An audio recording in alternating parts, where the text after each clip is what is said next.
was my wife. I think it's great like parents. And they watch the kids. My wife was a while. Thank you.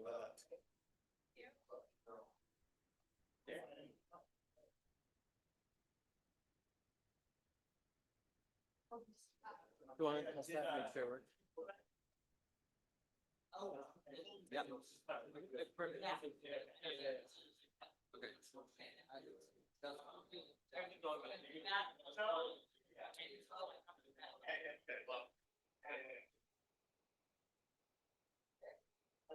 Everybody in various states might know who to talk to.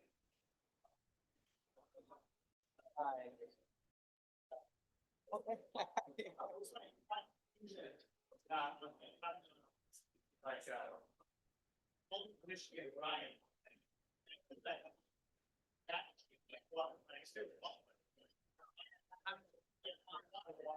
I didn't buy something.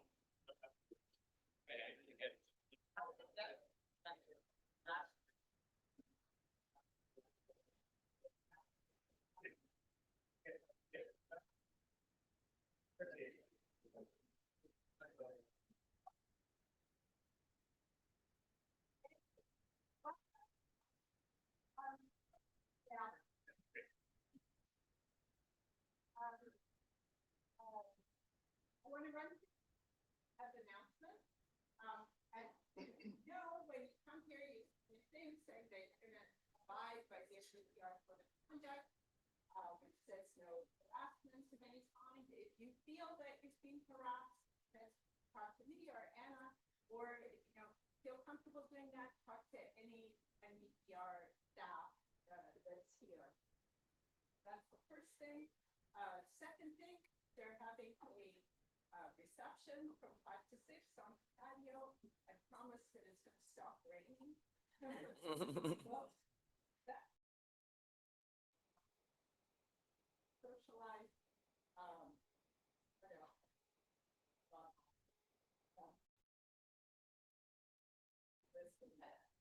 Who's the microphone? Oh, microphone being live streamed. That's right. So try and use the microphone if you can, and if you're speaking, certainly use it. So before we start, I think we should go around a quick round of introductions, and I'll start. I'm Jennifer from Yale, and Asia Brown. Ryan Jacob. And Odessa, University of Toronto. Alex Bartek, University of Illinois. Richard Akrish, University of Illinois. Laura Juliana, UC Santa Cruz. Patty Anderson, Dartmouth. Monica Deza, Syracuse University. Anson Sabrine, Boston College. I'm myself, University of Copenhagen. I am the Slater and Cooper. Christopher Morley, Emory. Jesse Rothstein, Berkeley. David Billio, University of Rochester. Adriana Cooper, Georgetown University. Julia Cornell. Ashton Singer, UC Irvine. Dave Barsley. Joe Bransky, wait. Another concept of believe it. Get it done already, University of no, that's Colorado. Good. Tara Wasky Burpees. He said,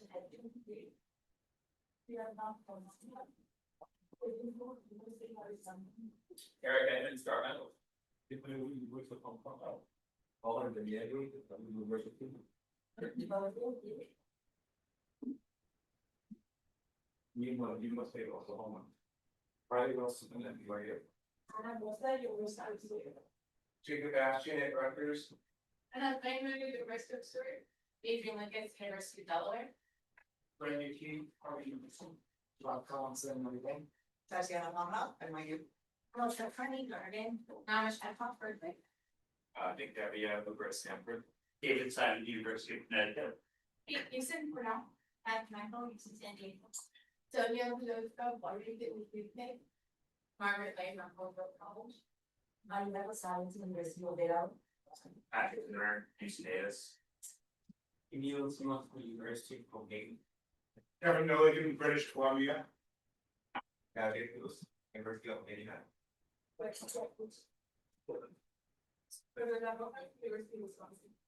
gave you University of Maryland, Public Health. But it's the University of Rachel Tan from Central University. Cameron Razin and Don Manton. Tomás Monaves, Philadelphia Fed. Susan Martinez Dash, University of Kansas. Jose Ayuntela, University of Pittsburgh. North Carolina University of Michigan. Marion Miller, UC Davis. UC Feldman, UCSD. Analia Schlosser, Pedagogy University. Atul Gupta, University of Pennsylvania. Rebecca McKinnon, University of Sydney. Claudia Crisco, American University. Ryan National State University. Is on Latin University. Peter Boyer, American Development Bank. Austin Nichols, Amazon. Laura G, Tufts University. Benny Goldman, Cornell. Greg Bermendi from Hawaii University of London. Adam Alcalay, IFAU. Donna Gallen, Harris. UCLA. Andrew Barr, Salem. Lindsay Crumble, Science. Okay. So. Let's just take it away. Perfect. Well, thank you for having me. I'm Moises Yee at the Census Bureau. This is joint work with David Carter and Jesse Rothstein on intergenerational mobility and the roles of neighborhoods and firms on it. So as probably everyone in the room knows, there's an extensive literature in economics on intergenerational mobility, and the empirical literature on this topic tends to start from a basic framework that links the earnings of kids, YI, to the earnings of their parents, YIF, to obtain what we usually refer to as the intergenerational elasticity of earnings, represented here by this parameter, gamma 1. Now, in recent work, Cherry and co-authors have expanded this type of study, estimating this type of models separately for different geographies. In their most recent work, they do this at the neighborhood or census tract level. And what they find is that when you do that, this parameter gamma 1 does not really vary much across geographies, but what varies a lot, especially across neighborhoods, is this intercept gamma 0, which they refer to as a measure of neighborhood-specific opportunity or neighborhood-specific absolute mobility.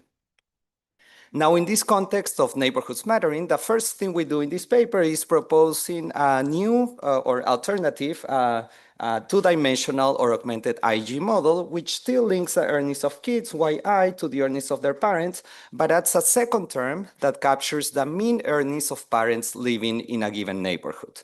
And the way to link this to the Cherry et al. Models is that here we're forcing our neighborhood-specific intercept to be a linear function of this measure of mean parental earnings.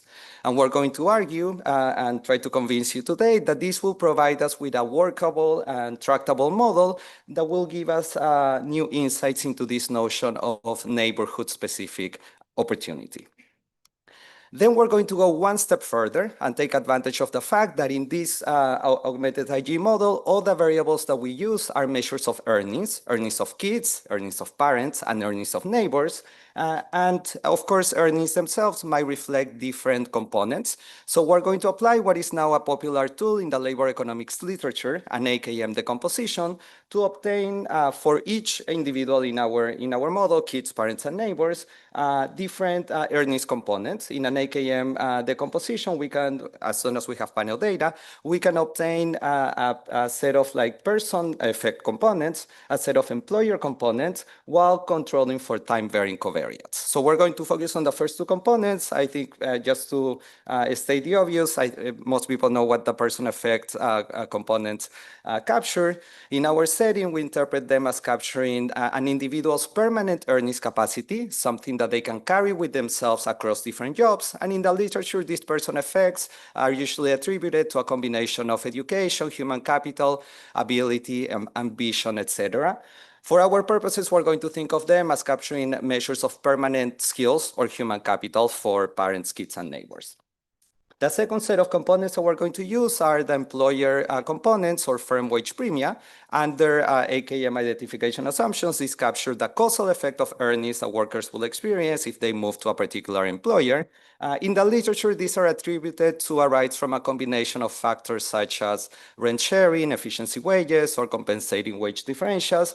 Broadly speaking, in our setting, we're going to take them as measures of employer quality.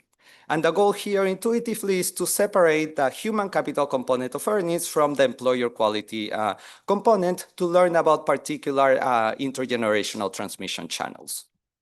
So as you can imagine, this is a very extensive project with many moving parts. So let me be clear about the three sets of questions that we're going to ask in this paper.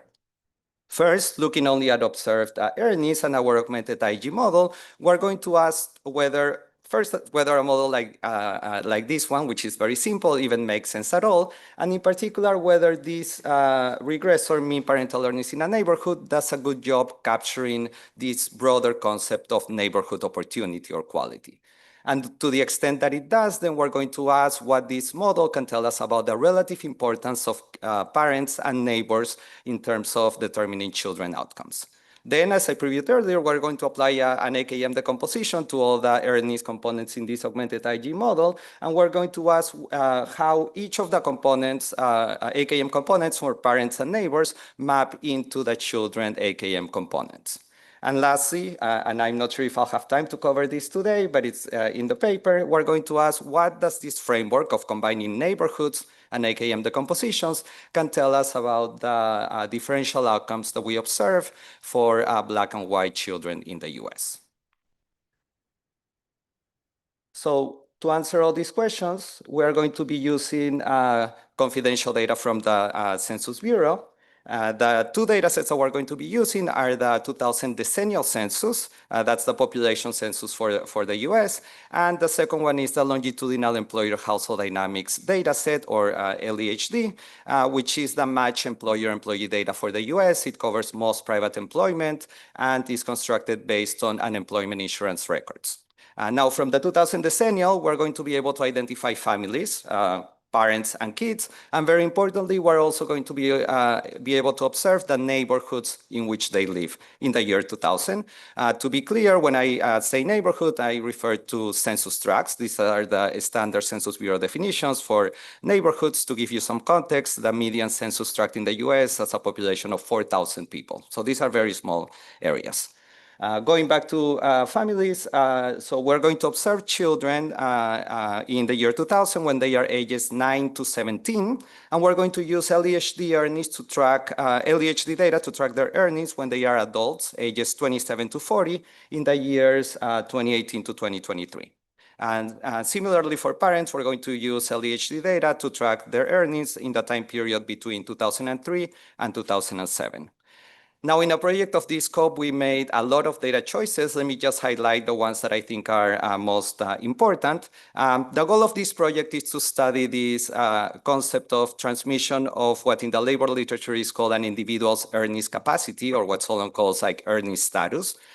This means that we're going to start with LEHD quarterly earnings data, that's the raw data, but we're going to impose restrictions aimed to get as close as we can to this notion of an individual's earnings capacity. So let me give you a concrete example. In the LEHD data, we don't, anytime somebody starts a new job, we don't know if that person started a job on the first day of a quarter or on the last day of a quarter. We really don't want to assign someone like low earnings because they happen to start on the last day of a quarter. So we're going to drop from our estimation all transitional quarters at the beginning or at the end of each quarter. Yes.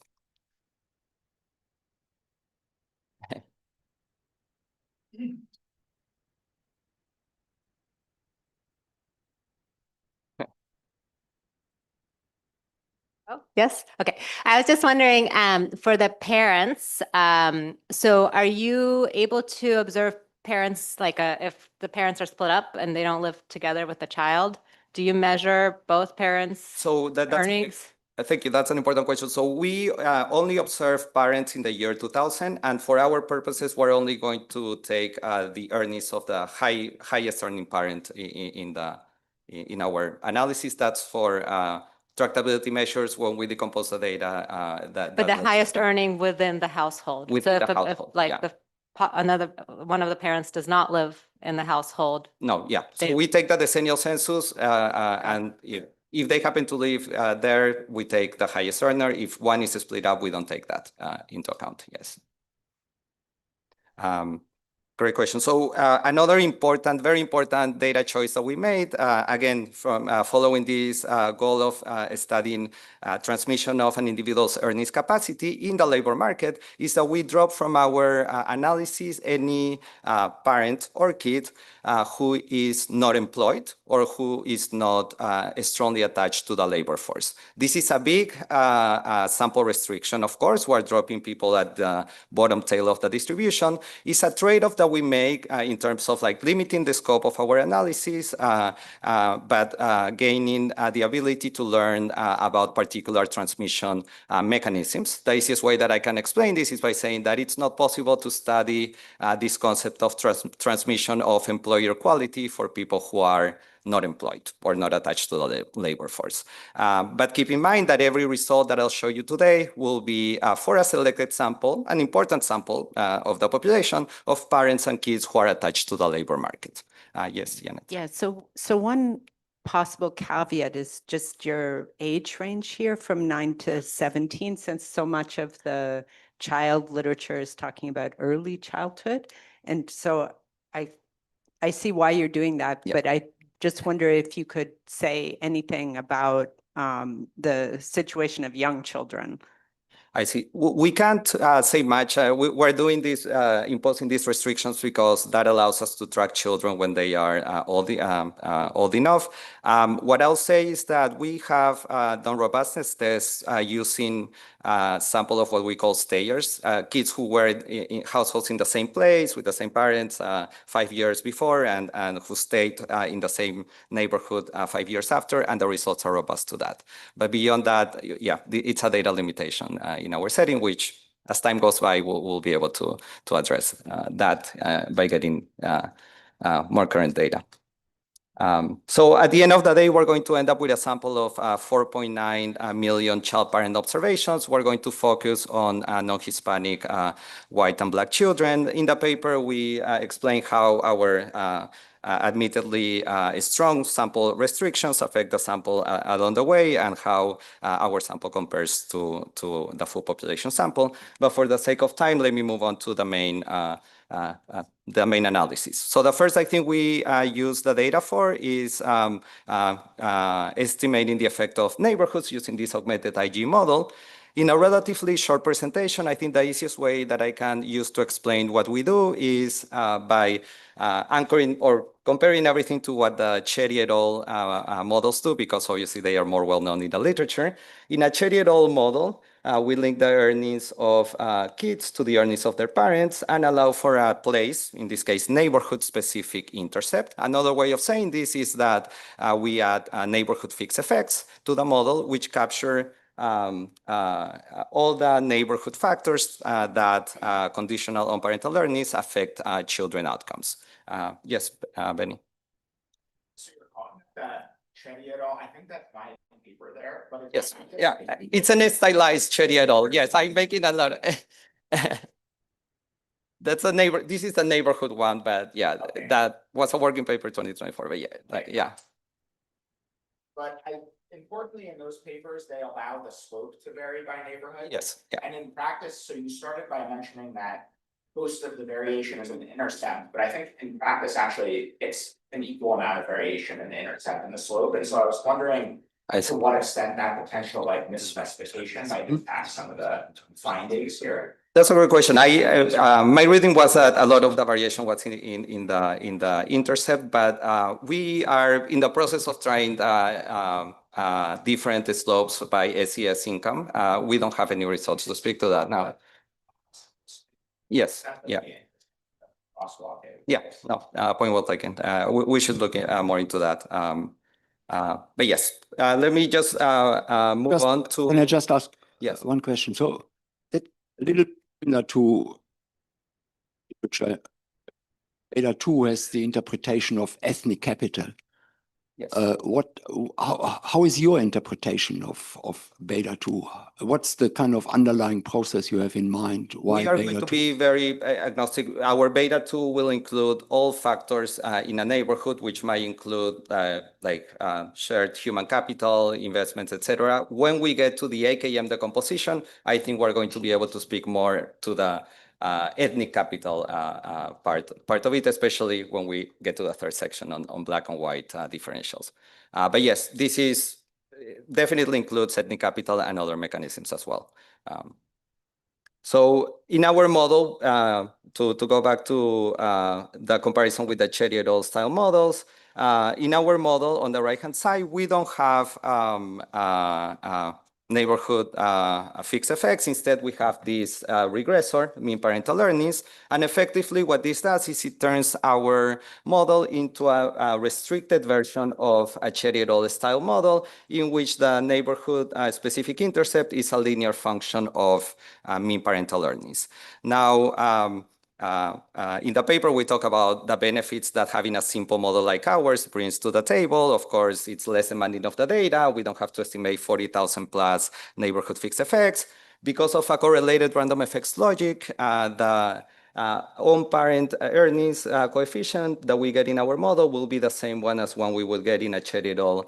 Style model. But the big difference, and one that probably everyone in the room is concerned about, is that imposing this assumption is it's a very restrictive assumption, right? Like that there might be many factors at the neighborhood level that might influence outcomes for kids that might not be fully captured by mean parental earnings. And so the first thing that we do to address this concern is take this directly to the data. The way we do that is by estimating a Cherry-et-al. Style model and obtaining a set of neighborhood fixed effects, and then asking what neighborhood characteristics, how much of their variation different neighborhood characteristics might explain, including mean parental earnings. So that's the first set of results that I'm showing you now. The dependent variable here are always the neighborhood fixed effects.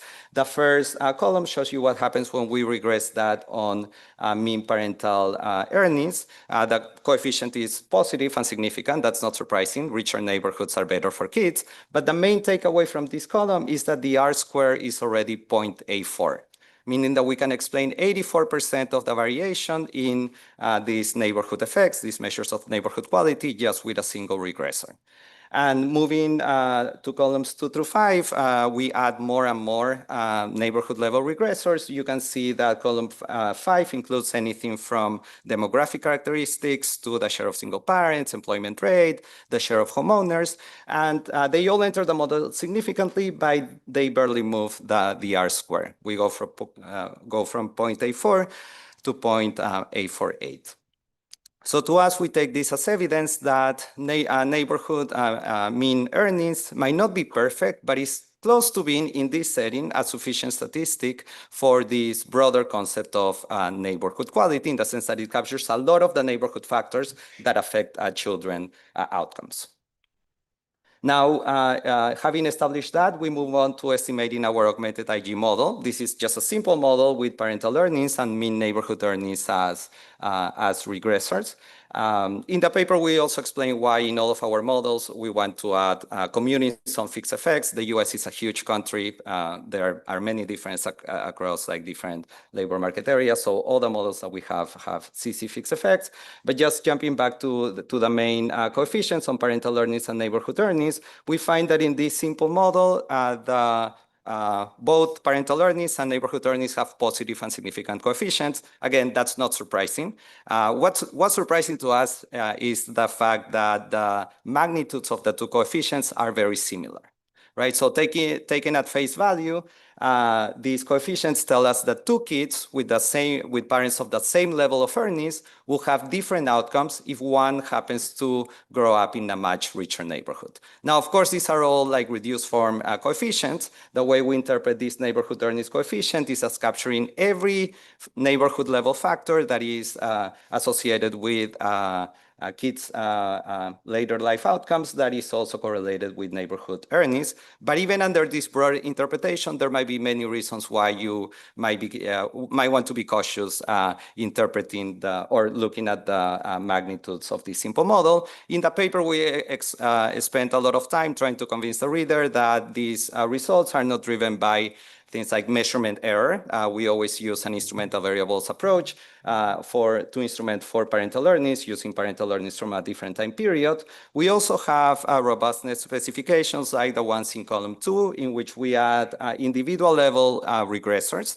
In case you were worried that individual level sorting into particular neighborhoods on factors that are not captured by mean parental earnings are driving these neighborhood earnings coefficient, we find that our results, it's reassuring that our results are robust to the addition of these regressors. And lastly, one concern that usually comes up is the fact that maybe neighborhoods are not the right geographic level of aggregation to look at, right? Maybe there are other things like school districts that might be influencing kids. To address those concerns, we have specifications such as the one shown in column 3, in which, in addition to adding the neighborhood earnings of the focal neighborhood, we also add regressors such as the earnings of parents in the surrounding tracts, in the surrounding neighborhoods, sort of like a donut approach.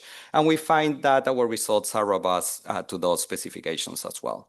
So all in all, we take this as evidence of two things. First, that neighborhoods seem to matter a lot. And second, that this measure of mean parental earnings in a neighborhood does a good job in capturing a lot of the factors that at the neighborhood level affect children outcomes. So having established that, then we move on to the next part of the paper, in which we use this augmented IG model and AKM decompositions to learn about particular transmission channels. So as a reminder, in an AKM model, we are going to obtain 4 kids, parents, and neighbors, their person effects, and their firm wage premia or employer component. We do this by estimating 2 separate AKM models, one for the time period 2003 to 2007. We estimate the model for the full population and then back out the AKM components for parents and neighbors in our sample. We do the same thing for children using a different AKM model estimated for the full population in the years 2018 to 2023. Person effects are permanent, so there's only one person effect per individual. Firm components can vary if an individual moves across jobs within the time window that we are looking at. And so what we do is we take the average of the firm premia that we estimate for each individual over the relevant time period.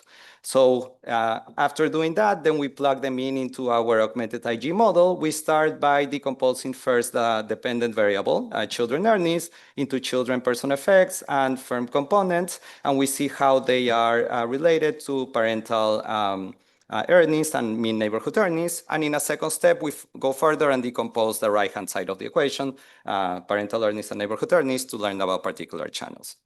So let me show you the big results. I think it's easier to show these results in light of what I showed you earlier, namely that parental earnings have a positive effect on kids' earnings, and similarly, growing up in a high earning neighborhood also leads to higher earnings for kids. What decomposing the dependent variable does in this case is it allows us to ask the question, where do these benefits of having high earning parents or growing up in high earning neighborhoods show up? Do they show up in kids having higher person effects, higher skills, or do they show up in the quality of an employer for the kid?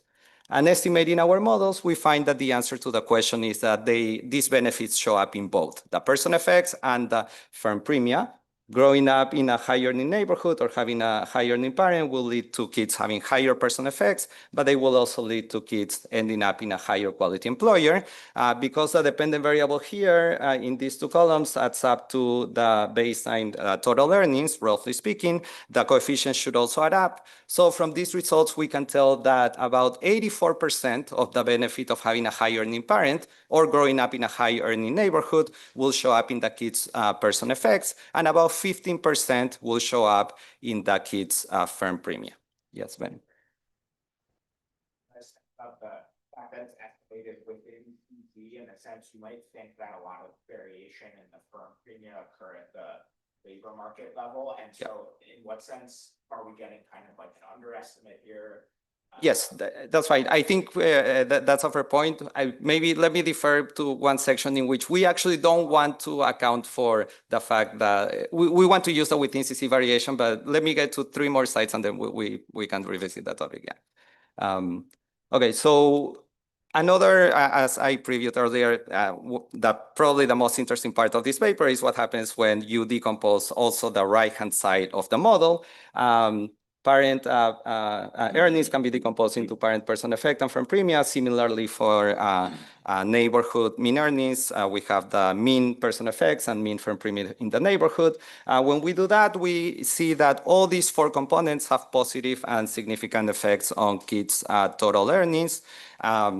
That means that having a parent with a high person effect or employed in a high quality firm will bring benefits to the kids.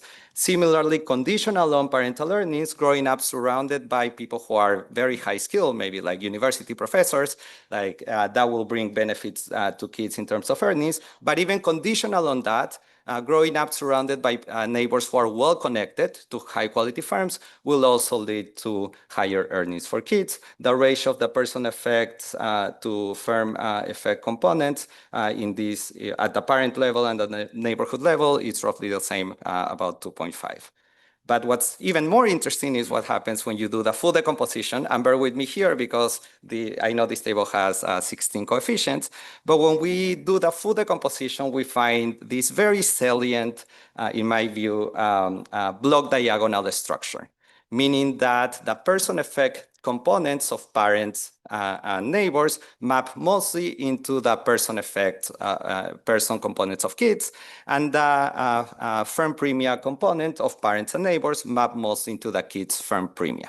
Right? So having a parent with high person effects will lead to kids having higher person effects, but it won't affect much the type of employer that a kid will have. And similarly, having a parent with a high quality employer will lead to kids having high quality employers, but not affect the person effects as much. Yes, Janet. Yeah, so trying to think about what this means, I guess if everything was through income, a dollar is a dollar, so it doesn't matter if your parent is just like a high earning person or if they're in a high earning firm, they just get a dollar. And so it should have the same effect. But Yes. here you're having very different effects. So presumably that says it's not. That's, Oh, I yes. see. Okay. But I So- think, Okay. So still, it would be helpful to say something like, well, what does this mean?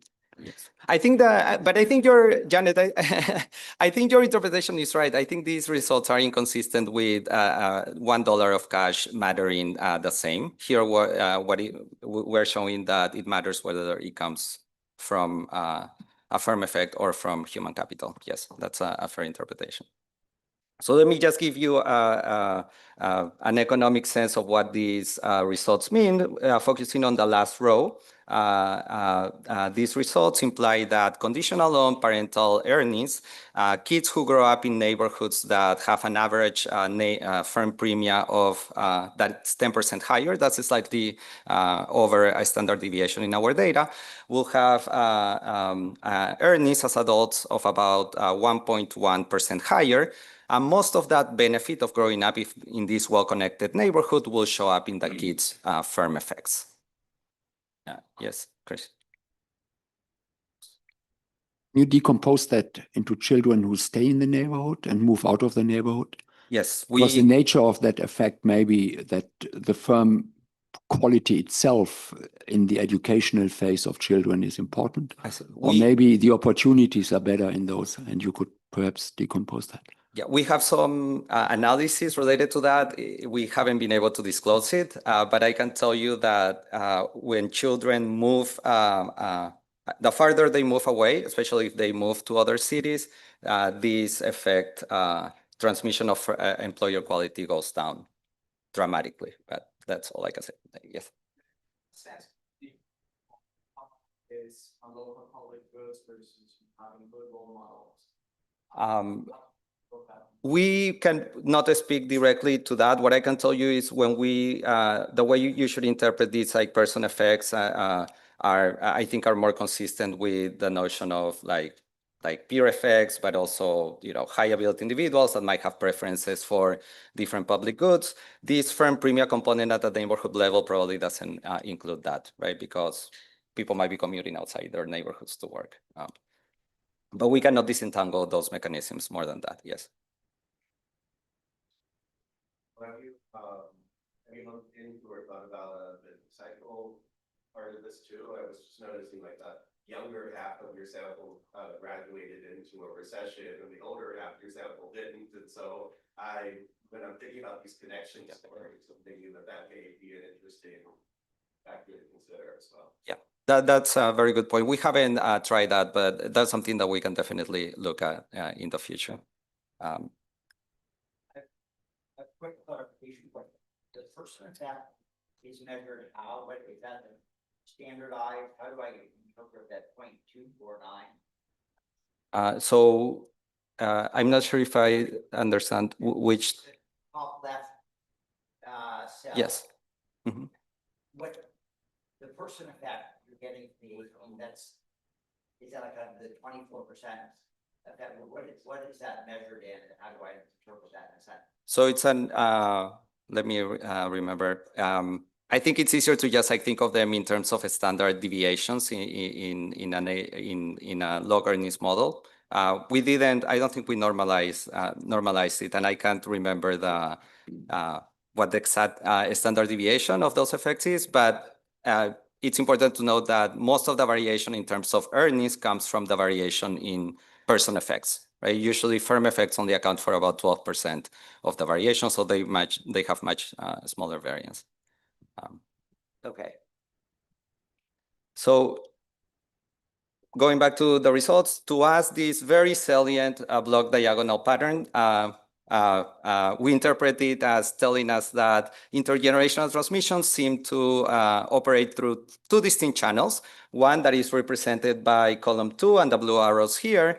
That's the person effect transmission channel, which is consistent with this transmission of human capital. That is the subject of the vast majority of the intergenerational mobility literature. But we find an additional transmission channel represented here by columns 3 and the red arrows, an employer quality transmission channel, which we interpret as a intergenerational transmission of access to jobs that, to the best of our knowledge, and with very few exceptions, maybe 2 papers in the literature, has not been studied as much. And for that reason, in the paper, we spent some time trying to understand what underlies these firm quality transmission channels, and I'll spend the next few slides talking about that. Yes.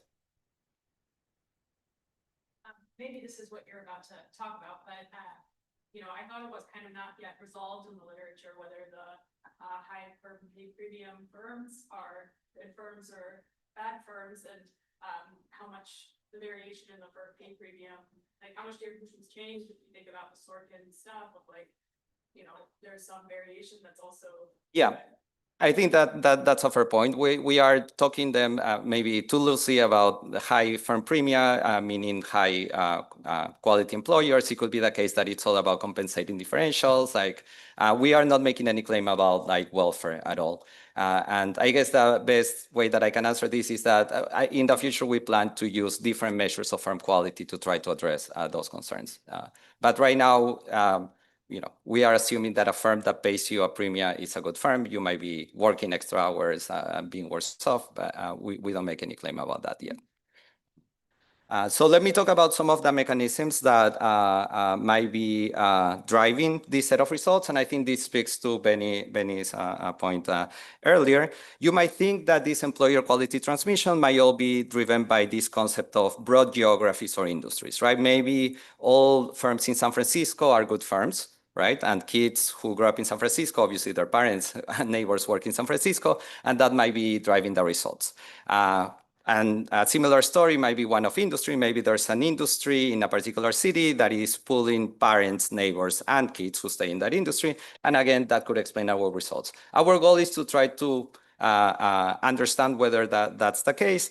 And to do that, we built on previous work that I have with Dave and Jesse, in which we argue that you can think of the kids' firm premia as having 3 components: citywide or commuting zone component, an industry component, and then a remainder or residual that in previous work we call a hierarchy term, which reflects where in the quality distribution of employers a firm falls within city and within industry. Right? These 3 components add up to the kids' firm premia, so we can re-estimate the models with the 3 new dependent variables and see which component is driving our result. results. And very interestingly, we find that the vast majority, over 50% of our transmission is happening in this residual term, in this within CC, within industry component, which we interpret as telling us that what we are capturing is not all driven by San Francisco and Boston being like really good cities. There's something within cities, within industries going on. A second alternative explanation for this transmission of employer quality is this notion of labor market networks. And the most extreme case would be a case that we call a direct nepotism story, in which kids end up working at their parents' firms, right? And that would mechanically bring these transmission results higher up. We can see if this is the case, because in the data, we can identify kids who end up working at their parents' firms. That's only 3% of our sample. So we can drop these direct nepotism cases from our estimation sample, redo the model, and we see that our results remain unchanged, which to us is evidence that this is definitely not a direct nepotism story. It could, other types of networks might be at play, and so that's why we dig even deeper and split kids into 3 separate groups. As I said, kids who work at their parents' firms, a second group of kids who never work at their parents' firms, but end up working at one of their neighbors' firms. And that's about 8% of our sample. And a third group of people who never work at either their parents' or neighbors' firms. Then we constructed a new dependent variable interacting the kids' firm premia with indicators for these 3 groups. Again, this is so that we can tell which of these groups is driving our results. And what we find very interestingly is that literally all of this transmission of neighbors' firm premia to kids is driven by a small sample of kids who end up working at one of their neighbors' firms. Initially, we interpreted this as telling us that part of this transmission is due to labor market networks, basically neighbors helping their kids, the neighbors helping kids finding jobs at their own firms through information, referrals, etc. But lately, it was brought into our attention that our results are also consistent with this notion of inherited geographic accessibility to jobs, right? So maybe there are neighborhoods within city. So this is a very localized geographic accessibility story. Maybe particular neighborhoods are close to really good jobs. Because of that, neighbors end up at those jobs, and kids who grow up in those neighborhoods also benefit from this geographic proximity. We are trying currently to disentangle between these 2 mechanisms. We're doing so by enhancing our model to also include measures of accessibility. In current work, we use a measure of the mean firm premium of jobs within 2 miles of a neighborhood. They don't have to be connected to neighbors. This is a pure geographic accessibility. And we don't have the results disclosed yet, but we find that when we add this geographic accessibility term to our model, the coefficient on neighborhood or neighbors firm premia goes down. So to us, this is evidence that part of this transmission it's a competing story between geographic accessibility and also labor markets networks. Yes, Yana. One thing I was wondering about was whether you could think about it from a search point of view. One thing that high-income parents can do for their kids is support them while they're looking for a good job.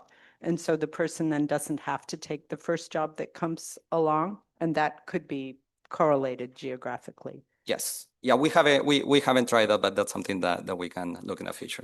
That's a great point.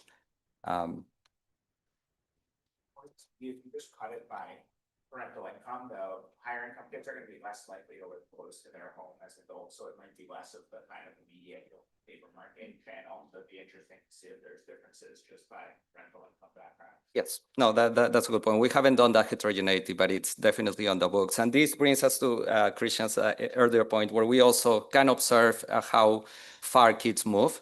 And I forgot to mention that we observe this pattern of this accessibility, but also the firm premium of neighbors effect really decreasing the farther you move away, right? So again, that's hard to interpret in terms of disentangling labor market networks and geographic accessibility, because labor market networks can also decay the farther you move. But that's something that we're currently working on. lots of results. Just to give you a brief summary of this section, we find a strong evidence for two distinct transmission channels. I hope that's the main takeaway that you get from this section. There's an skills channel for transmission from parents to kids, but also neighbors to kids. That's very the focus of a lot of the literature on intergenerational mobility. But we also find this employer quality transmission channel that we interpret as an intergenerational transmission of access to certain types of jobs. We have evidence that this is not a story about broad geography or industry. There's a within city, within industry component. It's not driven by direct nepotism, but we find evidence that this transmission is occurring through a combination of both hyperlocal geographic accessibility and network-based job access. And lastly, in the last 5 minutes that I have, let me talk quickly about how we use this infrastructure and this framework to answer another very important question, which is trying to understand the earnings gap that we observe between Black and white children as adults in the US.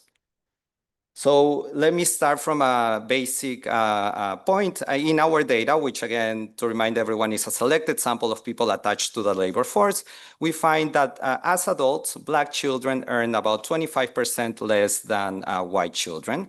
So using our frameworks, first we're going to ask, what is this gap made of? Like using an AKM decomposition, is it a gap in person effects or skills, or is it a gap in employer quality?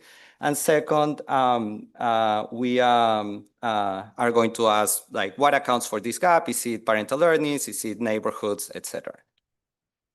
So using an AKM approach, it's easy to show that the observed earnings between gap that we observe between Black and white kids can be decomposed into the difference in their average person effects, the difference in their average employer or firm premium components, and the difference in this time-varying set of covariates. We start by noting again that the gap is about 25 log points.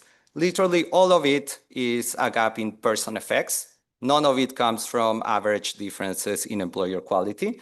If anything, this slightly positive term here implies that Black children end up at slightly better, higher quality firms than Black kids. We find very similar patterns for the previous generation, for the parents. Like obviously the gap was much larger in the early 2000s, but it was all made up of differences in person effects. Now, what about using our augmented IG model and neighborhoods? Well, again, we start from a gap of 25 log points. If we control for parental earnings, the gap goes down to 13 log points. So we can account for half of the Black and white earnings gap with parental earnings. If we control for neighborhoods, that's adding neighborhood earnings to a model or neighborhood fixed effects, the gap goes further down by another 15% to about 9 log points. So neighborhoods are not the main driving force, but they are quantitatively important in contributors to the earnings gap. The results here imply that even conditional on earnings, Black families are sorting into worse quality neighborhoods. And because we know neighborhoods matter, that contributes to the earnings gap.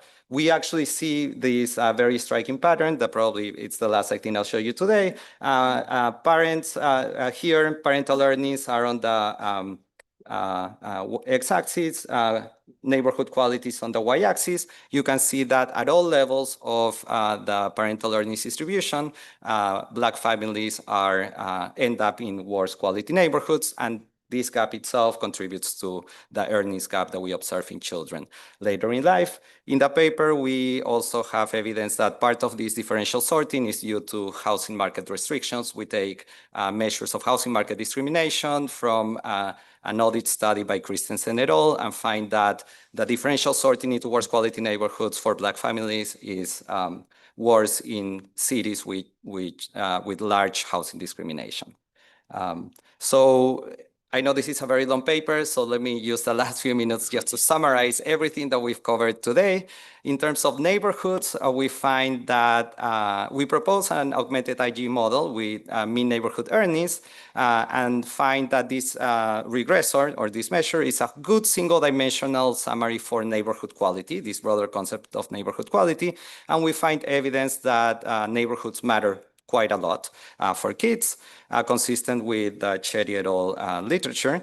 Then we use an AKM model to investigate different transmission channels. Again, we find evidence for two channels, a human capital transmission channel, but also a firm quality transmission channel, which is partly explained by labor market networks and geographic accessibility.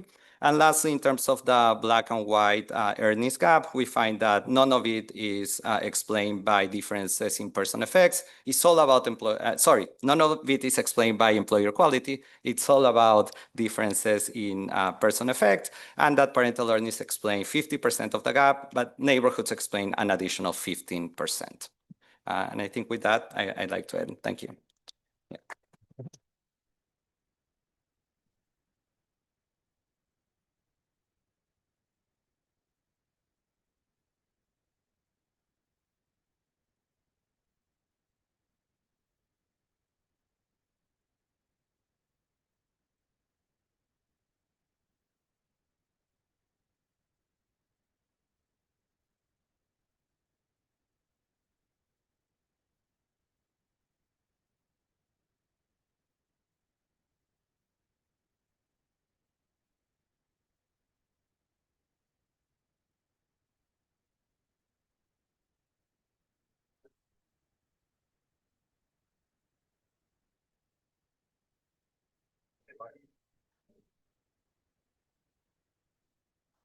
So Alex is going to talk to us about the impact of unconditional cash transfers. Hey, so thanks so much. Excuse me. Thanks so much for having us. We're excited to talk about our work studying the impact of unconditional cash transfers on outcomes, on parenting outcomes and on children. This is joint with Patrick Krause and Elizabeth Rhodes, Open Research, Sarah Miller at Michigan, David Brookman at Berkeley, and Eva Vault, who's here from Toronto. We link to a little bit of census data, so we always have to say, the census doesn't take any responsibility, or these are our views and not the views of the census. So it's kind of a well-known fact, one of the big motivations of meetings like this are that children born into low-income families face worse outcomes in childhood and worse lifelong trajectories in health, education, economic opportunities relative to families born into higher income households. In part reflecting this, the welfare state in the US and in many countries is oriented around providing assistance to families with children. However, given the kind of persisting gaps, even in light of the current transfer programs, there have been many proposals and discussions about expanding existing cash transfer programs or creating new ones as a way to put resources in the hands of parents with children who may be able to be best positioned to make investments and decisions to improve their children's long-run life outcomes and short-run life outcomes. At the same time, there are reasons why this may have smaller benefits than one might hope. First, parents have a lot of things they're optimizing over, and so they might not be perfect ages for their children. Second, as someone who has kids myself, I think it's often difficult to know what is the optimal input to provide to your children. So parents, might not always know what exact investment is going to actually lead the most beneficial results. And finally, existing research has found very mixed evidence on the short and long run impacts of cash transfers to parents on outcomes for their kids, with some studies finding fairly big outcomes in the short and long run, and other studies finding nulls. And so we have fairly mixed evidence on this question. So we're going to try to provide new evidence on this question, taking advantage of this larger open research unconditional income study that we conducted. As part of this study, we randomly assigned 1,000 adults to receive $1,000 a month for 3 years, and randomly assigned a control group of 2,000 adults to receive $50 per month during the same period. These adults had over 4,400 children in total who may have been affected by this transfer. Now we're going to couple this large experimental variation in unearned income for households with, I think, a fairly unique kind of combination of both survey and administrative data on parenting inputs and child outcomes. This is going to include kind of detailed surveys on parenting behavior, spending, child-parent interactions, the household environment, parental stress and well-being, as well as administrative records that we get by linking to school data on attendance, test scores, and finally for older children, for the oldest children in the household, we also linked to administrative records on college attendance. And this allows us to provide a fairly holistic picture on a wide variety of outcomes that could be affected by an increase in unearned income in the short run. I'll highlight this is still relatively in the short run. These transfers only ended in 2023. And so kind of the long run effects may differ from what we find today. So what do we find? We do find that this large transfer did increase spending on kids and improve several indices of parenting quality. These improvements were concentrated in the lowest income parents in our sample. However, these kind of improvements in parenting quality were coupled with other outcomes which are either null or even negative. We find increasing parental reports of children being stressed or having behavioral challenges. And we find some higher mobility to different houses or neighborhoods, but no obvious changes in neighborhood quality. And additionally, on kind of most of the key child outcomes, we find nulls and can reject large positive effects. This includes both survey and administrative data-based K-12 educational outcomes. And so kind of combined, this paints a picture that while these investments the parents are making in changing their parenting behavior could yield long-run payoffs, we're not seeing them so far in the short-run outcomes that we observe. So that's kind of broadly what we did and what we find. So taking a step back, why would we think that parental income would affect children's outcomes? Kind of like two big channels that have been discussed in the child development and the economics literature are the following. One, income may just directly facilitate parental investments, either by being able to work a little bit less and having more time to spend with their children, being able to directly spend money on your children, may allow parents to do things that would improve their children's short run or long run outcomes. Second, having fewer financial resources or having more financial challenges may increase parental stress. I think, most parents will probably tell you, when you're more stressed, your parenting behavior is maybe not as high quality as when you're less stressed, right? And so if the transfers reduce parental and family stress, that may lead to a better parenting, which also may yield short run or long run improvements in child outcomes. There is, a large and growing literature studying how cash or cash-like programs affect outcomes for children.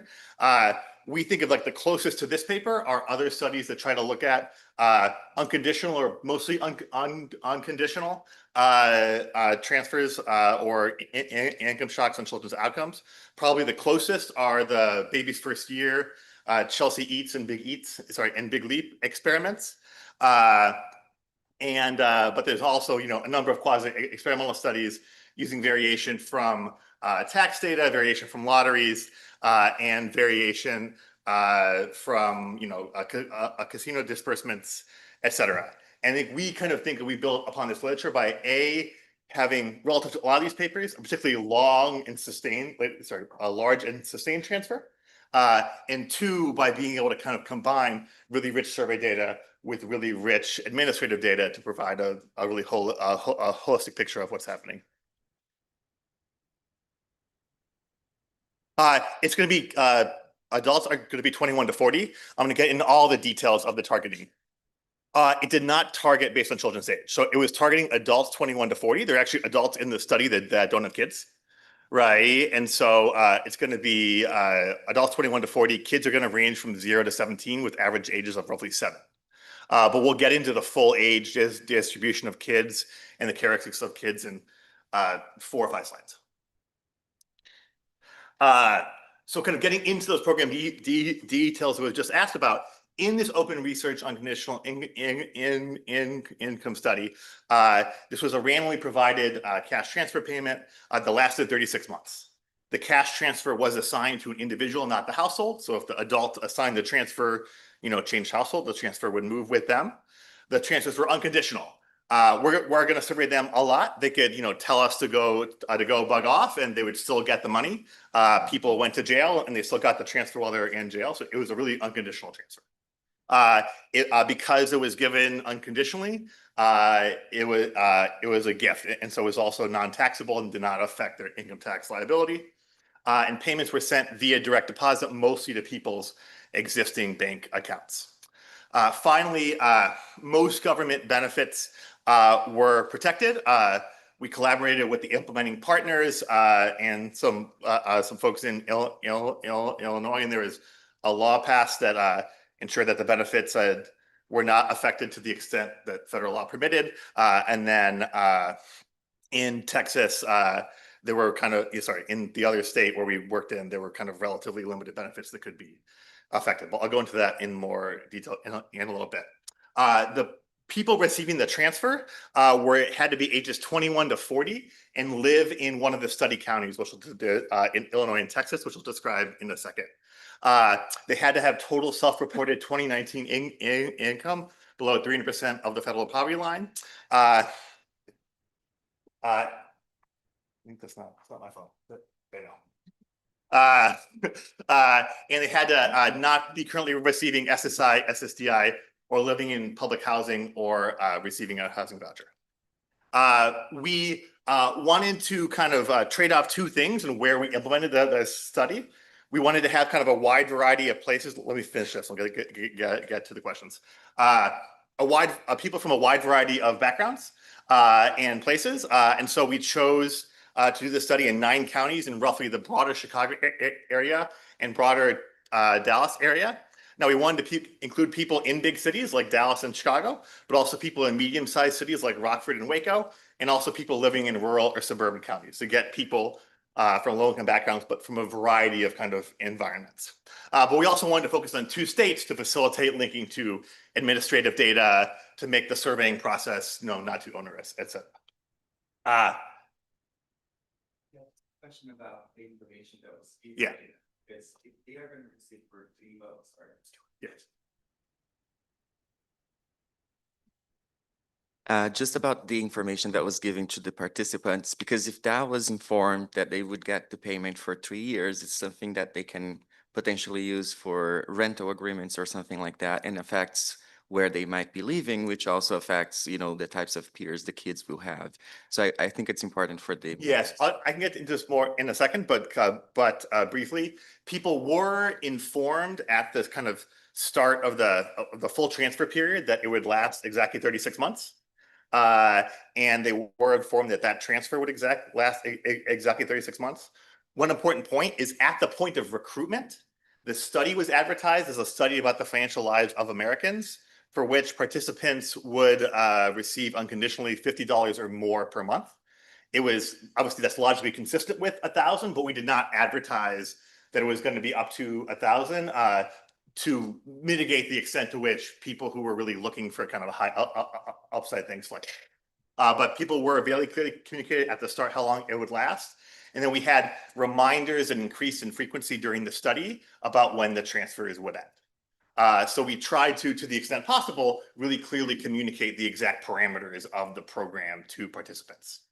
That kind of, I think I'm going to get through a bunch of kind of timeline and kind of study design things, which I think hopefully will answer a bunch of these questions. We can return to them once I get through this. So this kind of segues nicely to the timeline. We started recruitment in August 2019. We did that on a rolling basis in a way that I'll describe in a little bit more detail on the next slide. And we got our ultimate sample of 3,000 participants who had completed a baseline survey and agreed to enroll in the study by October 2020. At that point, we randomized 1,000 of those people to get the $1,000 per month and the other 2,000 people to keep getting $50 per month. And then transfers started in November 2020 and continued to October 2023. People also were asked to answer two human enumerated midline survey in 2022 and endline survey in 2023. And we also did monthly online surveys and activities. And it's not shown here. We also continued to survey people for roughly 2 years after the end of the transfer as well. And plan on releasing results on those findings soon too, but they're not going to be in this talk, which is going to be focused on the outcomes during the transfer receipt period. So we mostly recruited people through mailers. We sent both targeted mailers to people we thought would be eligible for the transfer given our criteria, and untargeted mailers to random households. We also recruited a few people through ads on Fresh EBT, which is an app people use to use SNAP benefits. And then those people who were recruited were kind of described the study very briefly, and then were asked to fill out an eligibility screener, roughly, which was an online screener. Roughly 43,000 people completed that screener, of whom about 14,000 were eligible for the study, given our criteria. We then would every month, starting in August 2019, randomly assign some people each month to give to our survey implementer survey research center at the University of Michigan to start trying to complete a baseline survey and enroll people in the study. So we kept giving survey research center new tranches of folks every month until they had completed that target that we had of 3,000 folks who had completed a baseline survey and enrolled in the study. Note that when people completed that baseline survey during that kind of year-long period and enrolled in the study, they started getting $50 per month and doing surveys online then. And then in October 2020, when we did the final randomization, 1,000 of those people were told your transfer is going to be increased to $1,000 and will last for 36 months. And the others who were still receiving $50 a month were just told, okay, this is going to last for another 36 months exactly. So that's kind of how the timing and information provision went. There was a lot of money and effort being spent on this project. So we really wanted to make sure we had a very balanced treatment and control group, and that we mitigated any spillovers between the treatment and control group. Because the control group didn't know about the existence of the treatment group, we really wanted to avoid that information being conveyed. And so we did that in part by trying to not recruit too many people from the same census tract. But we also, after we'd recruited people, asked survey questions to see if people knew each other at baseline. And those people, that small number of people, we'd cluster randomized together. We also stratified by race, income group, and state to exactly match on those variables. Then within strata, we grouped participants based on baseline characteristics and made clusters of 3 people, where we randomly assign one of those 3 people to treatment and two to control. If a randomization, even given that, was unbalanced on one of a pre-specified set of characteristics, we rejected that randomization using an approach similarly to the subsequent paper, Zhao and Ding. And we verified later on that this resulted in a situation where all participants had exactly a 1/3 probability of being assigned to treatment. Okay, so I went through all the kind of study setup. Were there any of those questions about study setup that I did not answer, or?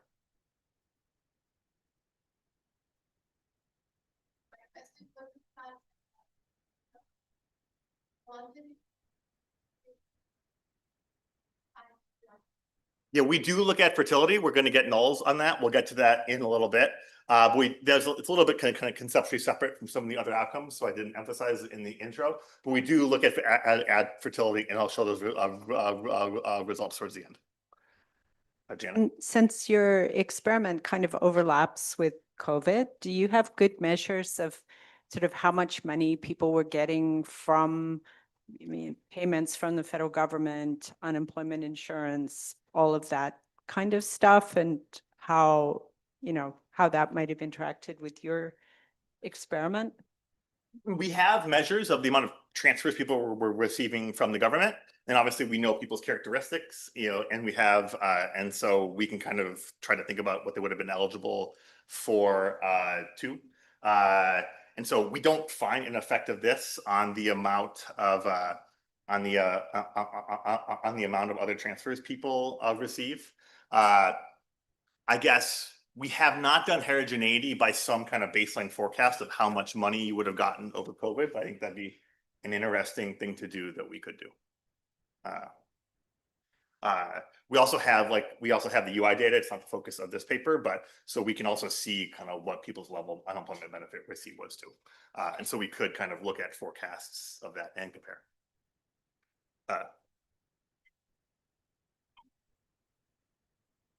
know with Babies First that they were able to make sure the government didn't incorporate the income from their experiment into transfers. Was there anything similar here? Yeah, so we work with the implementing partner and the state government in Illinois, and most benefits in Illinois, SNAP, TANF, Medicaid, were not affected. And then it did not affect income tax receipt. In Texas, Medicaid was not affected.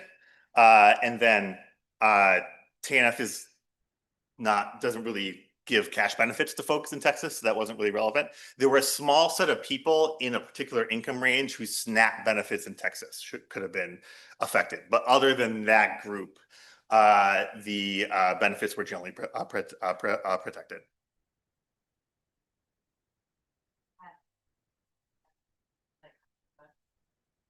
Yeah. And so even the people in Texas who in theory it might have affected, that would depend if it ever kind of showed up and kind of was reported and stuff too. But in theory, there's kind of one segment, but other than that, this should be mostly thought of for most of the sample as an unconditional transfer that's not, for the most part, crowding out many other government programs, at least kind of mechanically.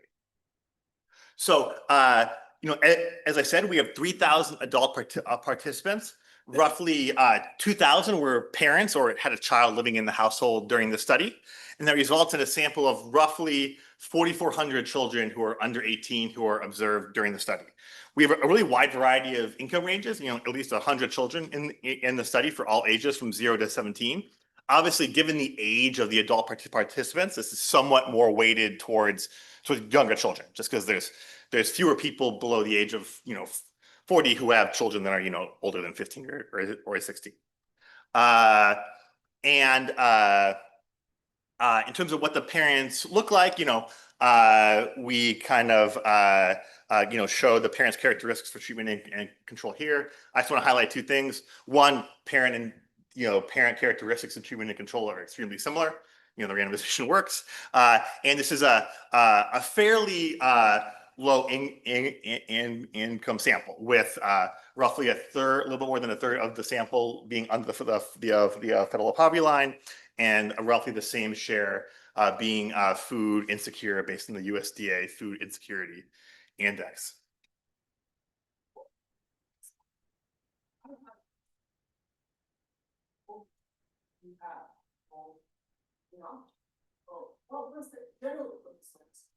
The purpose of the program was to provide unconditional income to low-income people, both with and without children, as part of a study to see how it affected their decision-making behavior and lives. So, we were partially because we're interested in children. We did focus on this younger group who we thought could make different choices and investments in the long run to change their life trajectory. But we were interested in the study in both the kind of reactions of people with children, but also seeing what single people did when they received a transfer as well.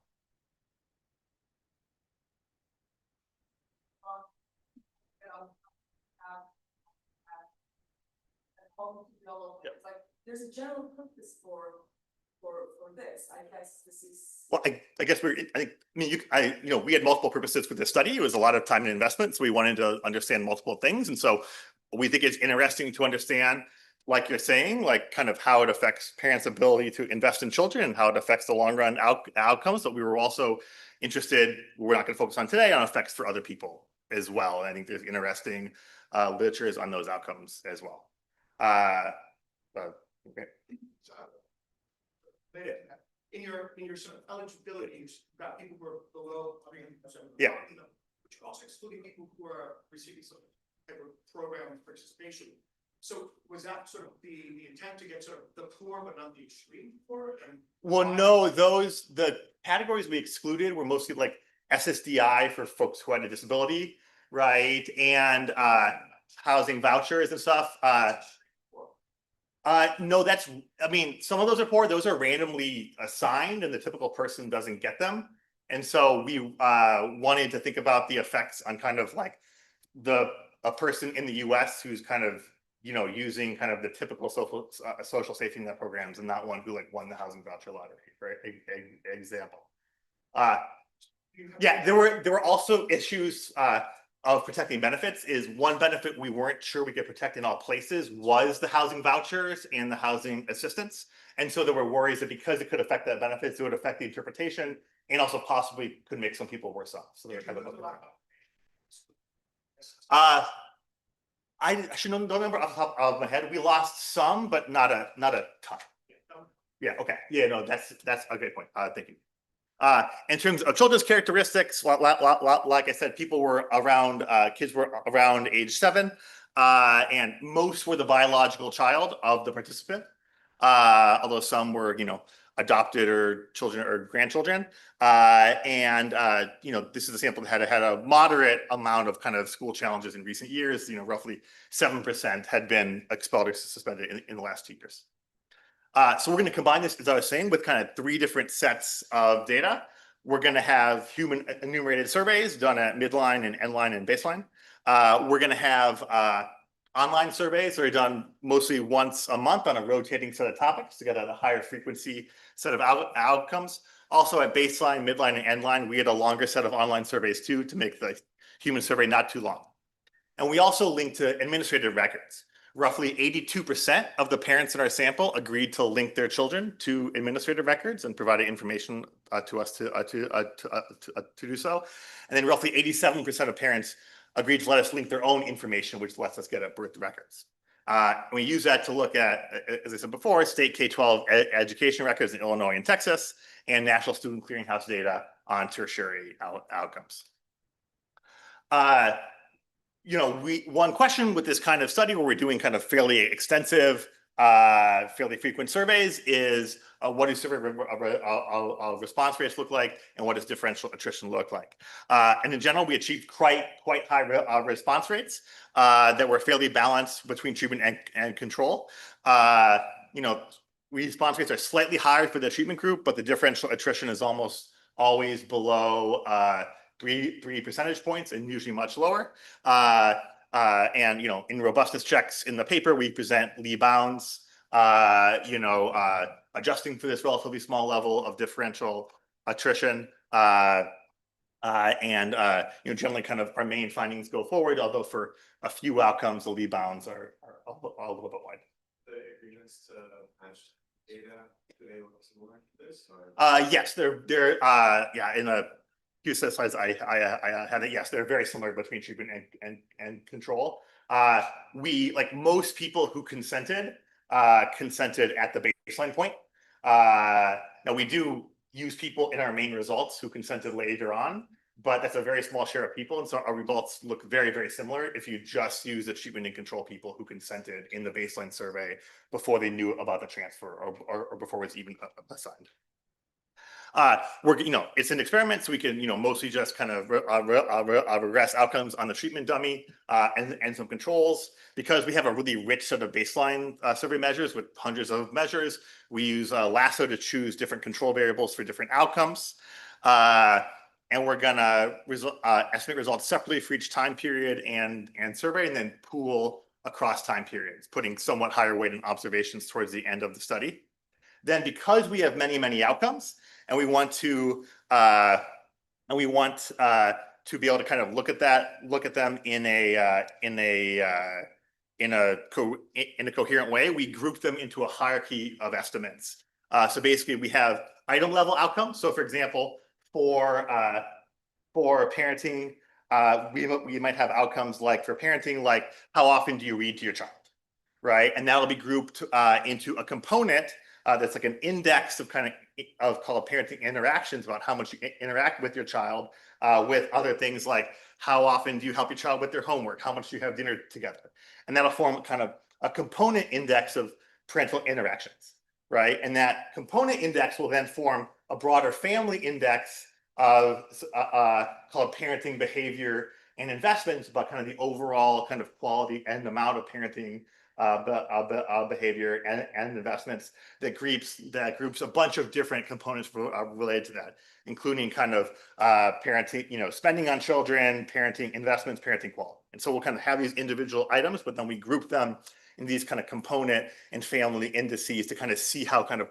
related outcomes are moving together, and kind of create summary measures of what's going on from these many, many different outcome measures. We also use that hierarchy to adjust for multiple hypotheses. We're going to have, these kind of 9 key families of outcomes, like parental behavior and investments, home environment, K-12 educational outcomes. There'll be kind of an overall family estimate, kind of showing how that's overall moving for each of those families. And kind of we prioritize that when adjusting for multiple hypothesis testing, and just adjust that for the number of families. And then we adjust components for numbers, families plus components, and then items for families plus components plus items. So we kind of penalize less our kind of overall indices we're looking at, and penalize more for false discovery kind of individual variables. You'll kind of see how this looks when we get to outcomes. To kind of orient you about what we overall found on these big level family indices before we get to kind of individual outcomes. Here are kind of the 8 key parent and child level family outcomes that we see. The effect sizes are shown here in standard deviation. So we have 4 key parent level outcomes and 4 key child level outcomes. And a couple of things stand out. First, most of these don't move very much. Most of these families our estimates are close to 0, and for many of them, we can kind of reject large improvements. Secondly, the 2 key families that do seem to move are parenting and investments. We'll get about kind of which parts of parenting quality and investments move, which gets better. And then the parents' report of their children's stress and social development actually gets worse. And we'll talk about the components of that gets worse later on. Other kind of child outcomes like school outcomes don't move, and kind of most other parenting outcomes don't move as well. The first 4 are, the first 4 or 5 are mostly survey outcomes, and then the kind of main admin records are the K-12 education ones and the higher education ones. Because it doesn't have a natural scale of what is better or worse, we also have a 9th family, which is childbearing and birth, and that we also estimate nulls from. Brian?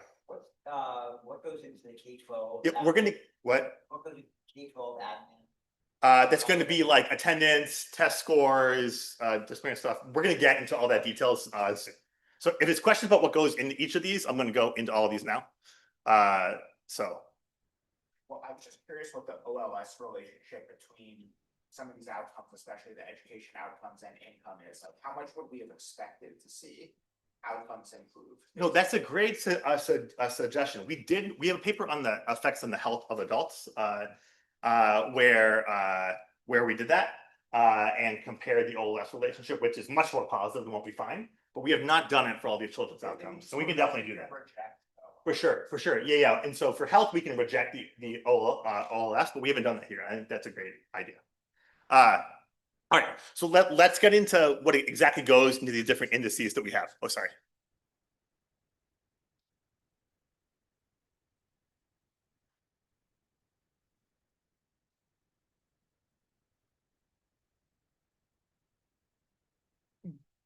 For sure. It definitely, you kind of do your study in the macroeconomic environment that God gives you.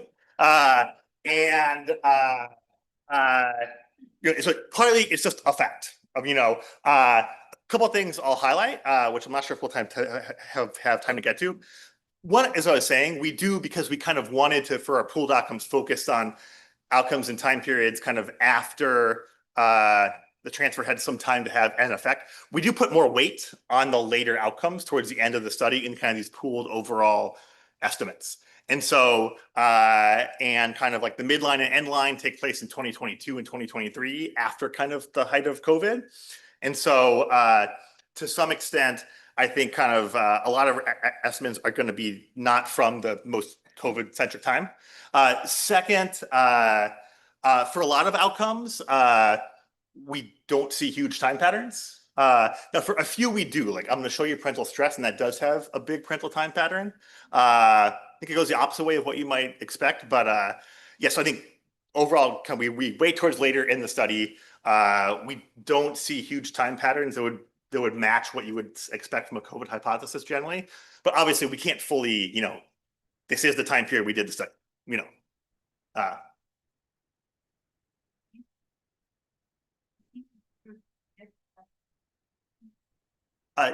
I have not done that in OLS in our sample. We can. I mean, these are not mostly measures we just made up. Like the parenting quality study is from the Alabama Parenting Quality Survey Battery that was, that's kind of an older validated parenting quality question. For like some of the children's stress outcomes, we looked at like the PROMIS battery. So we are using like established batteries related to these outcomes. Partially because there is literature that those have usually been validated and correlated with stuff, but we have not correlated all of these with all our outcomes in this sample. I think that would be an interesting thing to do. Yeah. Were you collecting information about each kid, or did you prime them to think about a particular kid?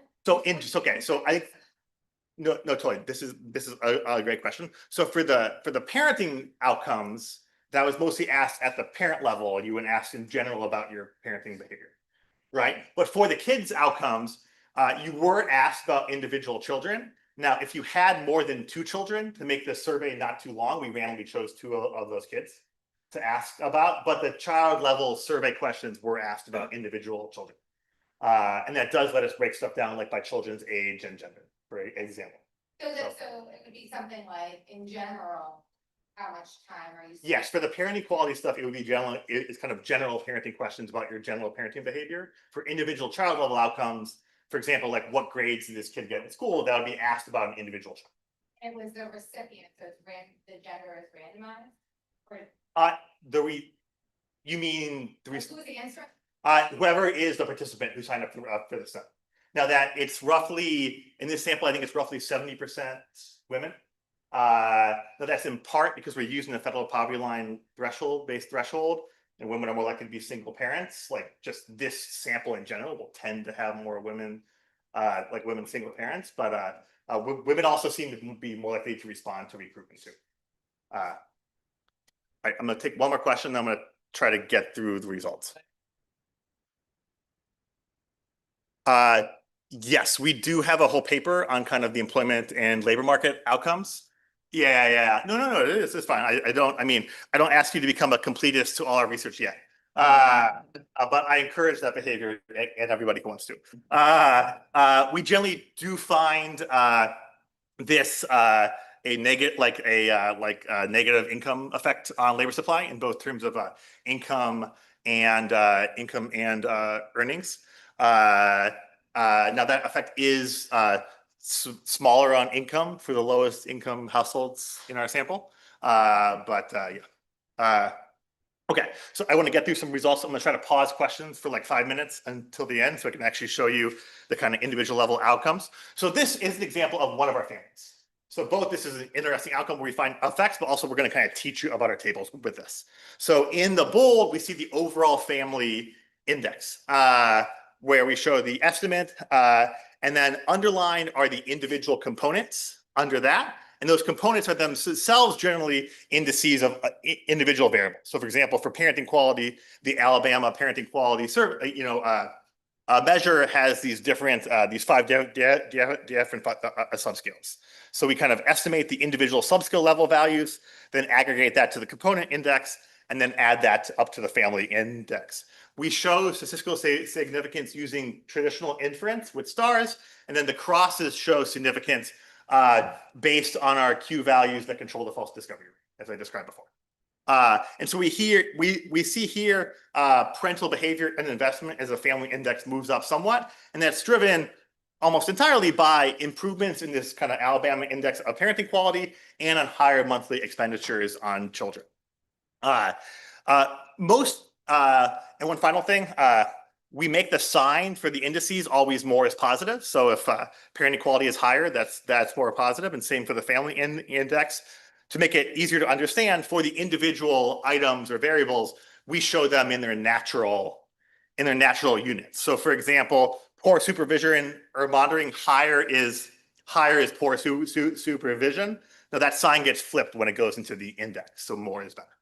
And so we see these parenting quality improvements are actually driven directionally by most of these elements. Now, it's most precisely the estimates are for poor supervision and monitoring. That's like questions like, you get so overwhelmed you don't know where your kids are, for example. And also by corporal punishment, which is how often do you, for example, spank your child on a scale of never to always, or how often do you use a belt with your child from never to always. And so those kind of behaviors become less common in the treatment group relative to the control group. Spending also goes up. Now spending goes up on almost kind of every outcome related to children. The 2 biggest categories are children's clothing and childcare. We also see spending going up on spending that can't be exactly associated with a child, but could be for a child, like health expenditures and kind of food spending in the family too. So those are kind of like the 2 things about parenting quality and investments that are going on.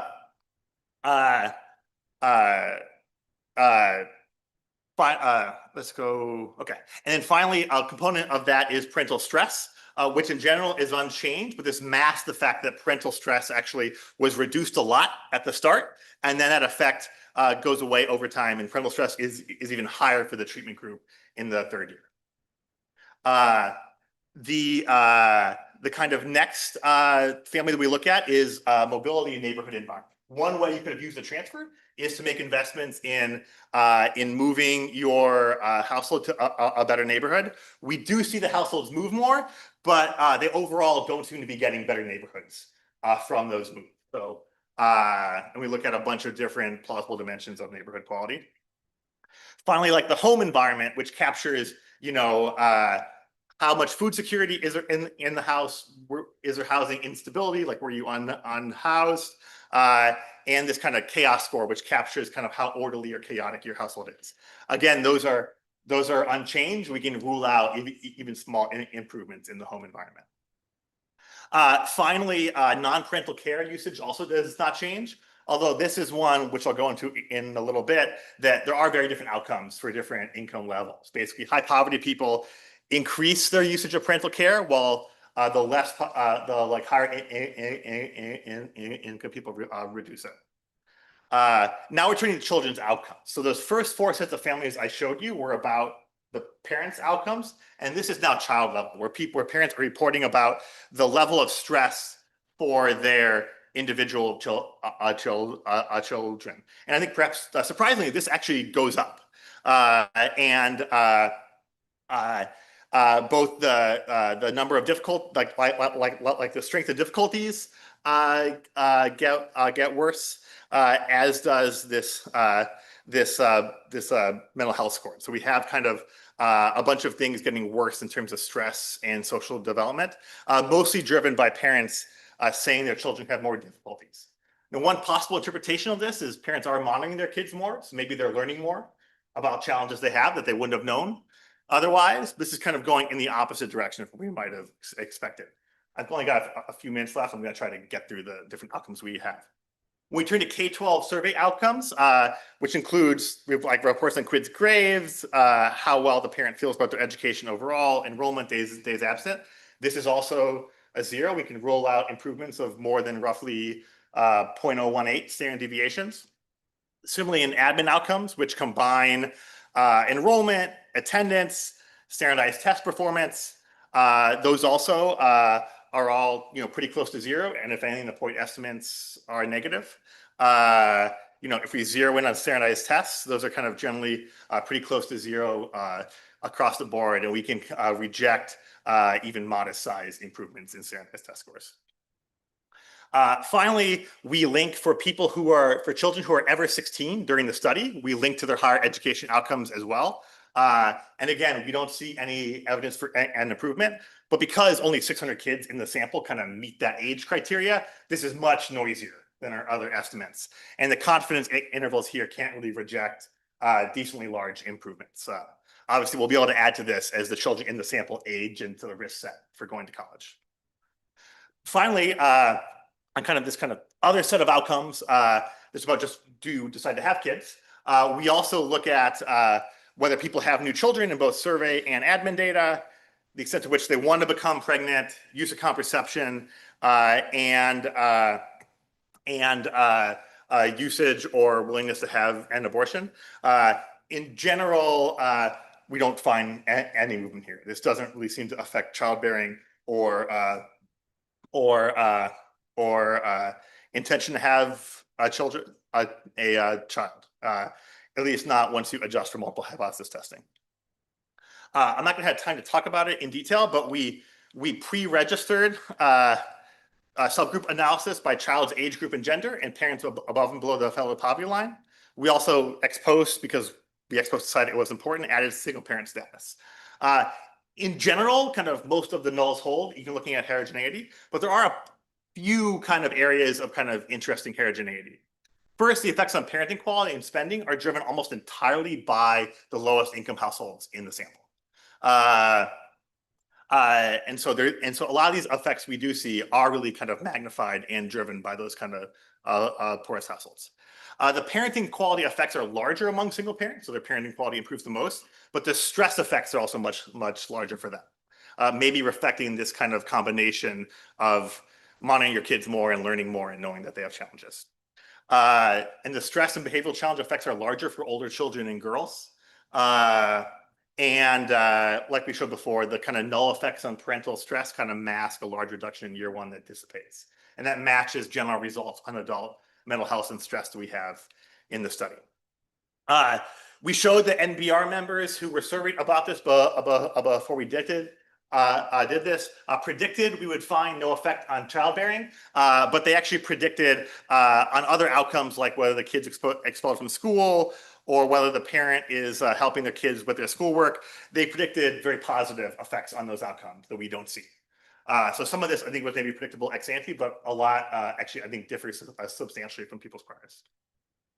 And to summarize at the end, so at least in what we're looking at in the short run, cash alone does not seem to do that much to ameliorate inequity in child development or well-being outcomes in the short run. It does seem to shift some parenting behaviors, right? So it does seem to shift, both parental quality and parental spending. And these improvements are concentrated among the most resource constrained. However, at least so far, they're not translating into other improvements in child short-run outcomes. So I think an interesting question is, if we look at people for longer, are gains going to emerge? Or do you need to complement this type of transfer with some other policy to generate the gains that people were hopeful of? Thank you so much for all your comments.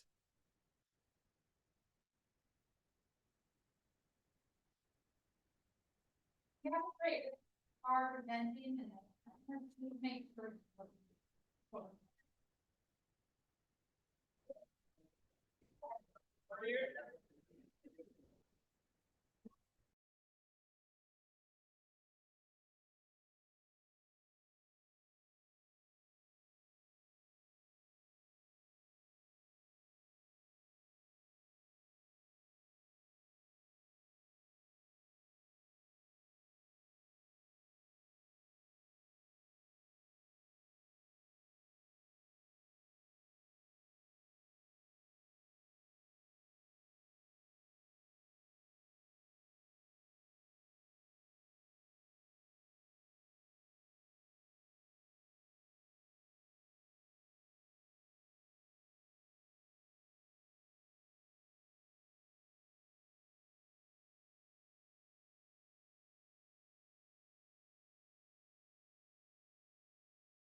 Okay, let's get started.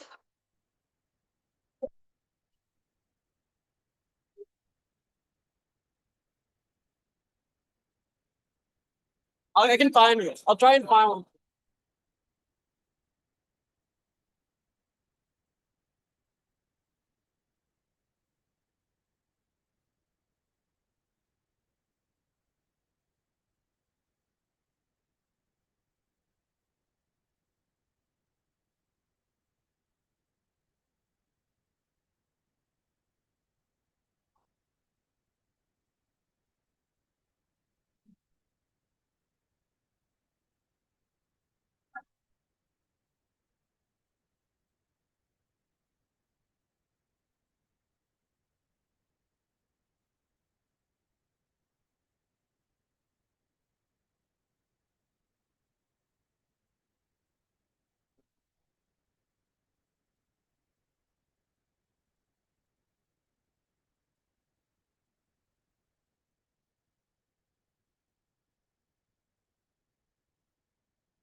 Hello, everyone.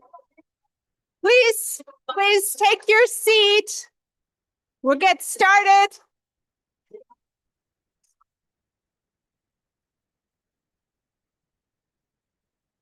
No, it's terrible not looking down. It's ridiculous.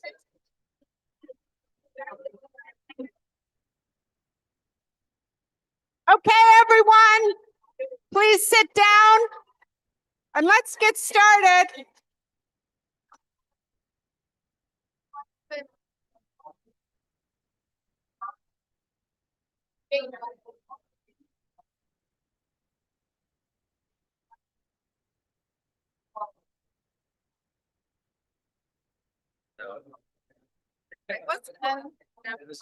Hello, everyone.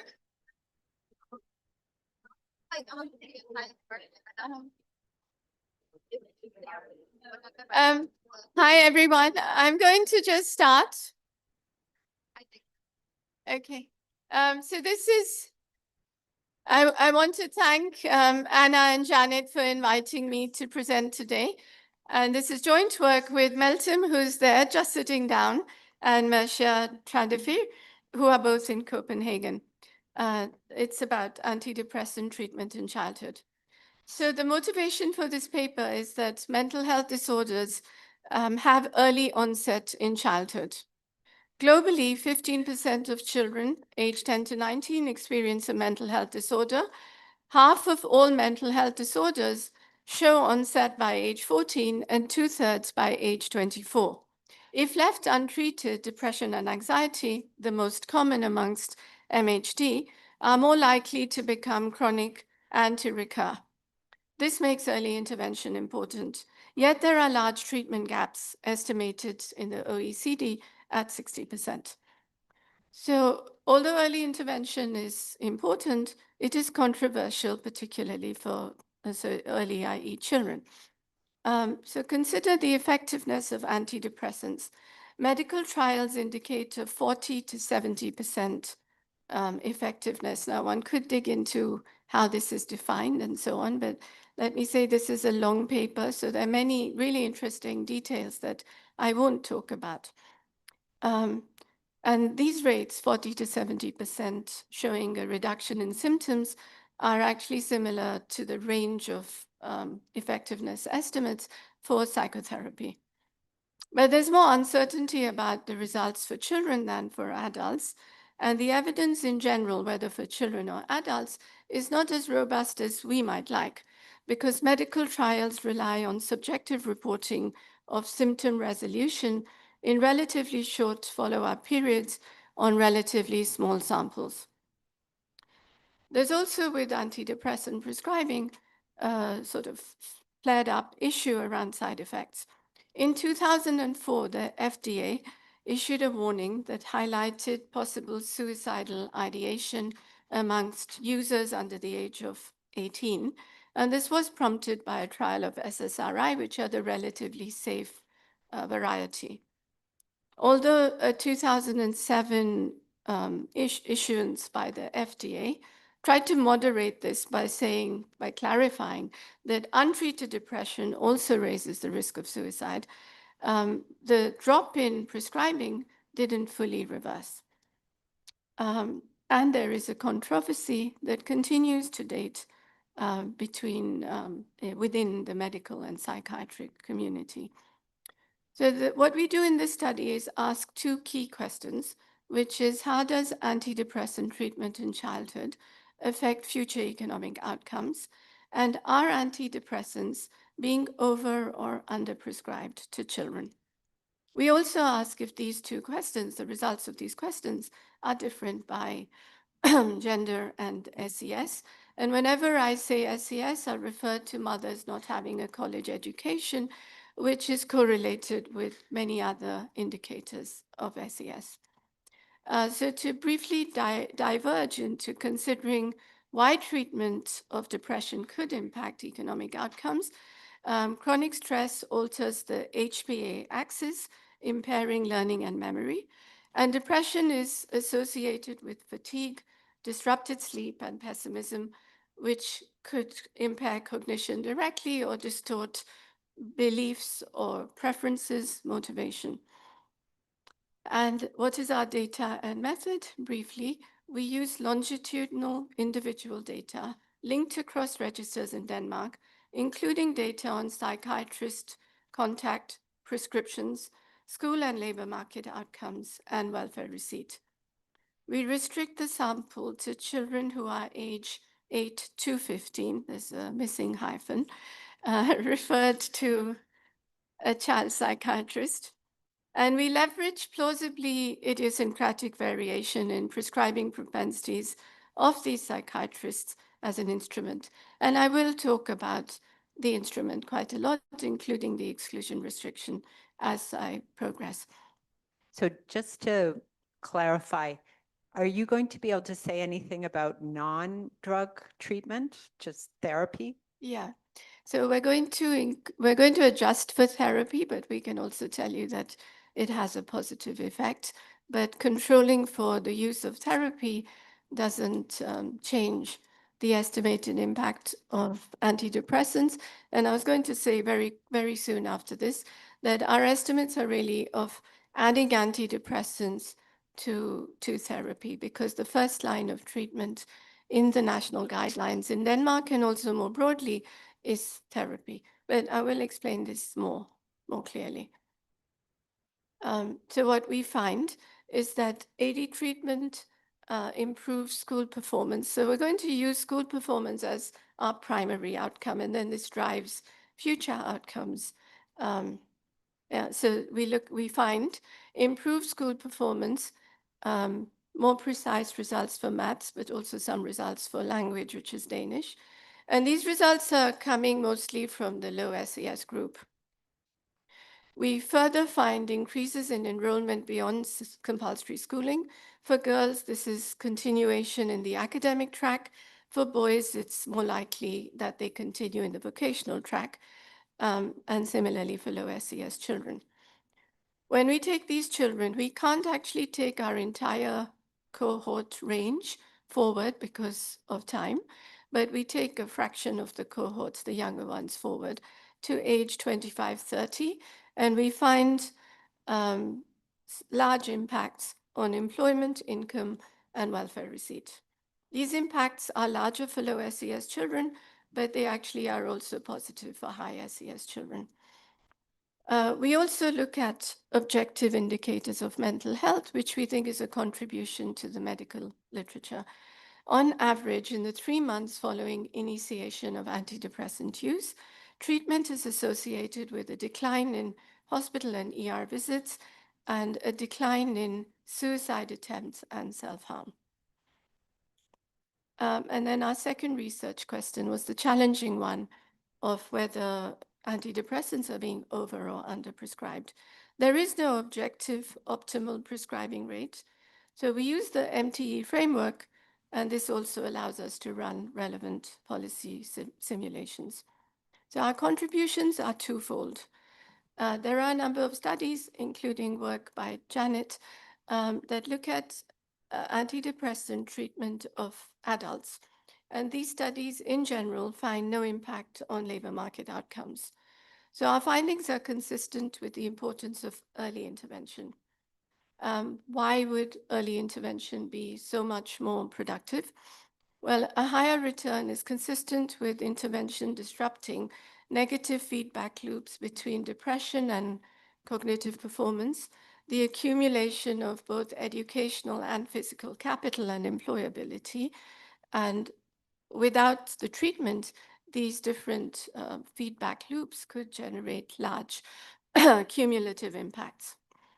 So one contribution is that we think, the first attempt to document impacts of antidepressant treatment of mental health in childhood on these objective markers of mental health and on all these future economic outcomes.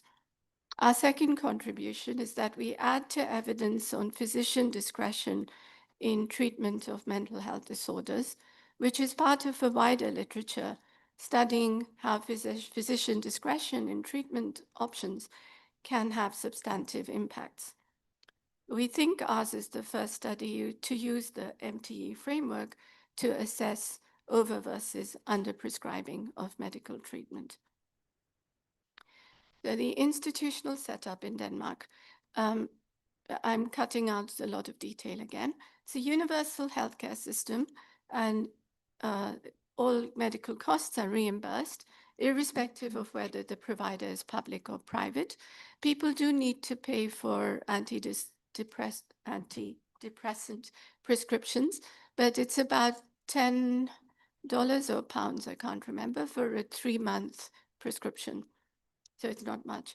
GPs are the first point of contact, but they must refer to child psychiatrists if they think the child could benefit from medication. So the guidance is that medication for children should be in the charge of a psychiatrist. On the other hand, GPs in Denmark can prescribe medication to adults. So we restrict our sample to children who've made contact with a child psychiatrist, CP, and we're going to call this a diagnosis, this referral. We focus on child psychiatrists who operate in private clinics for a number of reasons, but in a robustness check, we merge in the hospital sample, and it doesn't make any meaningful difference to the coefficients. Why do we focus really quickly?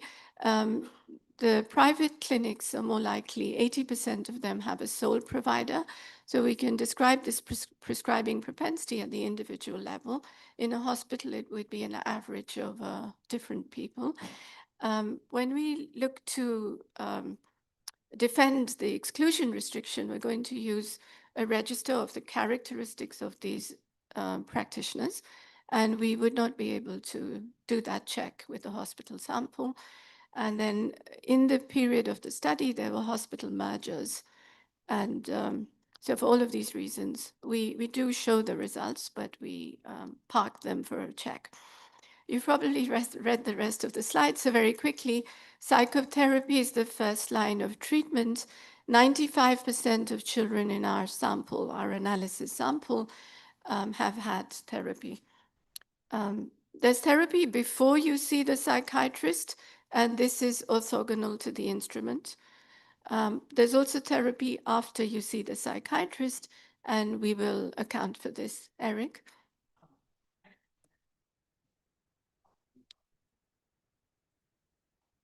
Are you worried about the selection referral to a child psychologist along that season? Yeah, so we have thought a lot about this. We don't actually have the condition, we only have the referral. We know they went to the GP, we don't have the content of the discussion. The reason so there could be some selection.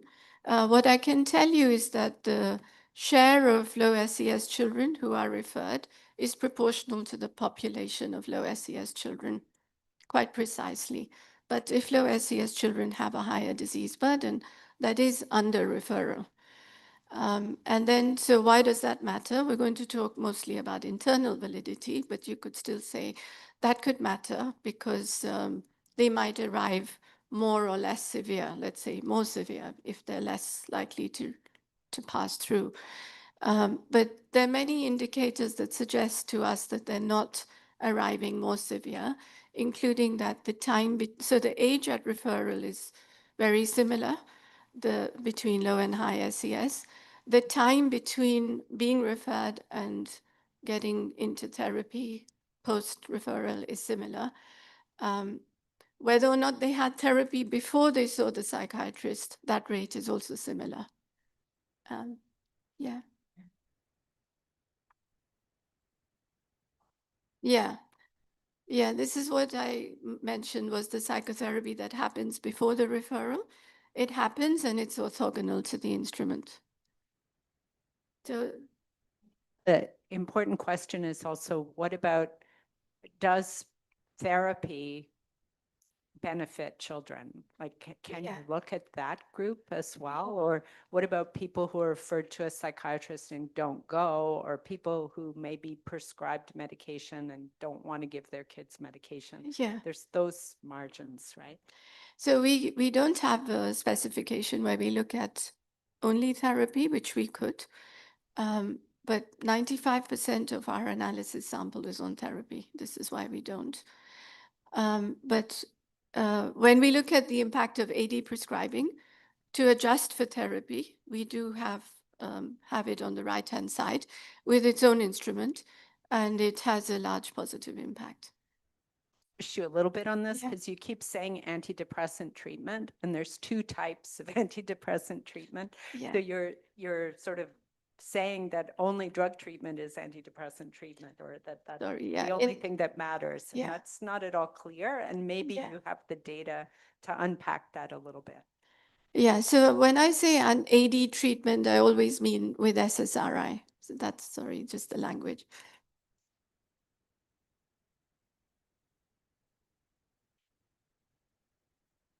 So we actually, it'll come, this is very early. We are removing immigrants from the sample. Okay, so SSRI are the first line of pharmacological treatment. And Janet and Emily have a couple of papers highlighting that in the US there are these red flag drugs, which are essentially benzos and tricyclic antidepressants, I think. And their use in Denmark is quite limited. Yeah.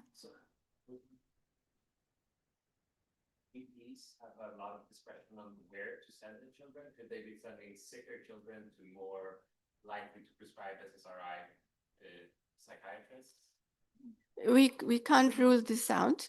What we know from sort of anecdotal context discussion is that children tend to go to the nearest combined with the shortest waiting list. But suppose you were right and they sent the most severe cases to the higher prescribers. The other thing we can say, so we cannot rule it out, and maybe you can judge better as you see what we're doing. But we looked at the medical literature and it seems that there was a meta-analysis. There is no systematic relationship between the effectiveness of antidepressant treatment and severity, underlying severity. So it's not clear that you would be more likely to get medication if you were more severe. So remember, this is conditional on referral to a psychiatrist. So you've already been to the GP and you've already had therapy. So there's some level of severity that's common to those who are treated and not treated with antidepressants.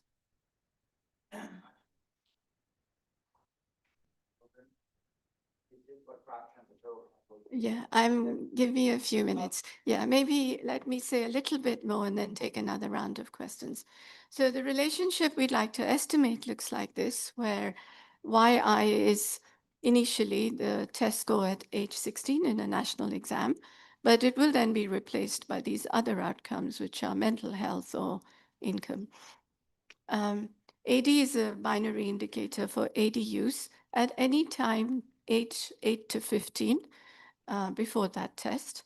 And we have fixed effects for birth year, diagnosis year, and municipality of residence. So the concern, of course, is that there might be sorting into psychiatrists. So we instrument with psychiatrist prescribing propensity or leniency. We instrument the instrument for the focal child is the fraction of other same age, 8 to 15-year-old children who obtain antidepressants from the same specialist in the same year. And we use the specialist of first contact to avoid endogenous mobility. We look at mobility, 6% move, but the mobility is not correlated with the prescribing rate gradient.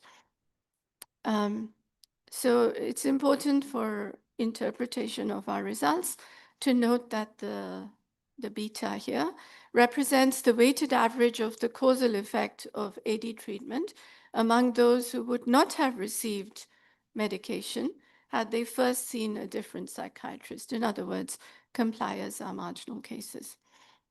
So to answer one of your questions, of all children aged 8 to 15, 6.8% are referred to a psychiatrist. And I asked ChatGPT to find references for this figure for the US, and it came out as similar. And it's also similar in the UK. 15% of these children fill an AD prescription. The mean age at being referred is 12, and the median, not mean, the median age for AD prescription is 13. So we have native children born across these cohorts, 1991 to 2005. And going to the top of the page, when you look at the raw data, you do see that children referred to a psychiatrist do less well in maths and Danish. The gap's bigger for maths, and children who are on antidepressants exhibit stronger performance. Maya.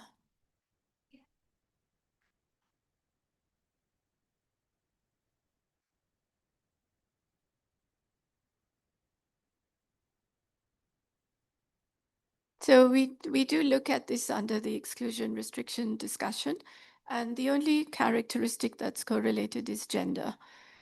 So I will come to it, but gender is correlated, and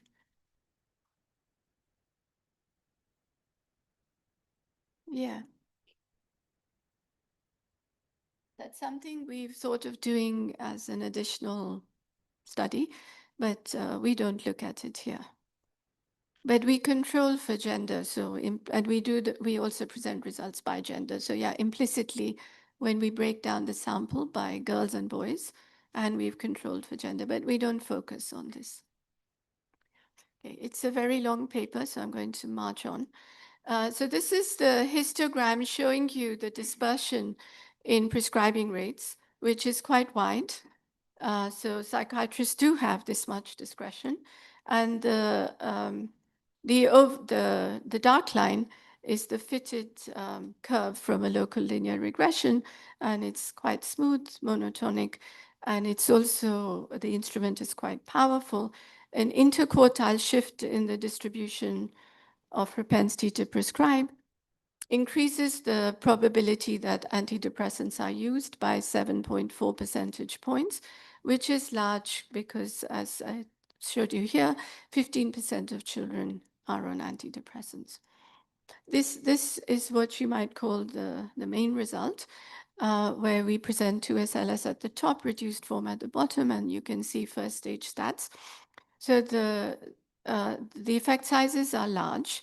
A shift into antidepressant use is associated with a shift into antidepressant use is associated with a 0.52 standard deviation increase in the MAT score and a 0.4 increase in the Danish score. So this wipes out the underlying raw gap in test scores, and it's large, but because it's large, we looked at other childhood interventions, and we find that medical interventions in childhood, at birth in particular, medical treatments, produce broadly similar effect sizes. And we think about this in terms of the cumulation. So if you were referred at an age like 11 and you were not doing very well at school, you could see that you have a potential positive feedback between now being in better mental health, doing better at school, and so on. So now I'm going to run through looking at the time, run through checks on independence, monotonicity, and exclusion, giving most time to exclusion. So we show the usual balance test. I'll click on the links if you ask me to. But maybe I should, because you're laughing.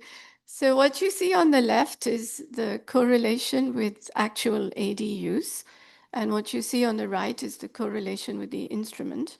So where you see lots of sort of noisy, wide confidence intervals, maybe you can't read the detail.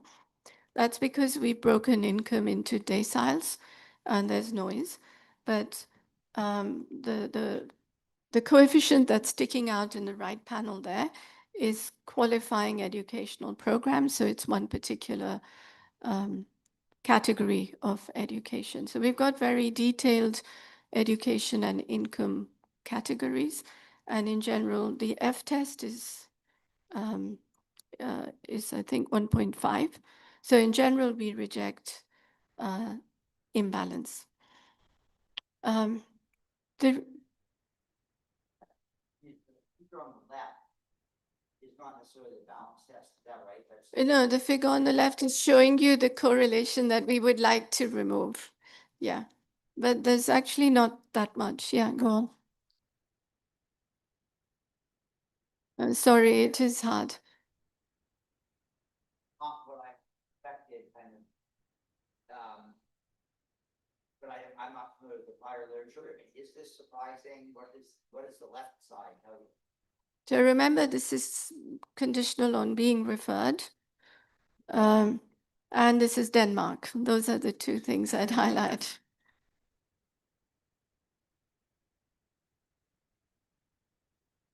Yeah. Oh, I didn't mean to go here, but we also, this is just a different form of balance. We also predicted the test score, and we showed that across the distribution of the instrument, there's no correlation with this predicted test score that amasses the different axes. Their school final test that we're looking at? Age 16, yeah. Yeah. So kind of an interpretation question.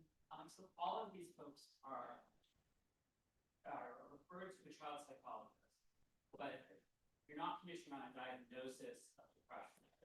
Yeah. Thought experiments were people that have depression and treated for it to people who are like have a bipolar disorder and are therefore not given SSRI. Yeah, right. So the counterfactual is like about what mental health illness you have or. Yeah. So just there are lots of things I'm not telling you about what we did or the data because of time, but this is an important one. So we do not have diagnosis in this sample. We do have it in the hospital sample. So what we're doing is looking at the prescription register and studying the impact of SSRI prescriptions. But we are adjusting for other prescriptions. So I'll be there in 2 slides. Also, we start this, so I didn't elaborate because of time, but the sample is children age 8 to 15 because antidepressants cannot be prescribed if you're younger than 8. And also so that's why we start at 8, but by starting at 8, we eliminate a lot of ADHD cases because we include cases where your first contact with the child psychiatrist occurs age 8 to 15. So lots of those are not in our sample, but there are still some in our sample.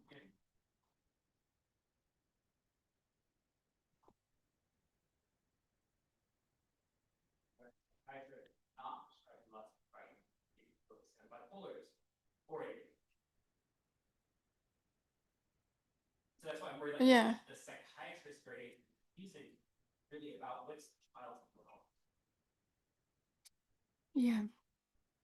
So I think we cannot fully rule this out, but the age, so with bipolar, yeah, we can't. So if you had bipolar disorder, you would probably progress. So I'm actually not sure, but I think about bipolar. I think you would start with antidepressants and then progress. No, you would immediately go. Okay. So Melton, if you want to say something on bipolar, do.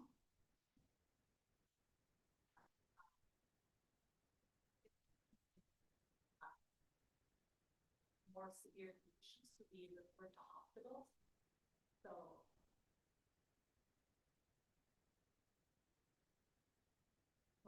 Is it okay now? Yeah. So the medical guidelines suggest that more severe conditions should be referred to hospitals and not to a child psychiatrist at clinics. And there we can observe diagnosis information. And only focusing on the sample of children who are diagnosed with depression doesn't change the main results. Yeah. So we do have the hospital results, but we're not giving them a lot of space, but that's a very good answer. I just want to highlight the last thing here, which is it's plausible that parents will want to sort into high quality psychiatrists, but there's no reason to believe that high quality is associated with high prescribing.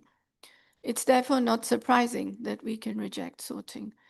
So I think we always think of the thing that works being high quality, but this is in this case not so clear.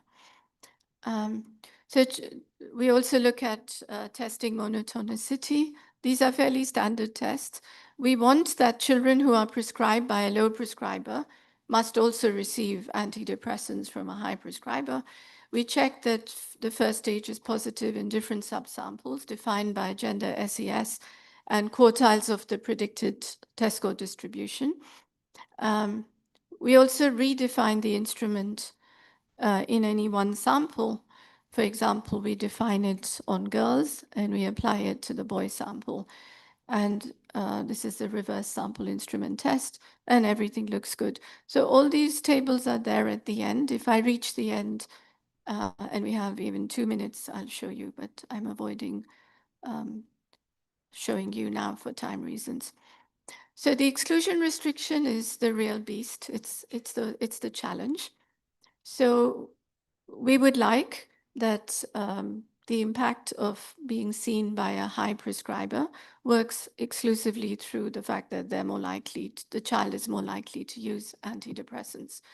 But it could flow from psychiatrist characteristics like gender, or from the fact that they do other stuff, they prescribe other medication. So we investigate balance on these characteristics. We find that women are more likely to prescribe, and we control for gender. We then look at correlations between AD prescribing and prescribing of other drugs. And we find that prescription of other drugs is positively correlated with AD prescribing, but psychotherapy is not. So we first just include the prescribing propensities for these other treatments. And then we include whether or not the child is on the treatment instrumented by their own leave one out prescribing rate. Sounds like virtually all the kids are on psychotherapy. I'm wondering whether you looked at like the duration of psychotherapy or the intensity, because I could imagine there'd be some substitution on the intensive margin, even if all of them are like getting something. Yeah, we haven't actually modeled the duration of therapy. We did do some work on the duration of antidepressant use, but we could.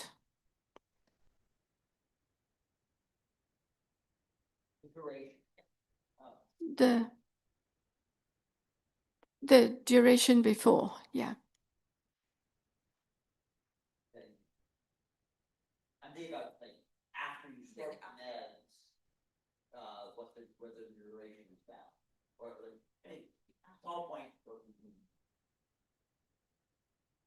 Anna. So you have this information on prescribing other drugs. Can you use that to rule out Eric's concern? So this is what I was saying to him. We don't specifically look at diagnosis, but we do look at the prescription. So yeah. Yeah. Yeah. Yeah. Yeah. Okay. Okay, so we control for these things, and importantly, we have an instrument for the other N-class drugs and for therapy. And those results become, like the standard errors become quite wide, but the coefficients actually become larger. So we are careful not to overclaim, but it doesn't seem that controlling for these other treatments dissipates the result. You have this underlying thing in Denmark where there's these waiting lists. So that would also help you because by the time you get to the waiting list, you just see whichever psychiatrist is available. So this is our anecdotal understanding.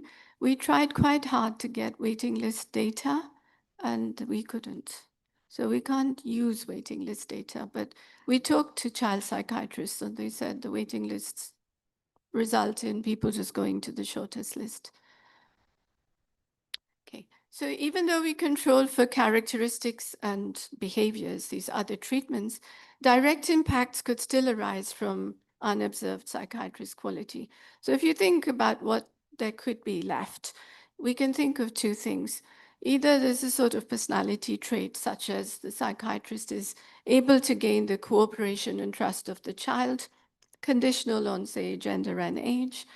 But so this clearly, I think, matters or could matter, but it's unlikely to be correlated with the instrument. The other thing is psychiatrist's diagnostic skill, and it's plausible that this is negatively correlated with the instrument, which would make our estimates conservative.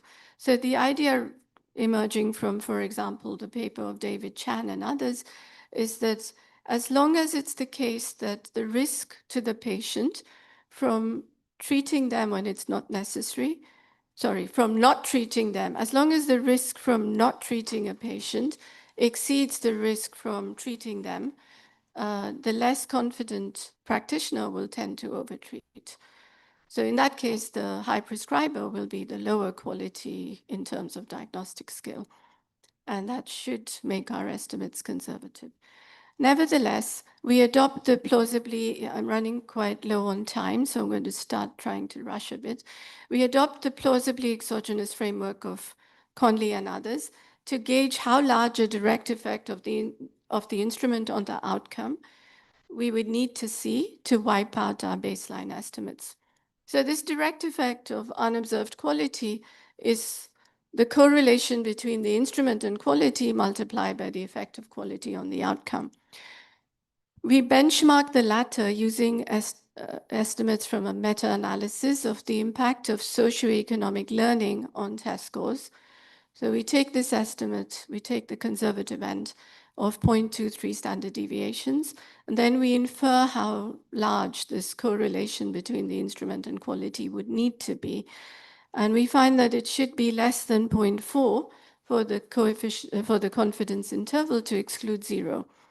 And we think this is plausible given that the main impact is 0.4.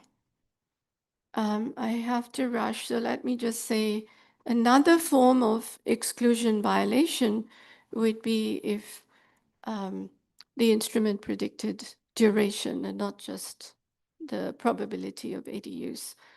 So we investigate this as well. And then finally, I am rushing as I want to show you the MTE results.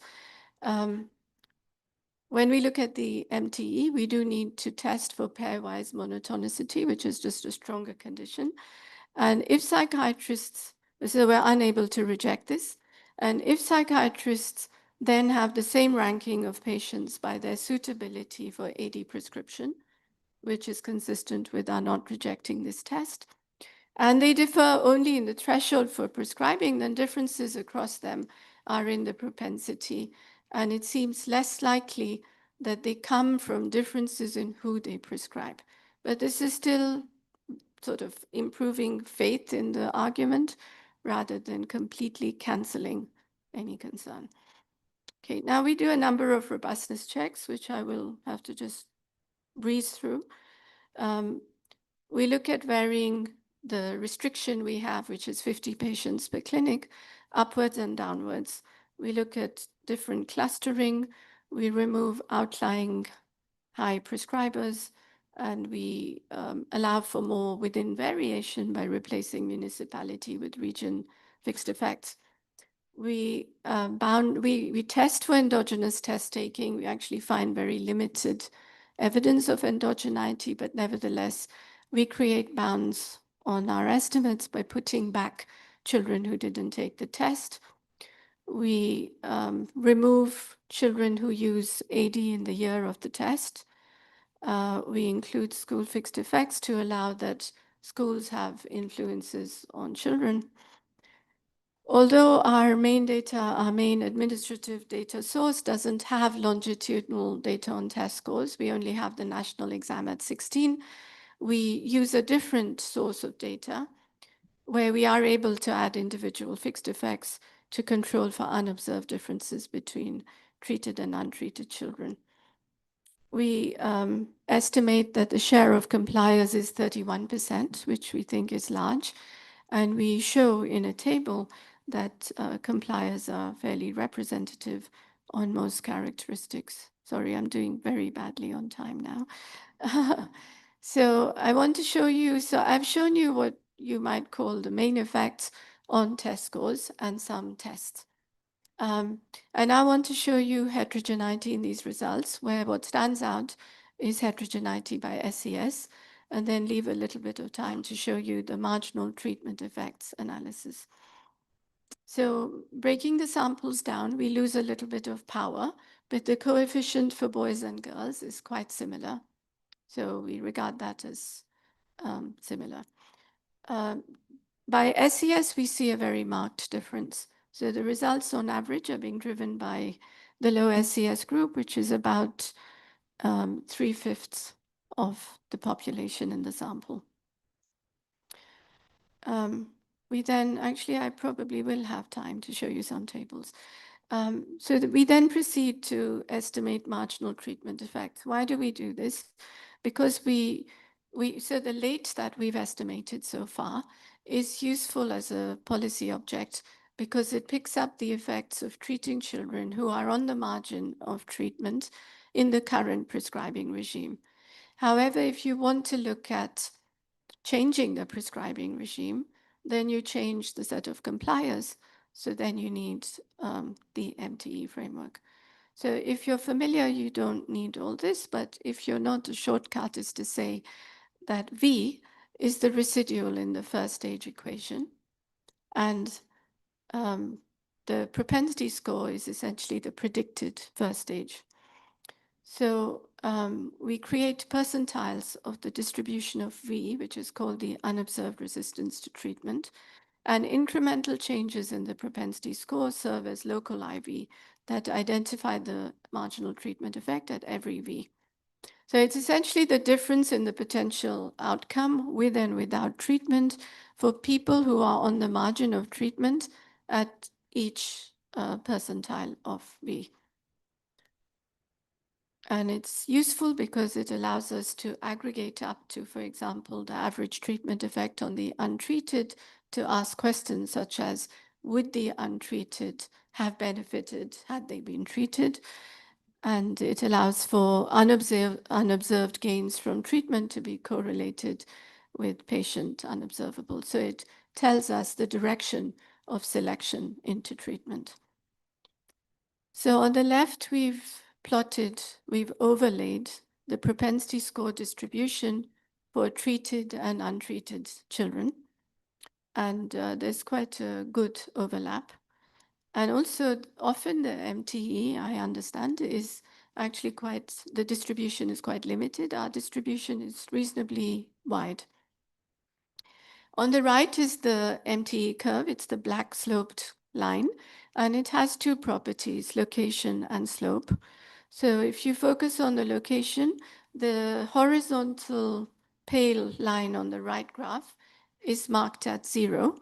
So you see that for essentially the entire distribution of support, the MTE for maths is positive. That suggests you can't harm by treating these children with antidepressants. With the Danish test score, where did I go? Yeah, this is the one for Danish. This is less true. About halfway through, the MTE curve cuts the zero line. If I go back here, the other thing to say is, so that's about the location. The other thing to observe is about the slope. It's downward sloping, which is consistent with positive selection into treatment on unobservables. So the unobserved resistance to treatment is smaller on the left. So these children are more willing to take treatment, and the children more willing to take treatment are the ones with higher potential gains. When you run the MTE, you need to do additional robustness checks, which include a stricter version of monotonicity. And MTE can be quite sensitive to the functional form for both the MTE itself and for the propensity score that we estimate in the first stage. And then the MTE has been shown to be sensitive to covariates. So we follow the state of the art in doing these tests. So for example, we include the covariates and their squares, or we show that the MTE, the basic properties of it are not sensitive to whether we use a quadratic or a oh, 1 minute, sorry. I wasn't looking, so I've got a minute. Okay, so just I'll show you the highlights. We run policy simulations. These are going to push certain children into treatment. We could also push out. We do both. And we focus on two policy experiments. First, we call this, it's an ambitious language, making psychiatrists identity blind. But what we're doing is essentially equalizing the propensity score for high and low SES children. So where low SES children are under-prescribed, and we're equalizing the prescribing rate for low and high SES children, and this results in pushing some low SES children into treatment. The other thing we do is to manipulate guidelines or discretion. Okay, I've got to finish. The upshot is that if you do these experiments, you learn that low SES children are being under-prescribed. The policy relevant marginal treatment effect is positive for the switchers.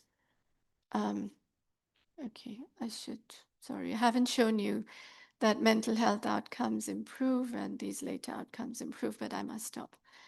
Yeah.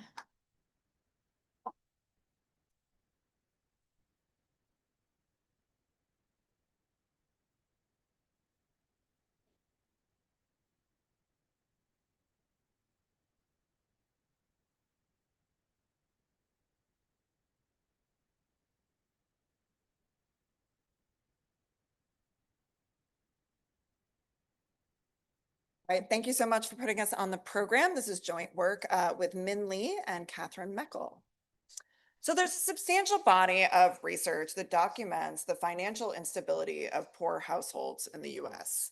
Social insurance programs like the Supplemental Nutrition Assistance Program are designed to protect households against these unexpected income shocks, but program take-up is incomplete. There's a growing body of research that's identifying administrative burdens as a key driver contributing to this less than perfect take-up rate, with several studies finding that these different types of burdens depress enrollment in these programs. However, limited research exists on the downstream consequences of these procedural denials for excluded households. So what we try to do in this paper is address this open question by estimating the effects of reducing procedural barriers to SNAP participation on the financial well-being of households that are marginally approved. To do so, we're going to link newly available data on the universe of credit reports in California to two interventions that have previously been studied in the literature and shown to increase SNAP take-up by reducing barriers that are associated with mandatory intake interviews. What we're going to find is that reducing these process-related denials improves financial outcomes for these marginal beneficiaries We see reductions in credit card debt and delinquencies, which then translate into increases in credit scores. So the Supplemental Nutrition Assistance Program, or SNAP, is the largest nutrition assistance program in the US. It provides average monthly benefits of around $350 to households. But in spite of these sizable benefits, take-up is far from complete. So in California, where our study takes place, roughly 1 in 5 eligible households do not receive the program. And in fact, these numbers were even worse even just 5 years prior. So a potential contributing factor to these low take-up rates has to do with the eligibility determination process. So in order to enroll in SNAP, an individual needs to complete 3 steps. They need to complete an application, they need to submit documentation verifying their income and residential status, and then they also need to complete a mandatory interview with a caseworker. These interviews are assigned by the SNAP offices without consulting the individuals about their availability. If an individual misses an interview, they can reschedule, but they need to complete an interview within 30 days of application submission, otherwise they're automatically denied.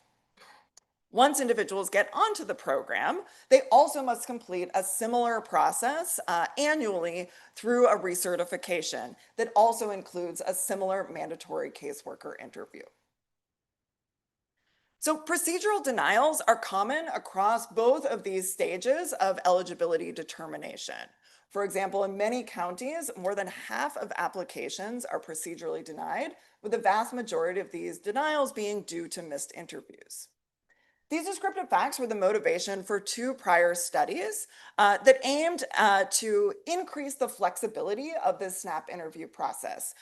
One focusing on the interviews at initial application, the other focusing on interviews at recertification. So a little bit more detail about these 2 interventions. So the first intervention that we look at is in Los Angeles. This is a large-scale randomized control trial where SNAP applicants were randomly assigned to receive one of 2 electronic communications upon submitting their SNAP application. The control group received the sort of standard business as usual communications, letting them know that they need to complete an interview and that the SNAP offices will be contacting them to do so. The treatment group received a modified communication letting them know about their availability of a newly established caseworker hotline where individuals could call and submit or complete their application interview at a time of their choosing. The second intervention that we're going to look at is a quasi-experiment in San Francisco focused on recertification interviews. So in San Francisco, the way that recertification interviews work is that SNAP recipients have to recertify annually, and everyone's certification period ends at the end of a calendar month. In an effort to smooth caseworker workloads, these initial interviews that individuals are assigned are randomly assigned throughout the month. But regardless of when an individual gets assigned their interview, every case must complete that interview and other steps of the recertification process by the end of the calendar month. This means that earlier interviews have more time to do things like reschedule and missed interviews, while households that are assigned to the latest interviews have as little as 2 days to do so. So what we're going to do in this paper is take the administrative SNAP data from these 2 interventions and link it to the University of California Consumer Credit Panel. So this panel contains the universe of individuals with a credit record ever living in California, even if those individuals no longer reside in the state. This includes information on debt balances, payment history, credit scores. For multiple trade lines, for the purposes of this talk, we're going to focus on credit cards. We create this unique data linkage. We have a very good match rate, over 90%, giving us over 50,000 individuals in our sample in Los Angeles, roughly 25,000 in San Francisco. And to our knowledge, this is the first linkage of credit bureau data with administrative SNAP microdata. So I'm going to begin by replicating some of the analyses that were done in prior studies, looking at the first stage effect of interview flexibility on SNAP take-up. So this is going to be in the form of client-initiated interviews in Los Angeles, earlier interviews in San Francisco.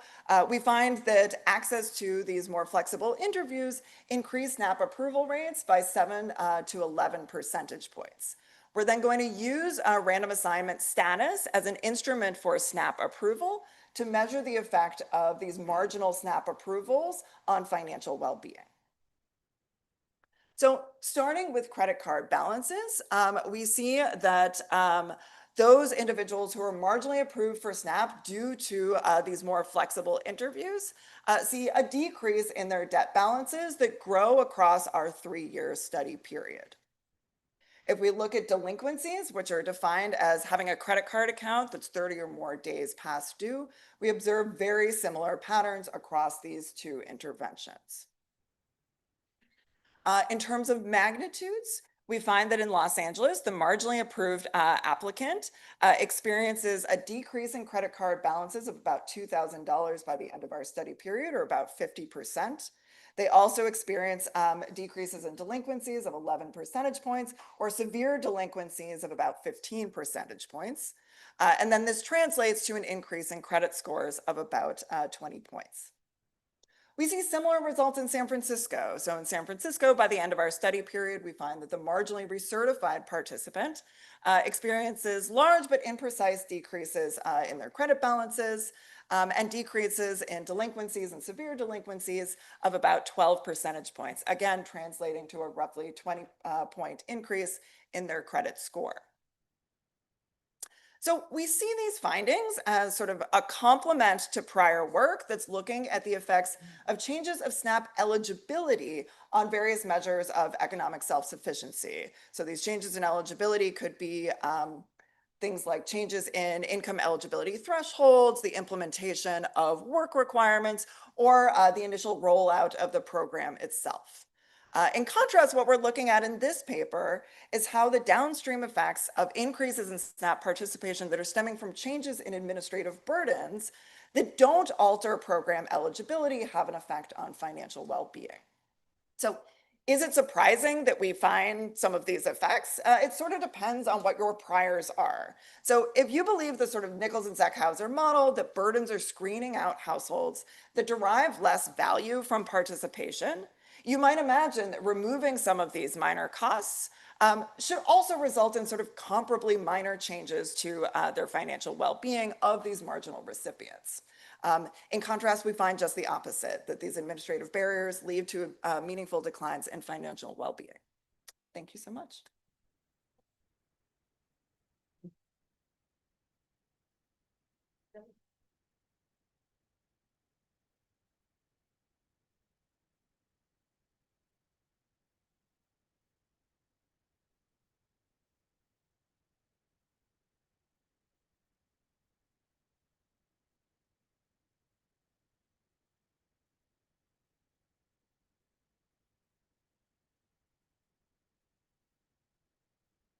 Hi, everyone. Thank you for including us on the program. My name is Sumit Agarwal. I'm at the University of Michigan, and this is joint work with Luke Schaefer, Sam Jubaid, Will Schneider, Eric Feingood, and Mona Hanna.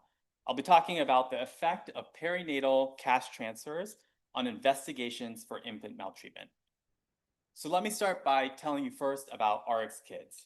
It's the first ever program in the country to offer unconditional cash prescriptions to all pregnant moms and babies within a community.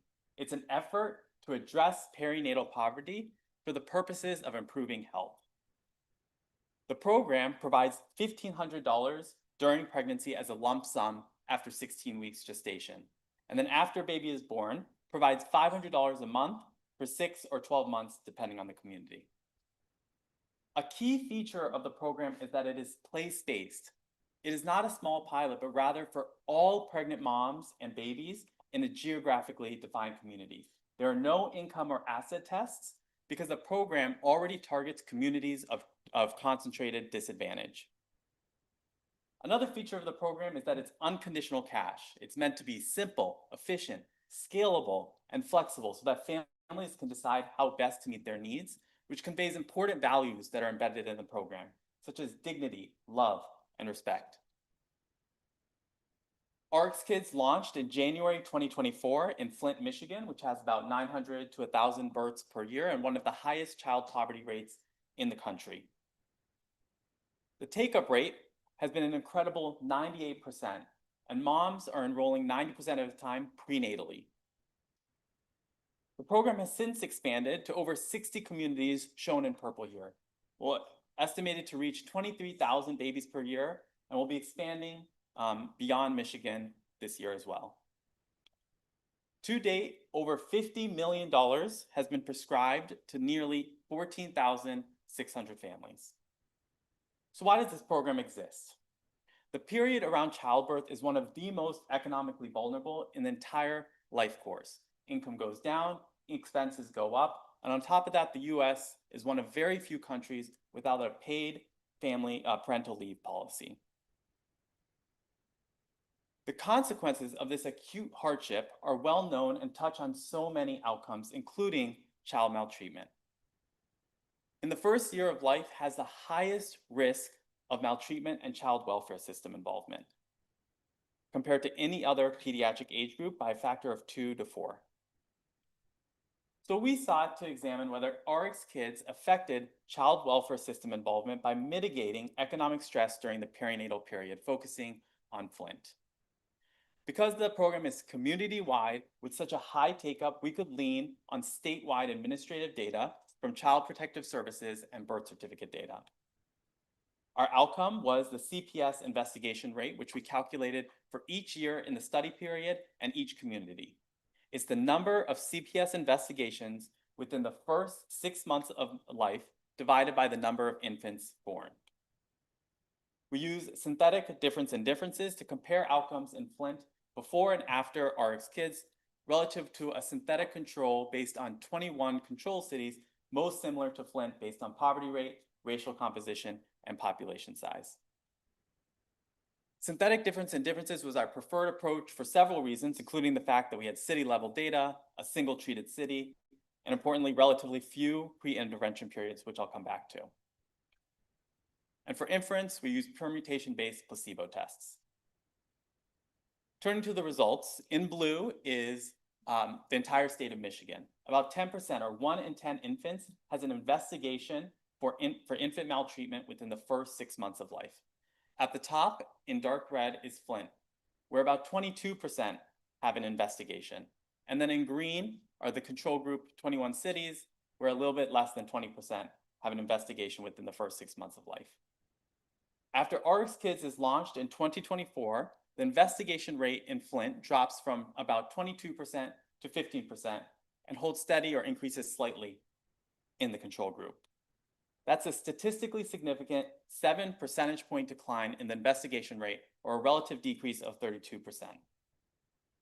We also find decreases in investigations related to both neglect and non-neglect, slightly larger for neglect-related ones, as well as a decrease in investigations that go on to be substantiated. As subdivided versions of the primary outcome with more limited power, the secondary outcomes were not statistically significant or are directionally consistent with the primary outcome. We do a number of robustness checks. Our results are unchanged when we use a larger donor pool of 63 most populous cities in Michigan, or extending the pre-intervention period an additional 2 years back to 2019. There is a slight increase in births at the very beginning of 2024, and so we look for compositional change and find none. And focusing on the numerator of the investigation rate, we also find a significant decrease in the number of CPS investigations as a count outcome. And finally, our results are robust to the original synthetic control method. I'll highlight an interesting methodologic point about the synthetic control method, which, unlike synthetic diff and diff, matches on not just trends, but also levels using only unit-specific weights. And so a well-known requirement of the method is having a long panel of data. If you look at the classic papers by Abadi and co-authors, they had 19, 20, 31 years of pre-intervention data. In our study, we have 3 to 5, and I'll show you what happens. If you run the synthetic control method on Flint, you get a similar reduction of 6.9 percentage points. For inference, you divide that post-intervention estimate by how well the synthetic control fit Flint in the pre-intervention period. to get an RMSPE ratio, or a root mean square prediction error ratio. For Flint, that's 800 billion. And then we do the same thing for each of the cities in the donor pool. Flint's is larger, and so the estimate is deemed statistically significant. But that p-value is meaningless because it's driven by a spurious ratio for Flint, 800 billion, that's all due to overfitting in the pre-intervention period. Put another way, the estimate could be a 0.0001 percentage point reduction, and that would still be statistically significant. Now, in the second scenario, we extend the pre-intervention period by 2 years, and we make the donor pool larger to 63 cities.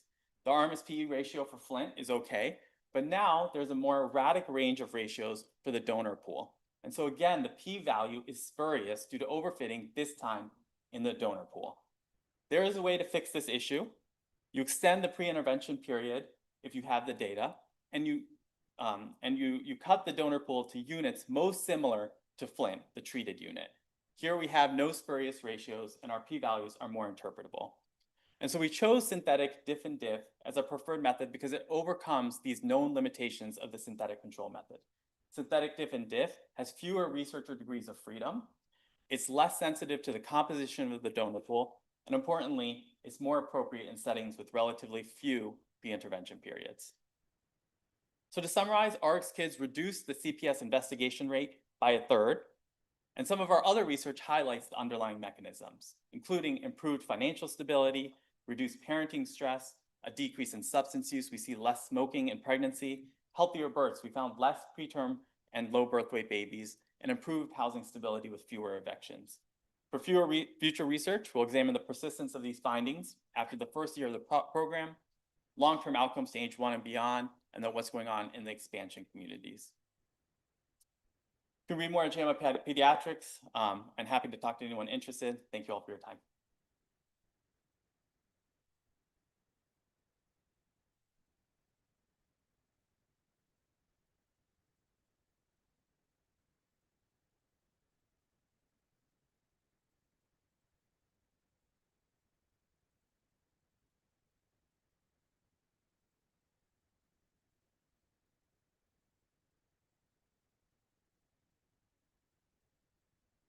Good afternoon.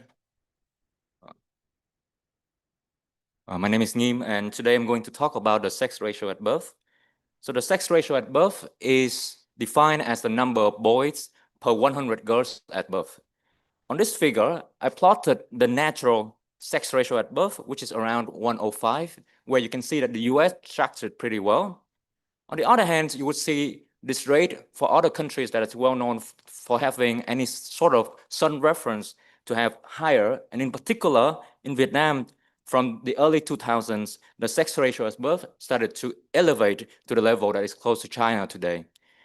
Starting from 2001, which coincided with the period of Vietnam joining this bilateral trade agreement with the US and also joining global trade. So on this project, I'm going to try to understand why that Vietnam has such high sex ratio at birth, and also going to show you how it's going to link to the trade shock. So let's think about the theory behind why the sex ratio at birth increased. This is actually quite a large literature in economics. So the simplest story is, let's start with a country that has some sort of sun reference for cultural reasons. For example, for male, they wanted to have Confucius values, and they need a family lineage. And with that setup, and the country started out being poor, families cannot afford sex-selective abortion or any sort of technology to select the sex of the birth. But then the country getting richer, and so income would allow them to exercise and fulfill the needs of having a son. That would be one story, and that has some evidence in China. Another story is mechanical in the sense that at the beginning, when a country was started out having a lot of children, by chance, one of them could be a son, or two of them could be a son when you have 4 children. But as fertility declines, the needs to fulfill a son becomes more intense, and therefore sex selection would help with fulfilling having these sons, and the share of male births will increase mechanically. And we have seen that phenomenon paper by Jayachandran showing that in the context of India. And here you can see that in Vietnam, the total fertility rate has drastically changed over this study period. In particular, it started out in late 1990s at around 4, and then it's come all the way down to 2 and been staying there and below 2 over the study period. And so on our first step in understanding this phenomenon is to actually understanding and argue in our model why is it that fertility declined. And our proposal is actually a simple mechanism from family economics, which is documented around the world, where moms tend to spend more time in childcare than fathers. And in the context of Vietnam, we also see that mother has been doing very well over the study periods. We can see that this is the female wage employment rate, starting out very low at about 20%, having any sort of wage job, and during this period it's doubled to 40%. And another story, another theory is that, well, it could be that families don't really care about fertility, but they care about the relative returns to the sex. So if industries that favoring sons are booming, maybe families are starting to select sons over daughters. And so, in fact, we see that in the context here, families started to invest more and more in daughters relative to sons. So this is university enrollment of female relative to male. And so over this period, families start investing more and more in daughters relative to sons. And so how can that reconcile with the fact that sex selection now become more and more favoring towards sons?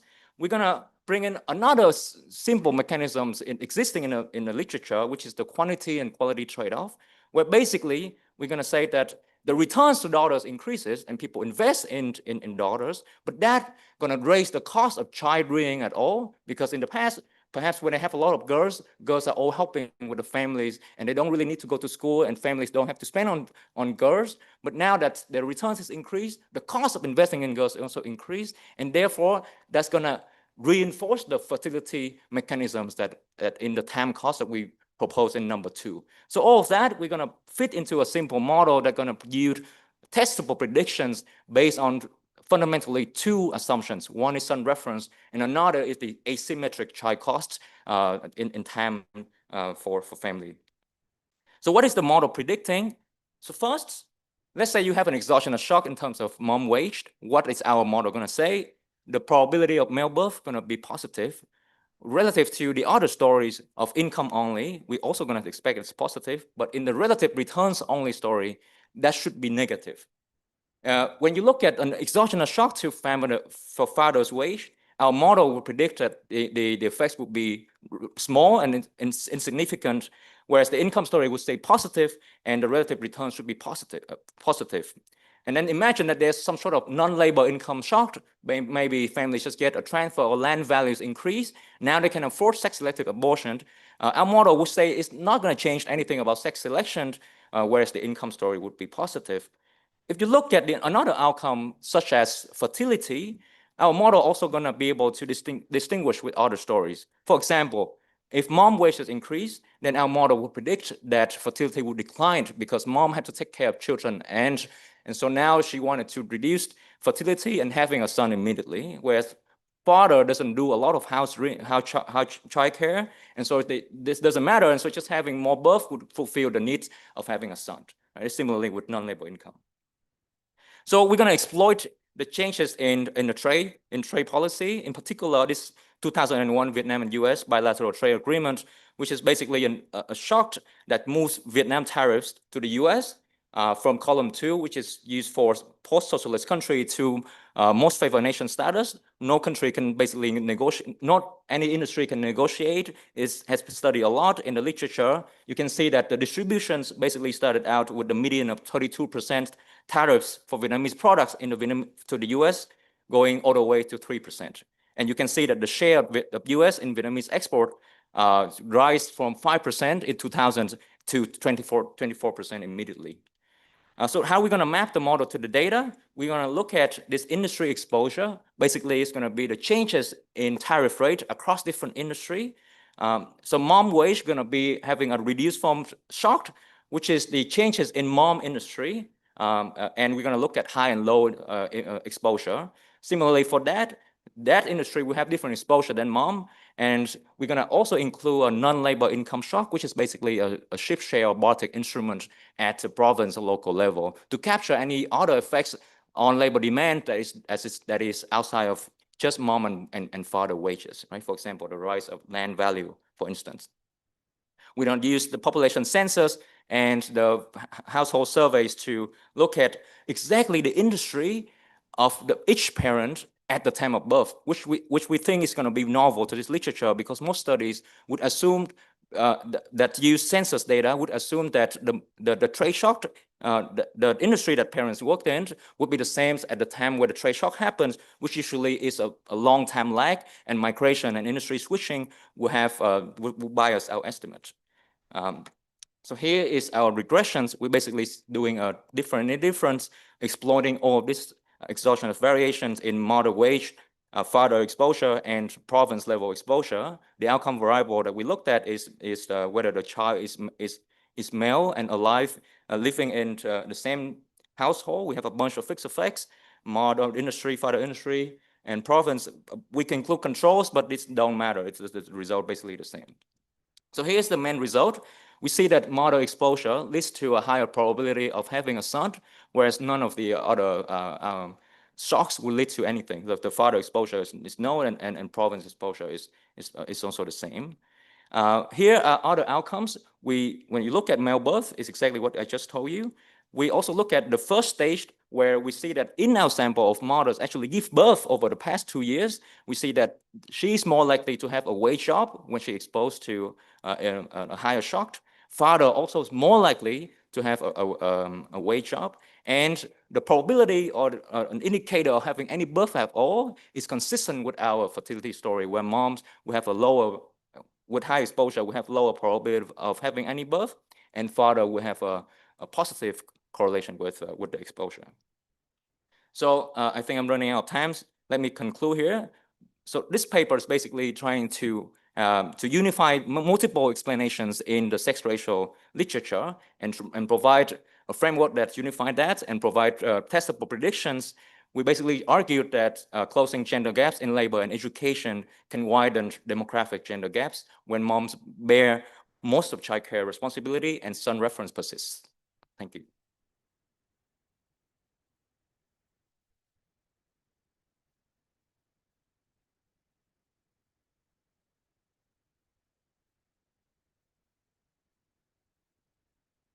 Thank you so much for having me on the program. My name is Claudia Persico, and this is joint work with Sarah Chung and Jing Liu on the effects of daily air pollution on students, teachers, and school violence.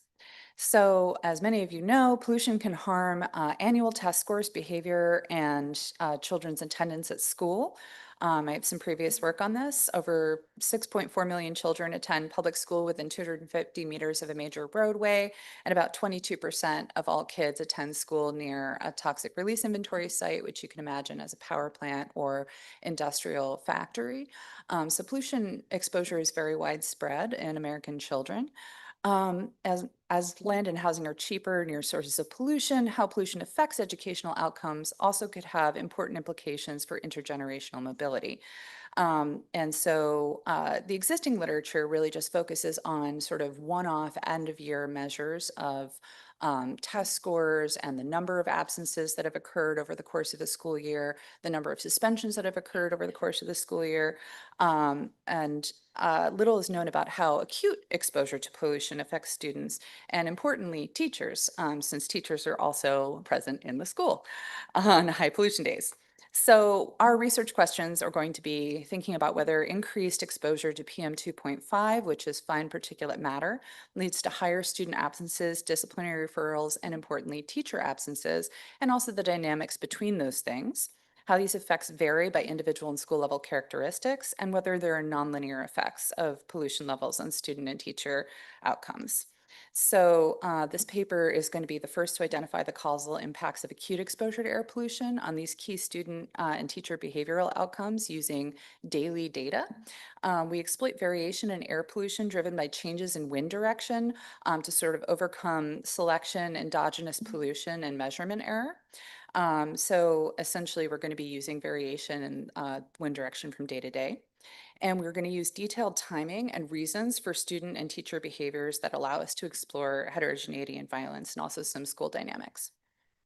So I'm going to go pretty quickly through the data. Unfortunately, our data has some overlap, but it's a few different time periods because of the fact that student absences data changed in how it was collected in 2014. And so we're going to take an earlier period where there was a consistent way of collecting this data, but we're going to use daily student and teacher level data that have detailed reasons for the absences and exactly what happened that caused the referral and also the exact timing of that referral. We're going to look at referrals rather than suspensions because they might differentially translate into suspensions for different groups. And the source of the data is a large and diverse urban school district in California, a major city. I can't say which one. But we also have daily air pollution from the EPA and the CDC. The most accurate data is going to come from satellite measurements at the daily level over this time period. And we're also going to be combining that with daily county level temperature, cloud cover, and precipitation data, also data on wind speed from NOAA and PRISM, and daily county level wind direction and wind speed from NAR. So just to let you know, in this county, there is enormous amount of daily variation in air pollution. And so when I say that, you know, I'm going to use a 10 microgram per a meter cubed variation in air pollution from day to day, you can see that that happens very, very frequently over this time period, and that there is also a little bit of a lagged effect with regard to being exposed to air pollution and when student absences happen. And so what we're going to be doing is using a 3-day count of absences and referrals. This is our sort of first stage. We have a pretty strong first stage. When the wind blows from the southeast or the south, we get a big dose of pollution. And when it blows from certain other areas, you get clean air off of a body of water. um, anyway, um, so this is our main estimating equation. We're basically adapting the Regina et al. Study from that uses daily wind direction as an instrument for pollution exposure and examines elderly mortality for our purposes. And so we're going to use pollution measures of daily PM 2.5 concentrations on day D and district capital D. Wind direction is just going to be a set of binary variables equal to 1 if the wind direction in our district falls within the relative 90-degree bin. We've tried this different ways, and there isn't a difference if you change the bin size. And then we also have basically X is going to be a vector of deciles for daily weather. So it's going to be important to control nonlinearly for temperature, precipitation, wind speed, and cloud cover, and a variety of individual sociodemographic controls for gender, race, and also free and reduced price lunch status. We're going to be able to control for school fixed effects, grade fixed effects, day of the week fixed effects, and month by year fixed effects. And then our outcome is going to be a 3-day count of either absences or referrals for individual I and grade G in school S and the day of the week D and month M and year Y. We also are able to show the effects using student fixed effects or teacher fixed effects. And also when we see the teacher regressions, you can imagine it's teachers rather than students. So essentially, these are our main outcomes. So panel A is just using OLS, both hands above the table. You get some noisy results there. The results are much stronger using the IV. I argue it's because of measurement error. Where we situate monitors is often endogenous, and sources of pollution can change. Wind direction is a very strong instrument for pollution. But basically what we see is that, so these are, again, 3-day counts over the school year. So I like to interpret them as percents. So when the wind blows from the polluted direction, you get a 10 microgram increase in PM 2.5. You see about a 5 to 6% increase in full day student absences relative to the mean. And about a 28% increase in sort of these daily referrals. And when you break out these referrals, you see it's pretty evenly distributed. There's a large increase, about a 28% increase in violence, in defiance and interpersonal conflict, in drug walkout, skip, and other types of referrals, and also a very large decrease in test scores. If you The test score result is estimated by counting the number of days the wind blows from the polluted direction over the course of the school year and using that as an instrument for PM 2.5. And then the results are very, very similar in panel C if you use student fixed effects, but the test score result does go down a bit.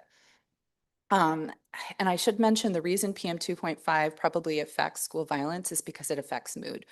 So PM 2.5 raises cytokines, which are neuroinflammatory markers, and they can affect suicide, and I have work on that, and a whole host of mental health issues. And one of the sort of side effects of depression for some individuals can be sort of violent or aggressive behavior. So we then sort of try to determine whether or not these effects are contemporaneous or whether or not, prolonged exposure is going to affect this. And we really find that it's pollution the week of that matters and not the weeks before. We also find that the worst effects happen in the lowest income schools. So if I can direct you to sort of the panel A is the lowest income tertile schools. And if you look at like sort of column 3, the referrals due to violence basically are almost 100% increase. So it's essentially a doubling of school violence on with a 10 microgram increase of air pollution. And so this is potentially a major driver of school violence, which is concerning.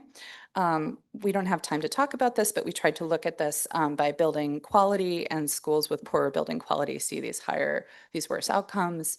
We also see that when there's high air pollution, there's a 13% increase in the likelihood the teacher is absent from school.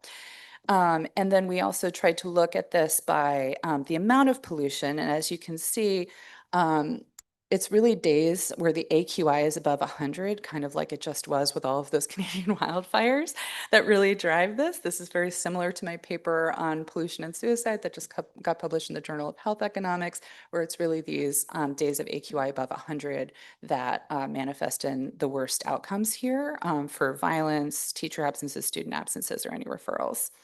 And then the last thing I want to just mention very quickly is that we also tried to understand, what happens if your teacher's absent generally? Well, it turns out, referrals do go up because it might be that substitutes are less able to manage the classroom, or just the disruption causes more behavioral issues. But specifically, if you look at column 2, it's really when your teacher's absent and there's a higher pollution day that you see violence start to become statistically significant and large. And so the total effect of the two is actually bigger than either individually. So I'll just conclude here, but this is actually a very kind of expensive thing. If you think about if you kind of aggregate this over the course of the school year, you see that each student would have about 5 additional days absent if you had a 10 microgram increase in PM 2.5, which would lead to like 350,000 additional absences in the district and 46,000 additional disciplinary referrals.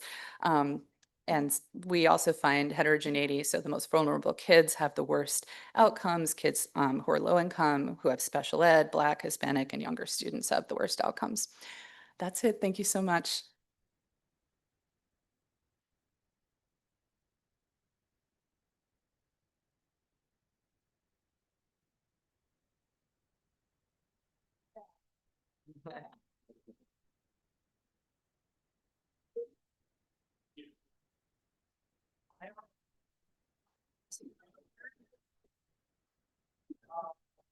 I feel over the year, be like so much more overlap with children from the health program. Right? So much overlap.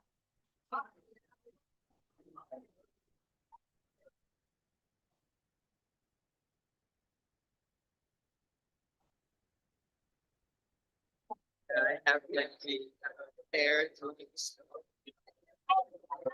Yeah.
when I was working. Now it's 3 days, and I didn't follow. Yeah, that was the one. Yeah, I'm just getting them all. So. Oh, okay, sorry. Hello. No, you're good. I think so.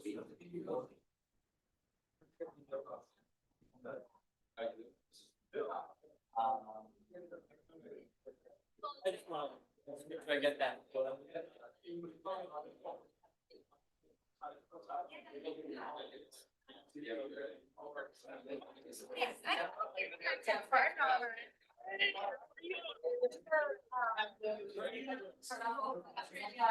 Yeah, actually,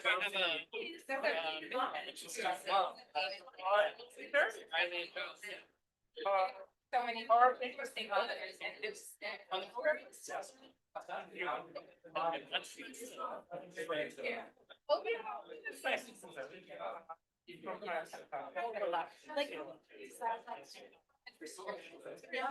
You gotta be.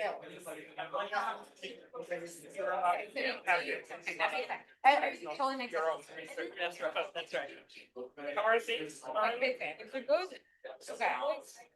Good thing.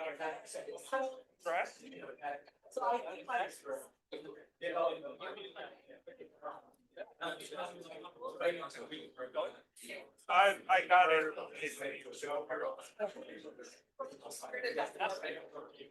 How are they? I'm friendly. No, I think it's either. Yeah. The main thing.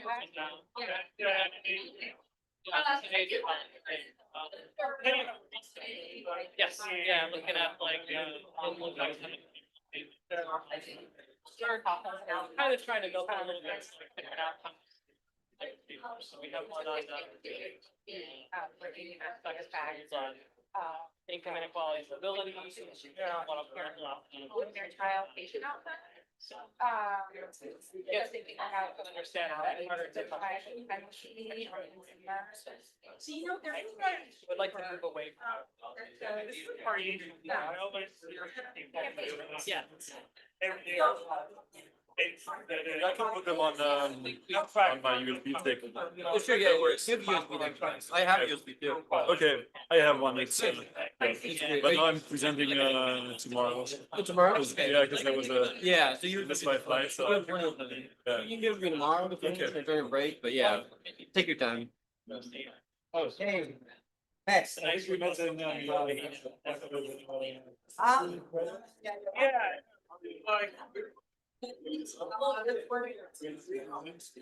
was me.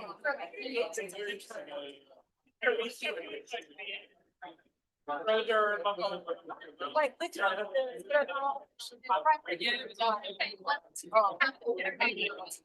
Female. Female. Yeah. I kind of like. Yeah. I see what some people. I can't hardly remember when they were like. So I did not see the final version, but the person who was working on it. Anyway, I'll try to.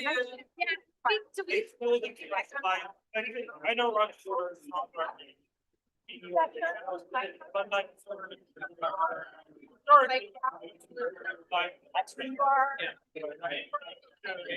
Then you had a.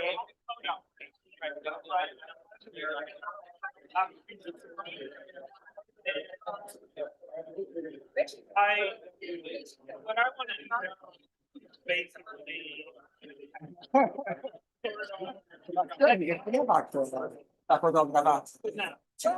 Sono il primo che mi dava la cosa a me.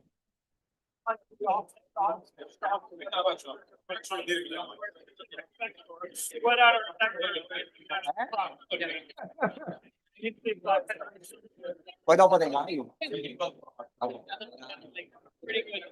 Vabbè,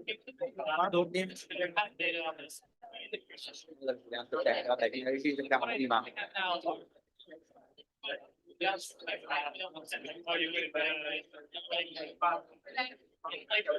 In generale, anche per dirci ciao.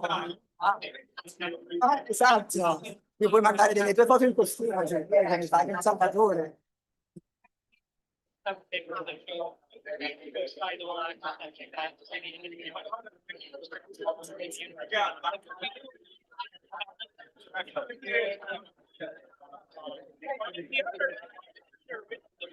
Sì, è abbastanza American Boy. Sì.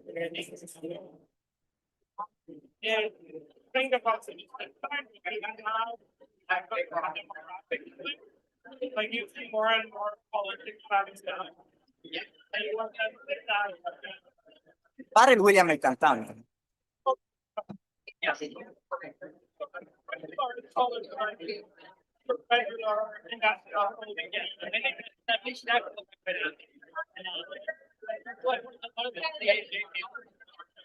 That I like, I don't think anyone basically concentrate on like researching but why you gotta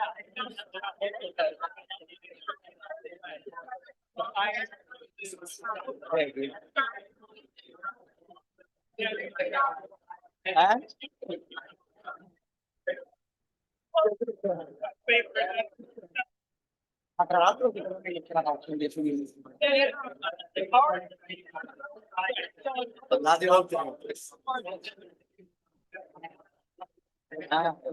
Come dici ce la faccio tranquillamente? Se riesci no.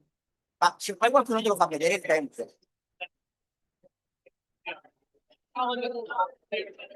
Il cellulare per vedere.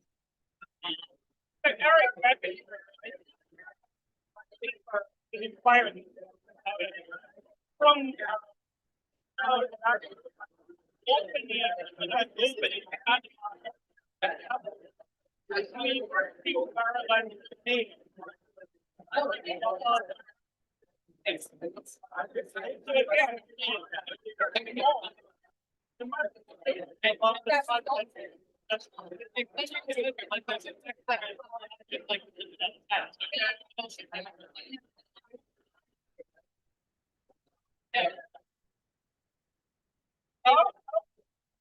Okay, we're gonna get started.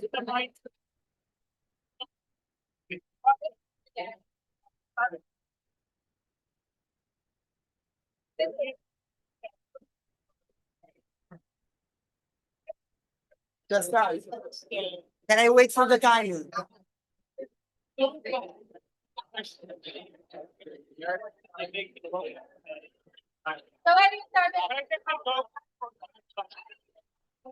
Hello.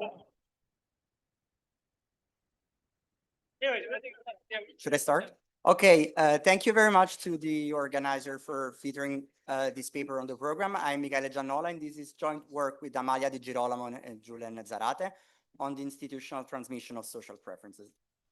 We know that social preferences such as fairness, generosity, and honesty shape economic behavior, both at the micro and at the macro level. However, we know surprisingly little about how they develop. Recent work points to the importance of parent-child transmissions. And already in the 1930s, the educational philosopher John Dewey championed the idea of schools as key social institutions where norms, values, and cooperative behaviors can be shaped. Recently, economists have picked up this idea and have written down models where schools and teachers as role models within schools are institutional agents of pro-social development. And consistent with this view, social preferences have been shown to respond to the environment, and teachers have been shown to affect important non-cognitive outcomes, such as school-based arrest. In this paper, we're going to try to understand whether social preferences transmit from teachers to students. And answering this question is challenging, at least for two reasons. The first one is that typically we don't have data linking students and teacher preferences. So we're going to solve this by collecting this type of data in Italian primary school using the same set of paradigmatic economic experiment for teachers and students. And then we're going to exploit the as good as random assignment of students to teachers with varying level of social preferences within the same school in an identification strategy that is similar in spirit to the work by Michela Carlana on gender stereotypes and children math performance. Let me tell you a bit more about the background. So we are working in Italian primary school. So primary school in Italy lasts for 5 years from the age of 6 to the age of 11. And students are free to attend whatever school they want in their municipality, but in practice, they typically attend the school located in the residential catchment area. Something that is important of this context, and is probably different from the US, is that kids stay with the same classmates and the same teachers for the full 5 years of primary education. So the teacher that you are assigned to in first grade stays with you for the whole primary education cycle. Classroom assignment, once children select into schools, classroom assignment happens in first grade and is set by the Italian law and governed by specific school rules. The general principle is to balance kids on gender, disability, and socioeconomic background. Teachers are centrally assigned to school by the Ministry of Education based on seniority, vacancies, and their preferences. Our study includes 42 primary schools in the southern Italian region of Campania. And we're going to collect student social preferences for students in grade 2 to 5 and all of their teachers. And we believe that this is an interesting setting to look at this question because Italy ranks very low on social capital, and within Italy, Campania is among the regions with the lowest levels of trust and civic capital. So understanding the formation of social preferences in this setting could be potentially consequential because there's substantial room for improvement. Moreover, this period is generally understood as a period of high malleability in social and cognitive traits. And the fact that in this context, there is this sustained exposure of teachers or of kids to the same teachers give them substantial scope to influence their social preferences. So how do we measure social preferences? We measure them using incentivized experiments that have been widely used both with adults and with kids. I'm not going to spend time describing the games that we implement in the interest of time. We have a dictator game, a public goods game, a prisoner dilemma, and a dice reporting task. The latter one is we only have it for the students, not for the teachers. Something that I want to mention is that the games were played in one-to-one sessions with the participant and the experimenter, and we implemented completely separate testing sessions for the teachers and the students. This happened at different points during the school year to avoid one observing how the other was behaving in these games. The experimental design of these tasks is exactly the same. The only difference is that students are paid in tokens that can later be exchanged for stationery or tickets, and teachers are paid in euros. And we're going to analyze each game in isolation, and we're also going to construct a summary index of prosociality. We are going to adapt a parent-child design to a student-teacher setting. So what we're going to do is we're going to relate students' preferences YS to the preferences of their teacher YT. And we're going to include a set of child, teacher, and school level and class level controls. And then we're going to account for the potential sorting of teachers and students across schools, including a school fix effect. So we're going to exploit within school variation. In order to give beta a causal interpretation, we require that within a school, more prosocial teachers are not systematically assigned to students that would grow more prosocial anyway. For example, students with more prosocial parents.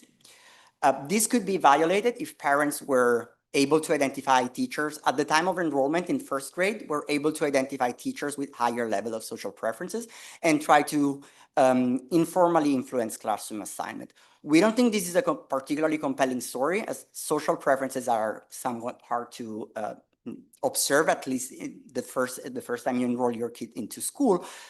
But it could be that parents try to influence classroom assignment based on some observable characteristic of the teachers that correlate with social preferences. In any case, what we show is that there's no systematic link between teachers' prosociality and student characteristics. So within a school, more prosocial teachers are not systematically more likely to teach classes that have some particular students' compositions. Okay, our headline result is that more prosocial teachers raises students' own prosocialities. So when we look at this index of prosociality, a 1 standard deviation increase in teacher prosociality predicts a 0.09 of a standard deviation increase in students' own prosociality, which quantitatively is comparable to assigning a student to a teacher whose prosociality lies at the 75th versus the 15th percentile of the teacher distribution. And then these are the results for this summary index, but we can actually unpack this in the individual component of this index. And we see that these results hold across the board. If we look at the dictator, at the public good, at the cheating game, We do not observe a statistically significant effect on the prisoner dilemma. The point estimate is also smaller. And we have a bunch of robustness check in the paper. Now, the other thing that we do is to look at the dynamics of this effect. So the idea here is that this effect should build with exposure. The teacher influence is unlikely to emerge instantly the second you are assigned to a teacher, because social preferences respond gradually to repeated interactions. So we're going to look at how this relationship evolves with age. And we believe that this is a further test for the validity of our empirical design. So for this exercise, I'm going to classify teachers as high or low in their social preferences index, where high or low is relative to the sample median. And then I'm going to compare this group of students assigned to high or low teachers. What we observe is that at age 7, there's no statistically significant difference between these two groups of students. And if anything, it goes in the opposite direction than the one that we would predict. But by the time these kids are 10, there is a gap of around 0.4 of a standard deviation. And interestingly, and also depressingly, this gap opens up because the kids assigned to the bad teachers become bad people. So there is this negative gradient in this red bar here. Now, the last thing that we do is to try to look at the mechanism. So there is a whole host of reasons why, teachers can shape students' social preferences. One is a direct socialization story. Another one has to do with peer dynamics. So maybe teacher influence classroom interactions, the way peers interact in the class. Teachers can also shift students' beliefs and expectations about others. And finally, there's all other channels that can operate through unobserved classroom practices and relationships. So what we're going to do is we're going to look at peer dynamics and beliefs. The reason is that we have some data to look at these things. And so these are the effect of the teacher's social preferences on these mediators. So students assigned to more pro-social teachers, perhaps unsurprisingly, are surrounded by more pro-social peers, and they develop more optimistic beliefs about others' behavior. And then we do a non-causal decomposition. So we decompose the total effect that I showed you earlier on the index in the effect that can be explained by these two mediators. And around 40% of that total effect comes from these two channels.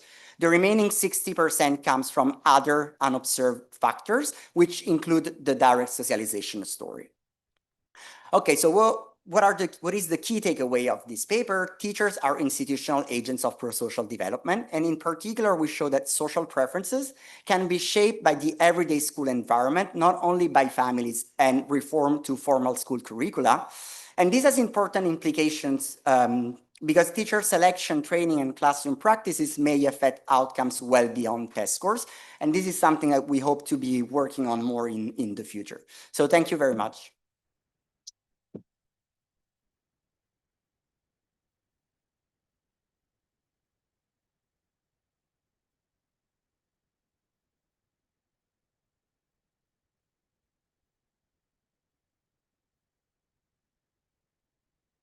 Okay, so this is dynamic complementarities in human capital formation, long-term evidence from preschool and school feeding. I am Camila Galindo, and this is joint work with Fabio Sanchez at Universidad de los Andes. The motivation for this paper is that we have evidence showing that early investments are one of the investments that have sizable effects on human capital and are one of the most cost-effective. And for developing countries, we have limited evidence on the medium and long-term effects of expanding early access to formal education at a large scale. Now, it might be that these early investments can have potentially larger effects in the presence of other complementary interventions. Theoretically, this is the concept of dynamic complementarity, such that early investments are going to make later investments more productive. Now, in order to identify and estimate these complementarities, you need exogenous shocks that are going to affect the same children potentially over time. And in the unlikely situations where this has happened, the evidence overwhelmingly points to substitutability or no interactions between different educational and non-educational interventions. So what we're going to do in this paper is to tackle this question of identifying and estimating complementarities between two large-scale public educational investments in Colombia. We are going to first estimate the medium and long-term effects of public preschool using administrative records, and we're going to focus on the kinder grade, which typically targets children who are of age 5. And in the country, this grade is supposed to be mandatory, but this aspect has never been enforced. For identification, we're going to use a staggered expansion that resulted in an increase in 30% in the supply of preschools from 2005 to 2015. And for measurement, we're going to track the academic trajectories up to higher education enrollment, as well as performance in the high school exit exam in math and reading. Then we're also going to test whether public preschool is going to be complementary with a subsequent investment. And for that, we're going to use the staggered expansion of the school feeding program that started from 2012 and followed onward. The school feeding program provides free meals in the form of snack, breakfast, or lunch to kids who are in the public education system during the school day. Now, these two investments, public preschool and school feeding, are not going to be contemporaneous in our setting. And actually, the grade where kids are going to receive meals for the first time is going to depend on the rollout of the program per se. So we're going to use also this variation in timing and the exogenous arrival of school meals across our cohorts. So to give a sense of the setting we're studying, we're going to focus on the universe of first graders between 2006 and 2011, and these are going to be our cohorts. And here I'm just plotting an example cohort. And for them, we're going to find where they attended preschool in the year before using administrative records from 2005 to 2010. Now, for them, we're also going to see whether or not they receive meals in their academic trajectories after 2012. And as I was saying, kids could receive meals during primary or secondary, depending on the role. And in practice, in our sample, the average student is going to receive meals for the first time at the end of primary or the beginning of secondary. Now we're going to follow a sample of 1.7 million students across. In terms of take-up, what we see is that this is the share of children who are receiving meals or enrolling in preschool across the different cohorts we are studying. And in the first bar you see there, that's the cohort of 2006. That orange outline is the share of children who didn't receive any meals. That's about 80%. And about half of those kids didn't enroll in preschool and the other half did. And you see how that orange outline is decreasing as you move up on the cohorts, such that in 2011, the share of kids who were not receiving any meals was only 20%. And also the share of kids who went to preschool went from 50% to 80% across our cohorts. To be able to identify the effects of preschool, we are going to find an exogenous measure that precedes the decision enrollment. And in our case, that's going to be exploiting that staggered expansion in the supply that we have. That measure is going to be the year when a new preschool opens within 2 kilometers of the centroid of the municipality of birth of children in our sample. And then we're going to estimate event studies using municipal and cohort fixed effects. We're going to include department trends to capture factors that are time varying for municipalities in the same administrative unit. And what we're going to compare is kids who were in cohorts who were experiencing these expansions to kids who never experienced these openings and those who experienced them too late. Now, the first stage, that is the effect of this exposure on the probability of enrolling in preschool, is going to be of about 7.1 percentage points. It's also decreasing the distance to the nearest preschool in 2.5 kilometers. And we also see meaningful effects on academic outcomes. We are estimating, for example, an ITT of 1.3 percentage points on the probability of enrolling in higher education. Now, for the school feeding program, we also need an exogenous measure to estimate its effects. And we're going to take what was happening in the first grade for all children because we observe everyone in that grade. And we cannot use when the kids receive meals because that's going to be endogenous to their academic transitions or also to whether they enroll in preschool or not. So that measure of school feeding exposure we're going to use is the year the students' first grade school receive the school feeding program for the first time. We're again going to estimate some event studies. We're going to add school feeding timing fixed effects. And in this case, we're going to compare children who are receiving school meals after that expansion to those who never experienced it or experienced them too late again. Now, this expansion also has meaningful effects on take-up. It increases the probability of receiving meals in about 14 percentage points, and also on academic progression with an ITT of 4.5 percentage points in higher education. But what we are after is the dynamic complementarities between these two programs. And what we want to answer, and our central research question, is whether the effects of the school feeding program are going to be larger for children who were exposed to preschool versus those who were not exposed. So the first thing we need to test for complementarities is that these two shocks are independent within each other. So we see first that they are uncorrelated. We also see that the rollout of either intervention is not going to predict the arrival of the other intervention. And then we're also going to test for the validity of the parallel trends assumption in two cases. So in the figure to your right, I'm going to plot event studies using the variation in school feeding on the probability of receiving school meals for children who were exposed to preschool and children who were not exposed to preschool. And as you see, the leads are all centered around 0 and not significant, meaning that we have the support for parallel trends regardless of exposure to preschool. And in the post-period, take-up is going to be similar between these two groups of about 14 to 16 percentage points, and is not statistically different between the two. Now, we're also going to test whether the composition of students who are reacting or are receiving meals because of this variation in the school feeding program is similar across these two status, whether you are exposed or not exposed to preschool. And we also find evidence that they are very similar in characteristics.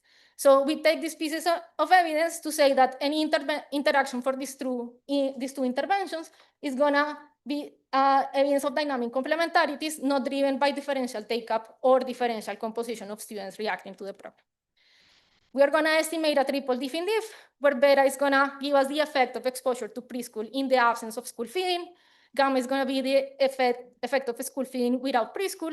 And the parameter we care about is theta, which is the interaction between the two. That's gonna give you the boost of the school feeding program in the presence of the preschool exposure.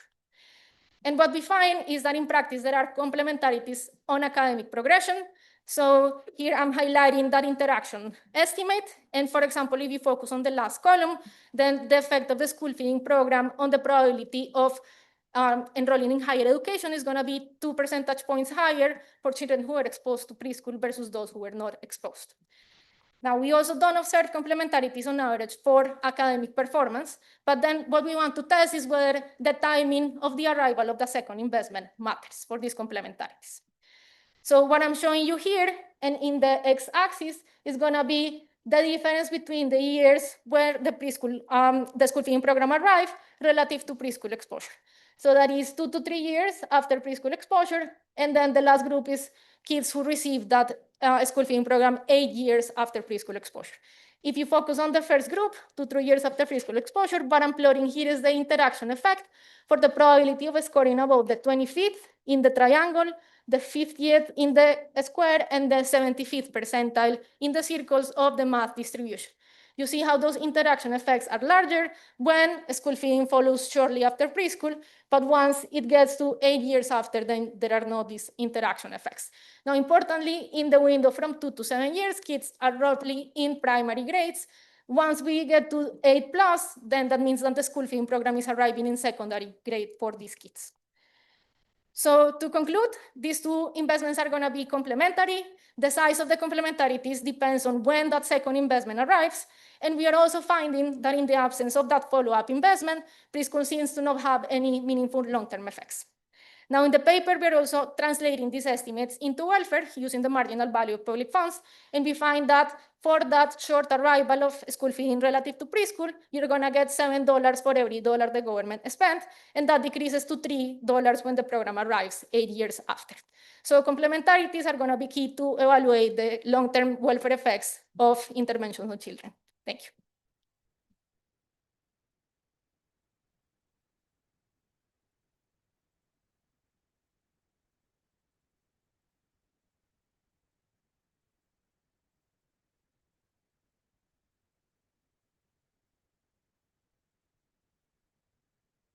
Thanks so much for the opportunity to present this research.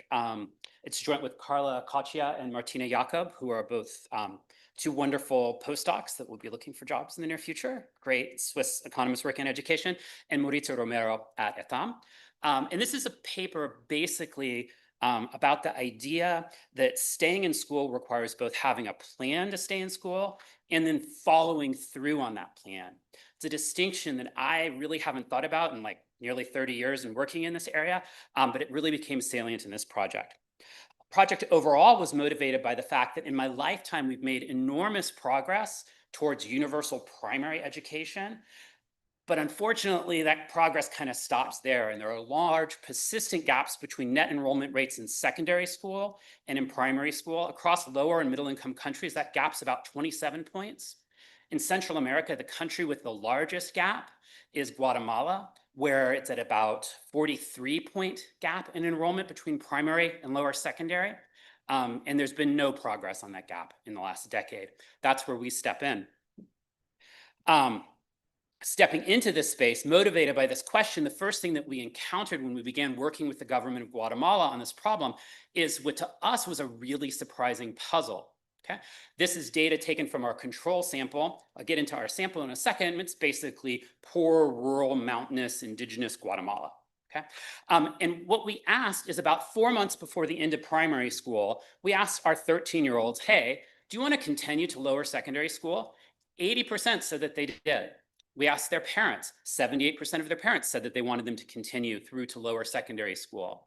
65%, so 2/3 basically, had kind of concrete plans about what lower secondary school they would go to, how they would get there, but yet only half ended up going to lower secondary school. And in fact, conditional on having those kinds of concrete plans, 1/3 failed to execute those plans.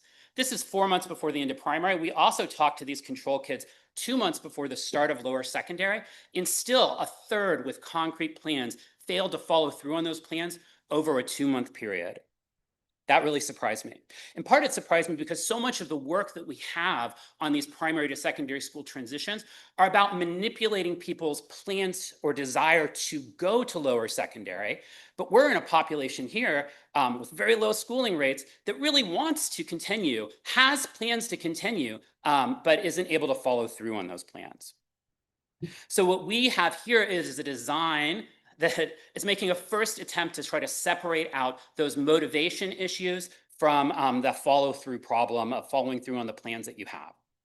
As I said, this is taking place in a poor rural state of Guatemala. It's amongst the first or second poorest in Guatemala, heavy indigenous population, where a majority of kids fail to transition out of primary school into lower secondary school. Lower secondary school, which by the way in this theater is free and like reasonably available. That's a kind of bit of heterogeneity I'm not going to talk about today. But first order, you should think like all of these kids that we're talking about, almost all of these kids we're talking about, have a lower secondary school within a reasonable walking distance from their home.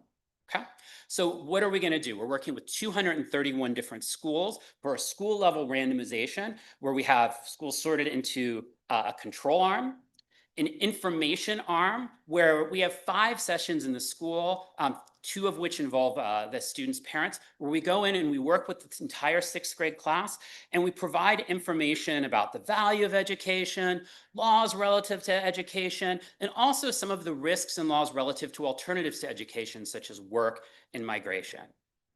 That's designed to manipulate the agents' interest and desire to continue in school. They see schooling is a great idea and it can open up all these opportunities, so they should stay and go to lower secondary school at age 13. Then the third arm provides that same information intervention, which is, by the way, filled with localized materials adapted to local languages. There's a bunch of cool comic books kids get to take home. We were really proud of that side of the intervention. The complement to that is this mentoring. We're calling a mentoring intervention, which was basically 14 different kind of weekly life skills classes where you troubleshoot problems that people face in their life. You talk about how to manage different responsibilities, and there's a couple of private sessions within that as well. Okay, so our identification here, Sonia, we don't get questions on the 10-minute ones. The identification here is comparing information versus control to kind of identify the influence we're having on motivation to go to school. And then we're trying to fix that information and look at how these extra kind of troubleshooting help of following through is being impacted by the mentoring intervention. Obviously, there's a strong assumption there of content parity, which is that the information conveyed is the same in the 2 different arms. And what we can't rule out there is that, with all of the things we're doing in these extra activities and mentoring, we might be really reinforcing some of the messages that are in the information content. And that's just intrinsic to this design. Okay. Overall, our randomization looks nice and balanced. We have a lot of compliance, higher than we expected. I'll mostly just focus on ITT results here today. I'll give you a 2-stage least squares number, which you should just think of like scaling up the ITT for noncompliance. Okay. So the key identification assumption here to really talk about separating out motivation or plans from failure to follow through in these plans is the assumption that there's content parity in the information intervention in the mentoring intervention. And so what we've done here is we've given you a few different measures of content parity measured right after the conclusion of the intervention. And we see when we compare the information arm and the mentoring arm that there seems to be consistency about recalling the knowledge that we were teaching in last lessons, awareness of relevant laws, expectations of return to education. Those all look pretty similar between the information arm and the mentoring arm. The one place where there seems to be a difference is awareness of socio-emotional context, which was only taught in the mentoring arm. So that's kind of a nice validation check there as well. What do we find? We find that the information arm doesn't seem to have had any effect on enrollment in lower secondary school. We like this enrollment outcome because we have the universe of school enrollments in Guatemala. It's nice thing about partnering with the government of Guatemala is they keep track of all school enrollments, private, public, religious, weird stuff. They keep track of it all. And so we have the universe of enrollments in Guatemala. So there's no attrition in the enrollment data whatsoever. And we can rule out, based on our confidence intervals, impacts of the information intervention beyond 2 points, 2 positive points on enrollment. So we're pretty comfortable saying that information did not at all succeed in promoting enrollment. That probably doesn't surprise you given the fact that I started off with, which is that 80% of these kids already wanted to go to school. So an intervention that's telling them, hey, you should want to go to school, doesn't really change their story very much. What really seems to change their story is the mentoring intervention, which has, compared to that information arm, ends up raising enrollment rates in lower secondary school by about 20%. Once we do that scale up in two-stagely scores. So pretty large effect on enrollment in secondary. Attendance is measured at the end of the first year of lower secondary school. We see larger effects on attendance, but that's not the universe, so I'm gonna just focus on enrollment. What's really interesting to us, though, is when we look at who's impacted by the mentoring intervention, that mentoring effect is entirely in the individuals who at baseline planned to continue in school. A third of them, remember, failed to do that. We're reducing that margin with this mentoring treatment by about a third. So pretty substantive reduction in that failure to follow through. And that's the only place where we're seeing any real impact. Mechanisms. How is it we're helping kids follow through on their plans? There seem to be 2 important things that are kind of at play in our data that are associated with these improvements in enrollment. One is that in the mentoring arm, students report feeling that there's like more accountability for their decisions. Namely, like our thought on this was, well, they're spending a lot of time with this mentor. By the way, mentoring sessions delivered in school, in class by a third-party person, a counselor basically, that we provided. Okay, there's an extra person who cares about whether or not they stay in school, and that in of itself, that kind of accountability might be important. We see some support for that. The other thing is all of those life skills classes we were providing were aimed at teaching life skills, and so that they should be better able to negotiate the problems and challenges that they face in their life. How might that improve enrollment? Well, you got a lot of different things that are pulling you out of school. All of our kids have some work around the home that they're doing. Other challenges and responsibilities that might make it hard to continue in school. Better soft skills should help you navigate that. The other thing better soft skills do is they make you more confident. Maybe you're more confident that you can rise and meet that challenge of that next level of schooling. Obviously speculative, but I think it's a nice stepping stone to future research to better understand what's the nature of these follow-through frictions and how might we address them. I think we've got 3 main contributions to the study overall. First is this new fact that there's a lot of dropout after concrete plans are set and formed. We have an interesting design to try to separate out changes in motivation from those follow-through frictions, and an example of how important these follow-through frictions are, which hopefully will spawn more work on how to manipulate those. Might be a lot cheaper than changing prices, building schools, and other big costly interventions we've typically focused in on this population. Thanks.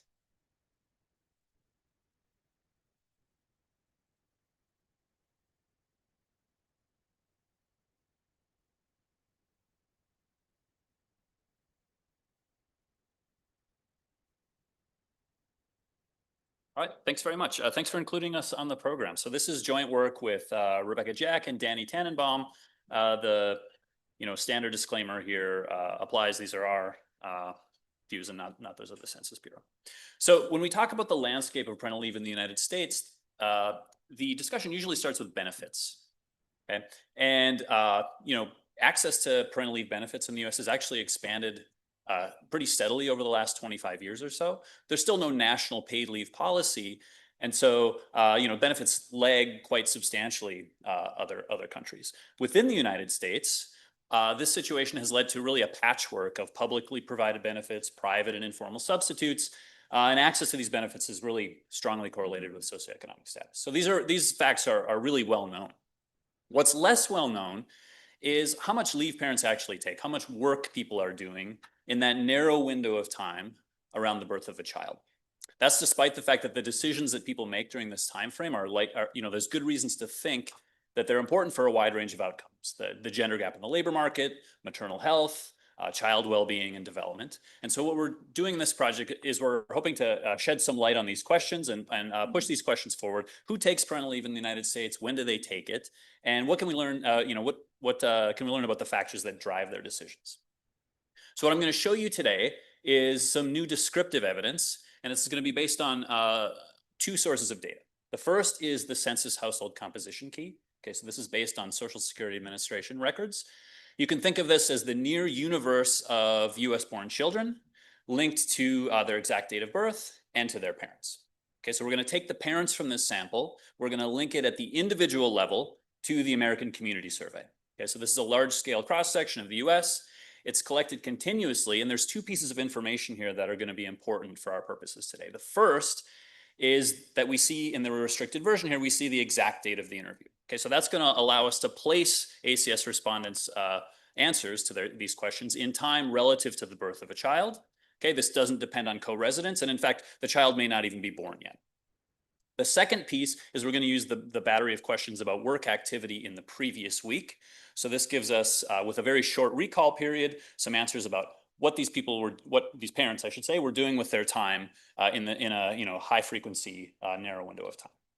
Okay, so we're going to link these two together, construct a sample of women and men who had a child.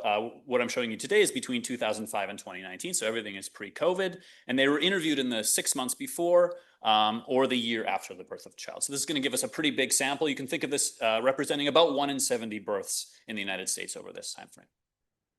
I don't have time to show you today, but we also have an analysis in the paper where we're going to study men and women who have a child between their response to the last CPS wave and their response to the American Time Use Survey. So this is about 3 to 5 months. And so we can look at how these parents are using their time with a young child in the household. Okay, so you might be asking yourself, okay, do people actually respond to the ACS? That's what we asked ourselves. Do they really respond to the ACS around the birth of a child? So what I'm showing you here, this is on the horizontal axis, we have the week relative to the birth of a child. On the vertical axis, this is a proxy for how the size of our sample is changing. You can see there's a big exception here. That's the week of birth when our sample drops by close to a quarter. But other than that, the sample is actually surprisingly consistent in size. And we show in the paper as well that the composition in terms of the observables are also quite consistent with this time frame.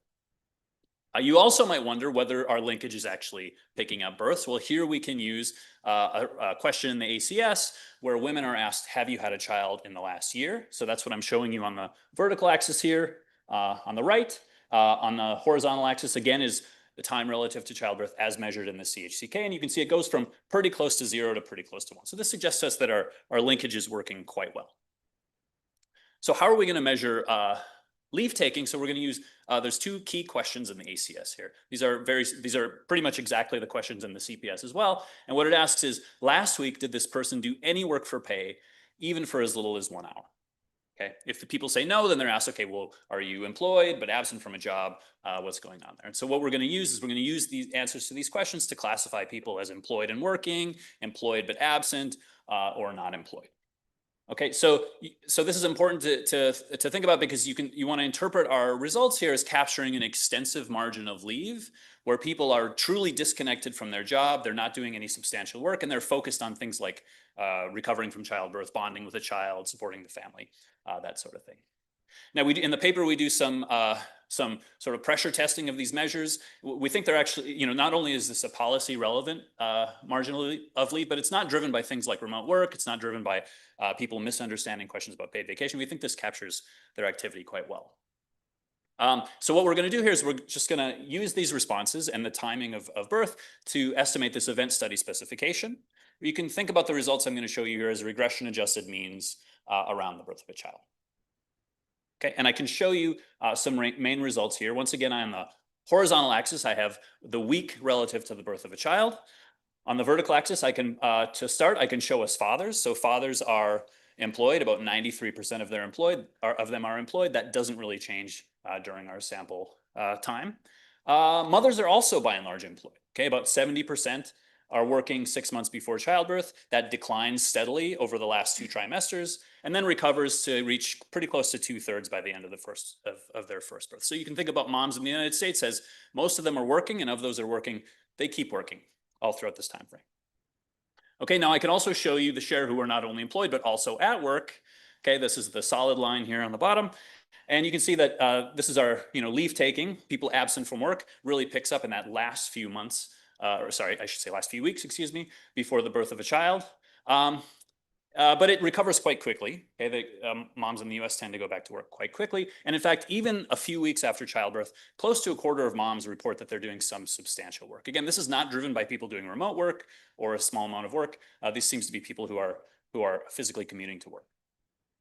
For dads, it's much smaller and really concentrated in that couple weeks around childbirth. So we can use this. How could we use this to come up with an estimate of how long parental leave is? Well, we have a couple ways of doing this. Our favorite way is a simple one where we're just going to simply focus on that last month before the birth of a child and the first 6 months after the birth of a child.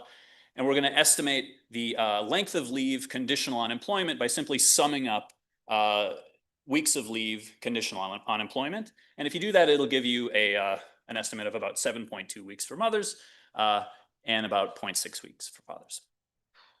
Okay, so I mentioned at the beginning that access to parental leave benefits has expanded substantially over the last 25 years. So you might wonder whether this is varying over our sample period.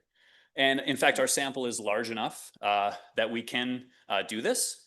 So we can break this out by the year of birth. Perhaps surprisingly, nothing really much has changed. So mothers have hovered around 7 weeks of leave throughout this time period. Fathers remain at about that point. And when we break this up, by the way, by education, by race, we're not really getting very large differences by those groups. We do see meaningful differences across states, states with paid family leave policies versus those who don't. Of course, they're substantially longer in states with paid family leave.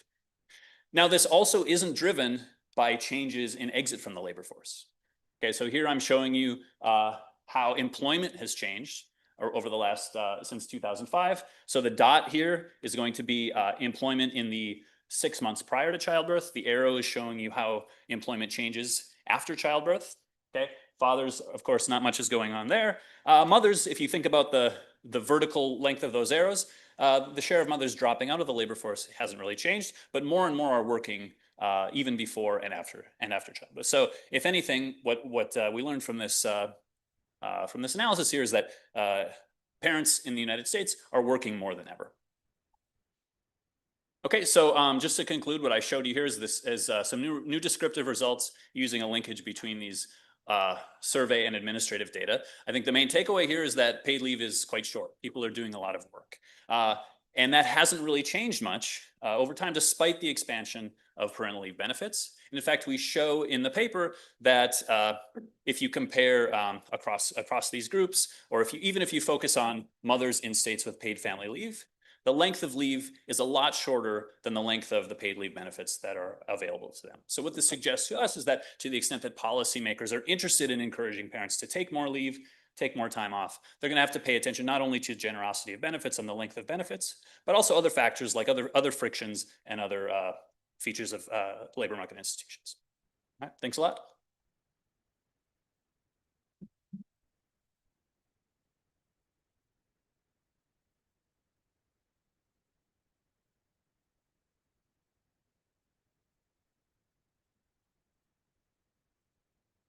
Give a break. Yep.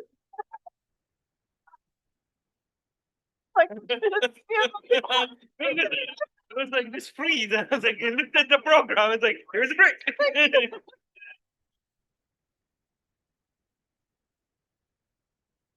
How are you?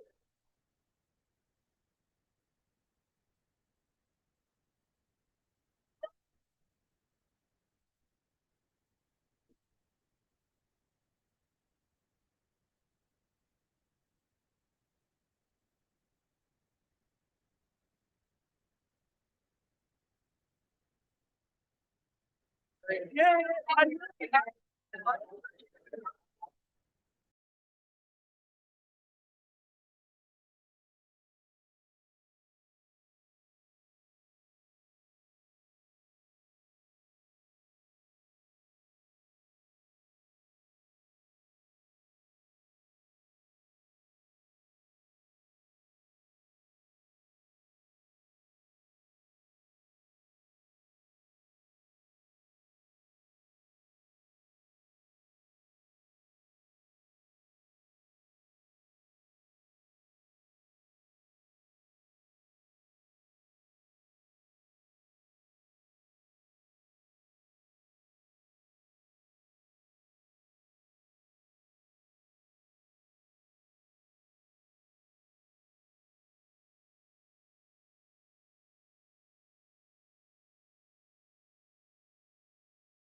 I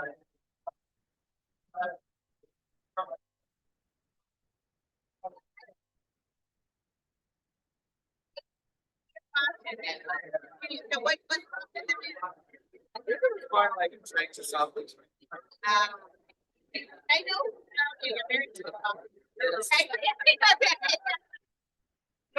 It's like this. Yeah, so. It's a lot. So my own.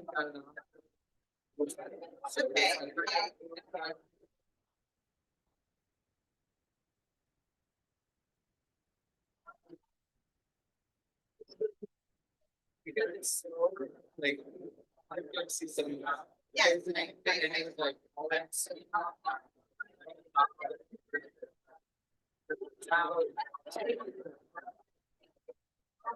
So it's lots of those in the same process that it's.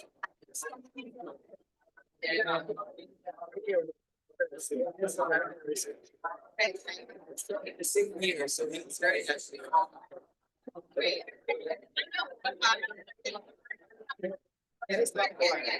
That's why it's important to be in a place where. Congratulations.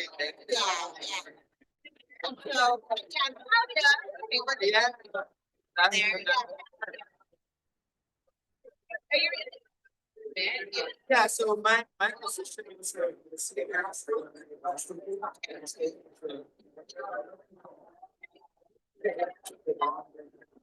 Hey guys, we're getting started. Sorry, that was too loud. All right. Is this fine? Yeah, I think so. Hi. All right, so my name is Maya, and today I will be talking to you about state-funded pre-K programs and their long-term returns. This is joint work with Ji Zong, who's right here, and who will be sharing this presentation with me. Okay. So before I tell you about our paper, I'd like to talk a bit about the landscape of early childhood education. I think early childhood education is widely viewed as a high return public investment. And this belief mainly stems from evidence coming from the intensive programs like the Perry Preschool and the Abecedarian Project back in the 1960s and 1970s that proved to be very effective in terms of improving the long-run outcomes of individuals participating in these programs and also their families as well down the line.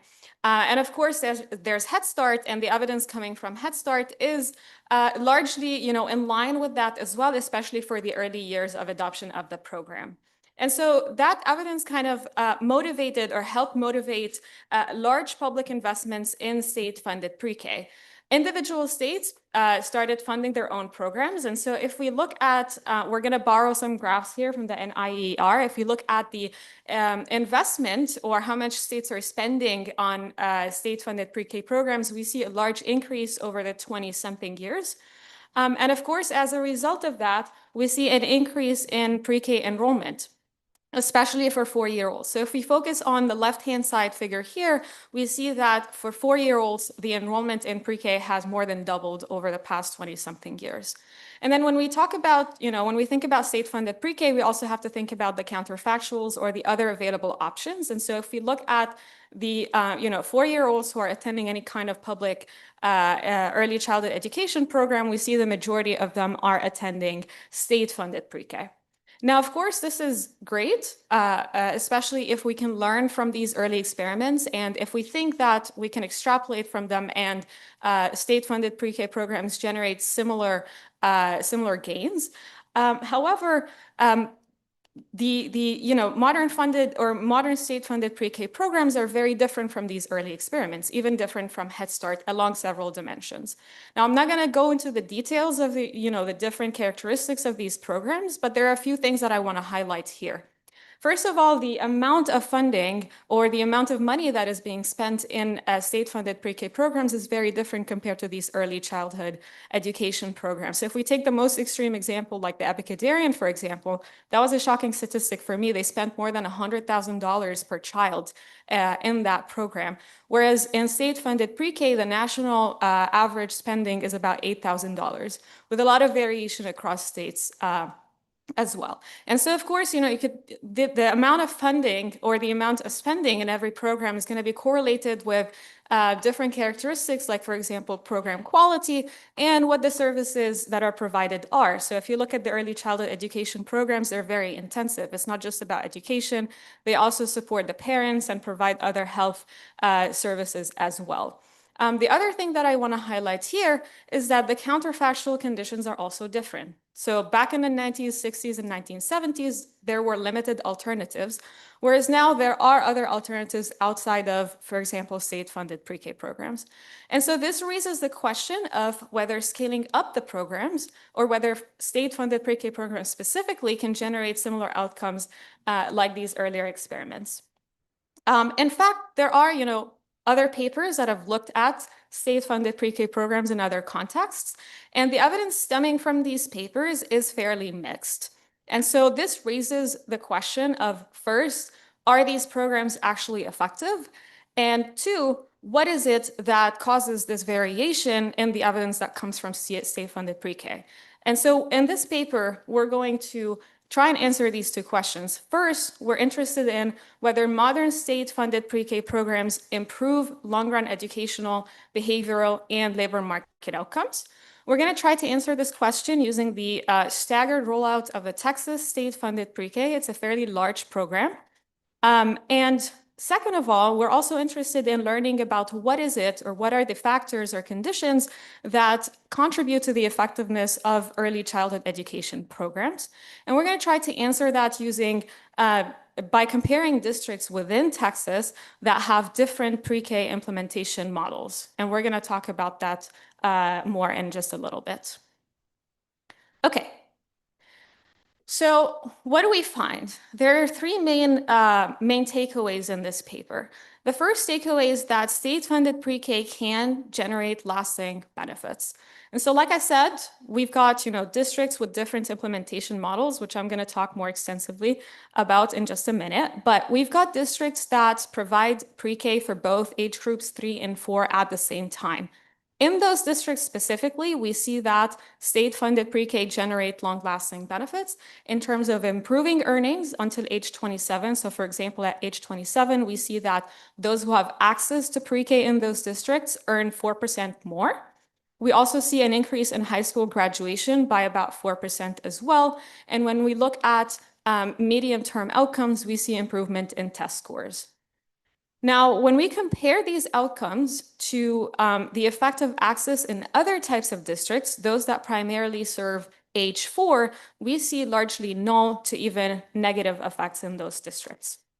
And so the question becomes, what is it that is, causing these differences in the effects across districts? And so we spend a lot of time trying to think about what are the, district characteristics that are contributing to these heterogeneities. Of course, you're primed to think that it's about, age of exposure or intensity of exposure, because in one of those districts, children have access to pre-K at age 3 and at age 4. We believe that that's not the case.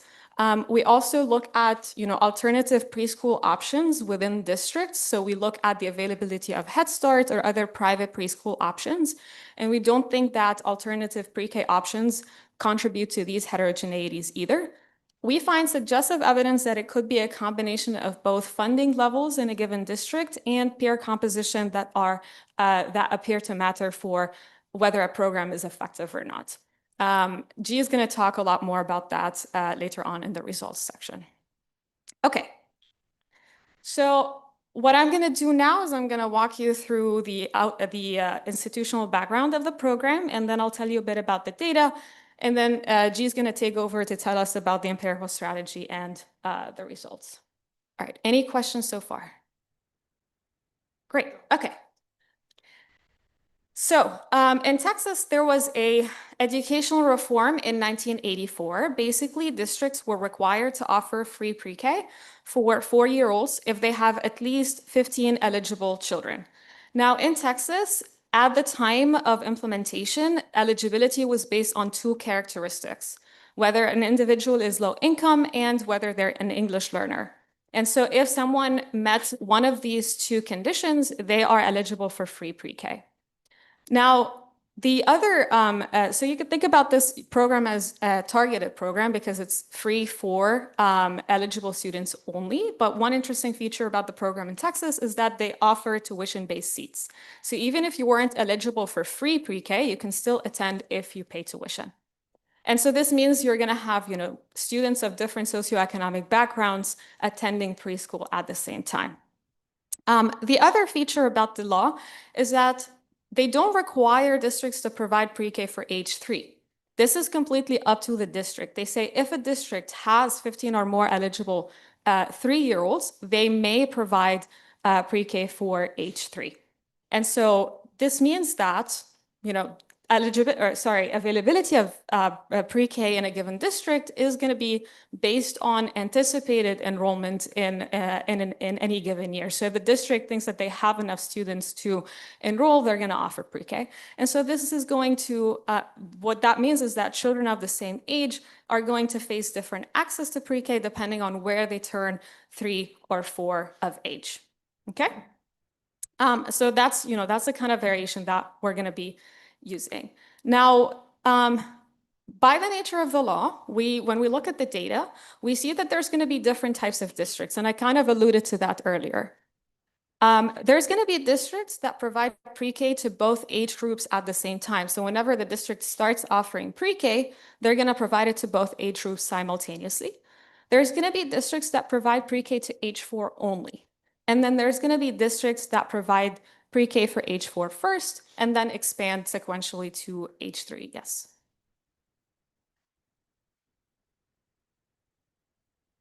No, so when it first was implemented, it was a half day. Only recently did they expand it to be a full day. So half day meaning 4 hours per day.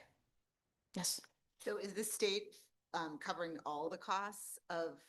The state offers, yes, the state offers or provides the funds, and then local districts have their own funds to spend also, and some of them have more funds to spend on pre-K. So we're going to see heterogeneity in pre-K funding, which is what I'm going to show you in just a second. So when we saw this in the data, we were curious about what is it that, affects when a district provides pre-K, or whether a district provides pre-K to both age groups or not, given that the law doesn't require them to offer it to age 3. And so what we do is we look at certain observable characteristics at the district level. So if you just focus on the second column and the third column, we're looking here at the observable characteristics for districts that provide pre-K for ages 3 and 4 in column 2, versus districts that only provide pre-K to age 4 in column 3. And if you focus, these districts are going to be different in terms of size, but if you focus on the red square or rectangle, you're going to notice that pre-K, per child pre-K funding in the districts that provide access to both age groups is substantially higher relative to the other type of districts. They're spending on average $13,000 per child in the districts that offer pre-K to both age groups versus only about $1,500 in the other types of districts. The other characteristic that I want to highlight here too is the alternative options. So whether a Head Start center is available in the district or private pre-K, and we see that in districts with pre-K to both age groups, we see they're more likely to have other options. Yes. Clarifying question. So if I'm eligible for a age 4 pre-K, and the district also offers it for 3-year-olds, do I have to pay, or it's also 3? It's free for 3. Okay. Yes. It's if you're eligible, it's free for both age groups. Yes. Yep. So we don't have that information, but I'm sure there is, because part of the, I'm sure one of the factors that contribute to whether they provide to both or not is whether they have the capacity, including whether they have the classrooms or enough teachers to offer to both age groups. So that could be a factor. Yes. Okay, other clarifying questions? Cool. All right, so when we saw these differences, we thought that, you know, these are important factors that could have an impact on whether a program is effective or not. And so what we decided to do is we're going to be looking at the effect of the program separately by district type. We're going to show you throughout the presentation the effects of access to pre-K in districts that provide pre-K to both age groups at the same time, and compare them to the effects of access to pre-K in the districts that offer pre-K to age 4 only. For the sake of time, we're not going to show you the effects in the third type of districts, which is also the minority of treated districts in the sample. But I just want you to keep in mind that the effects in these districts are very similar to the effects in the districts that primarily serve age 4. Okay? Okay. All right, so with respect to the data, we're going to be using the Texas Education Research Center data, which is a student level longitudinal data that link educational records with labor market outcomes for the students who attend Texas public schools.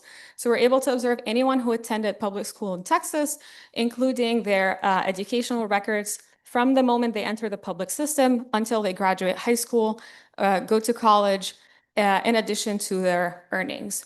We're going to be focusing on the kindergarten cohort, so anyone who turned age 5 between 1994 and 2001. We are interested in looking at the long-term earnings. And so in order to be able to observe earnings for every cohort in our sample, we're going to stop at cohorts who attend KG in 2001. And that's going to allow us to observe about 135,000 students in our sample. With respect to the outcomes, our main outcome of interest is going to be earnings. We're going to be looking at earnings at every age from 23 to 27. Now, one thing I want to say about earnings is that we observe earnings through the Texas Work Commission, which means that earnings are only observed for individuals who work in Texas. So if you leave Texas, we're not going to be able to observe you in the data. But one thing you want to know about Texans is that they love Texas. Someone already know. They love Texas. So the majority of individuals who graduate in Texas actually stay in Texas.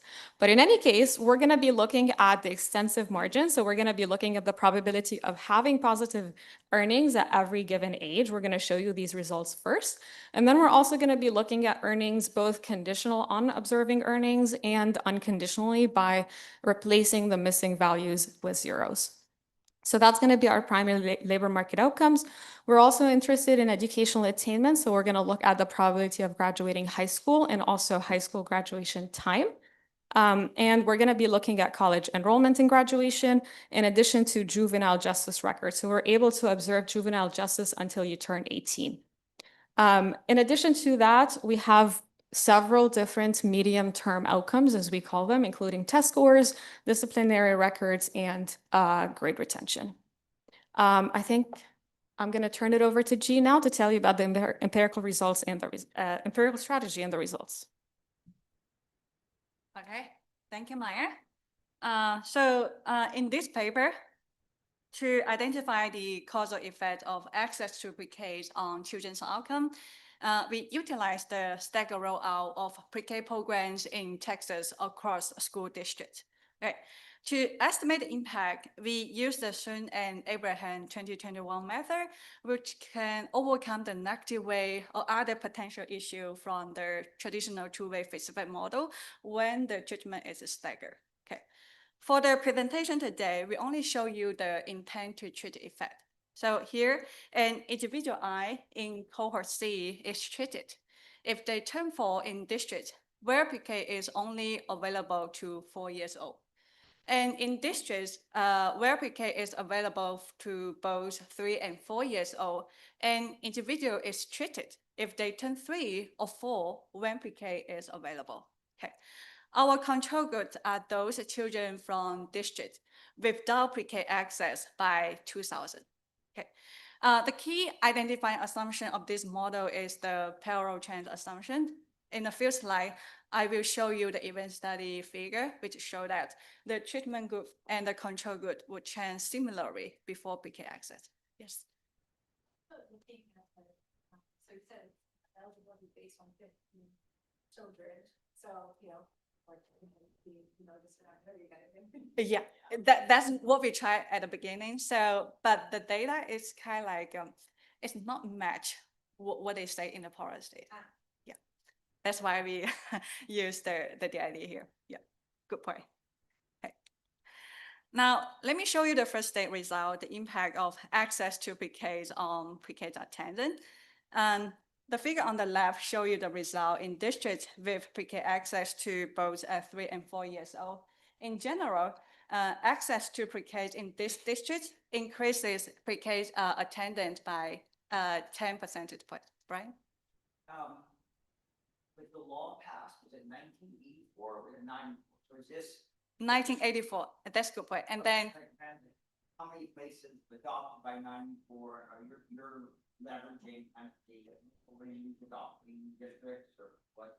yeah, that's a great question. So because the text of ESC data only begin from 1994. And then by 1994, about like 80% of the districts already like adopt the pre-K a lot. Yeah.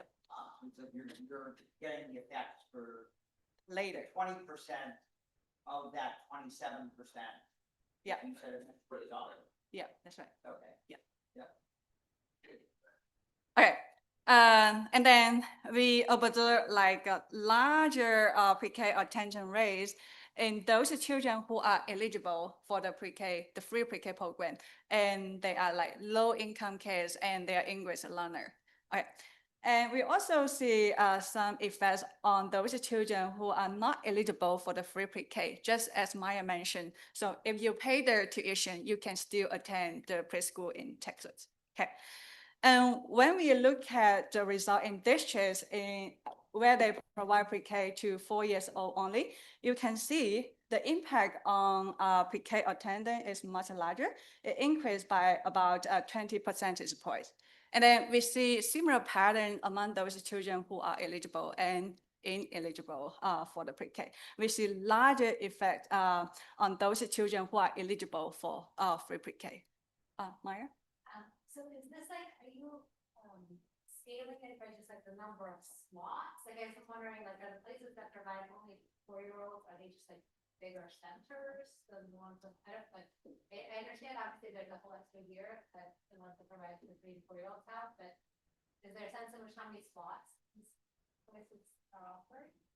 Do you have detail on that? So among those districts with pre-K access to 3 and 4 years old, we have about like 87 districts. And for those districts provide pre-K to 4 years old, I think we have about 120 districts.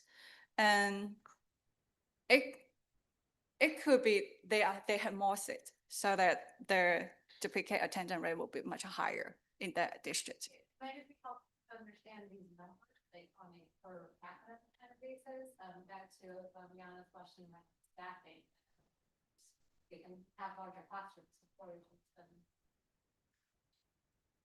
Oh, that's a great part. I think we can check the class size, but in general, so just in terms of enrollment, so in those districts we get access to both 3 and 4, they tend to have larger size. In terms of district, the district size will be larger, but I think it's a good point to look at the school side. Yeah, thank you. Brian? So prior to them having access, is your measure of pre-K including Head Starts and like other non-district provided pre-K? But so I'm wondering, how could someone have attended pre-K before their district offered it? Is that because they were going to a different district, or like how do you get things freed up? Yeah, that's a great question. So we are not able to observe if a kid like attends pre-K in private center or Head Start. So it's possible that so before the Texas provide the state fund pre-K, they could like attend the pre-K like from the private center or attend the Head Start. We're not able to do that. So in here, so remember, we have about 80% of districts provide pre-K before 1994. It's possible they attend the pre-K in other districts. Yeah, before the pre-K access. So you're finding their district residency by where they were at kindergarten. That's right. But you're saying they could have attended or moved or done something else before? Yeah, Okay. that's right. That could happen. And it's reasonable to use the kindergarten districts to proxy for their pre-K districts based on our data. So more than 90% of them attend like a pre-K and kindergarten in the same district. Yeah. Okay. That's good. All right. Then let me show you more exciting the result here. I'm going to show you the impact on the labor market outcome first, followed by the impact on educational and behavioral outcomes. Okay, first, let's look at the impact of access to pre-K on having any earnings at age 27. Age 27 is the latest age we can observe the earning using our current earning data in 2023. Okay. In general, we do not find any impact on the likelihood of having any earnings at age 27. This is true for both types of dishes. And additionally, the estimate coefficients before pre-K access close to 0, implying that the treatment group and the control group trend similarly before pre-K access. So our parallel assumption is not violated here. And we see similar pattern like the flat pre-change from the event study figure for the main outcome. We'll skip them here today. Right, now let's look at the impact of access to pre-Ks on earnings at age 27. Is this for the eligible children or all children? All children. Okay, so all children need to be eligible. Right. Yeah. All right, so if you look at the dishes with pre-K access to 3 and 4 years old, as shown in the blue circle here, we can see deposited earnings increased by about $1,600, and they are statistically significant. This is a 4% increase relative to the control mean. Okay, in contrast, we see the postage earnings decrease by about $2,000 in districts where pre-K only available to 4 years old. Okay. And then we did a similar analysis on earning where we code missing earning records as 0. And then we see similar pattern. Okay. We see in districts with pre-K access to 3 and 4 years old, their earnings increased by about $1,000. However, even in districts with pre-K access for 4 years old, we see a negative effect. Okay, here. To understand like what caused the negative effects or the positive effects on earning at age 27, we look at impact on the educational outcome and behavioral outcome.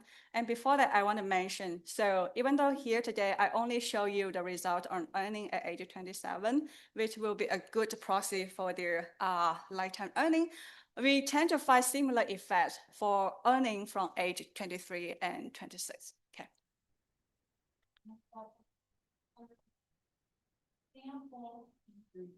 The kids with pre-K and for 3 and 4. That includes kids who would have had pre-K as a 4-year-old and a 3-year-old, or you're just limiting it to those who got access at age 4? That's a great question. Include both, though they could like attend access to pre-K at age 3 or 4. Okay. But then in our sample, is interesting, like more than 90% of them attend pre-K at age 4, even though they have the option to enroll at age 3. This kind of consistent with the national trends, just like the first figure that Maya showed. The national pre-K enrollment for those like 3 years old is below 10%. Yeah. Okay. Then let's look at the impact on educational outcome.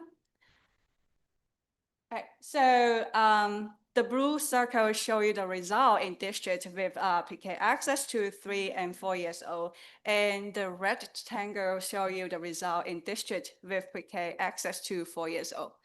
Let's look at the impact on high school graduation.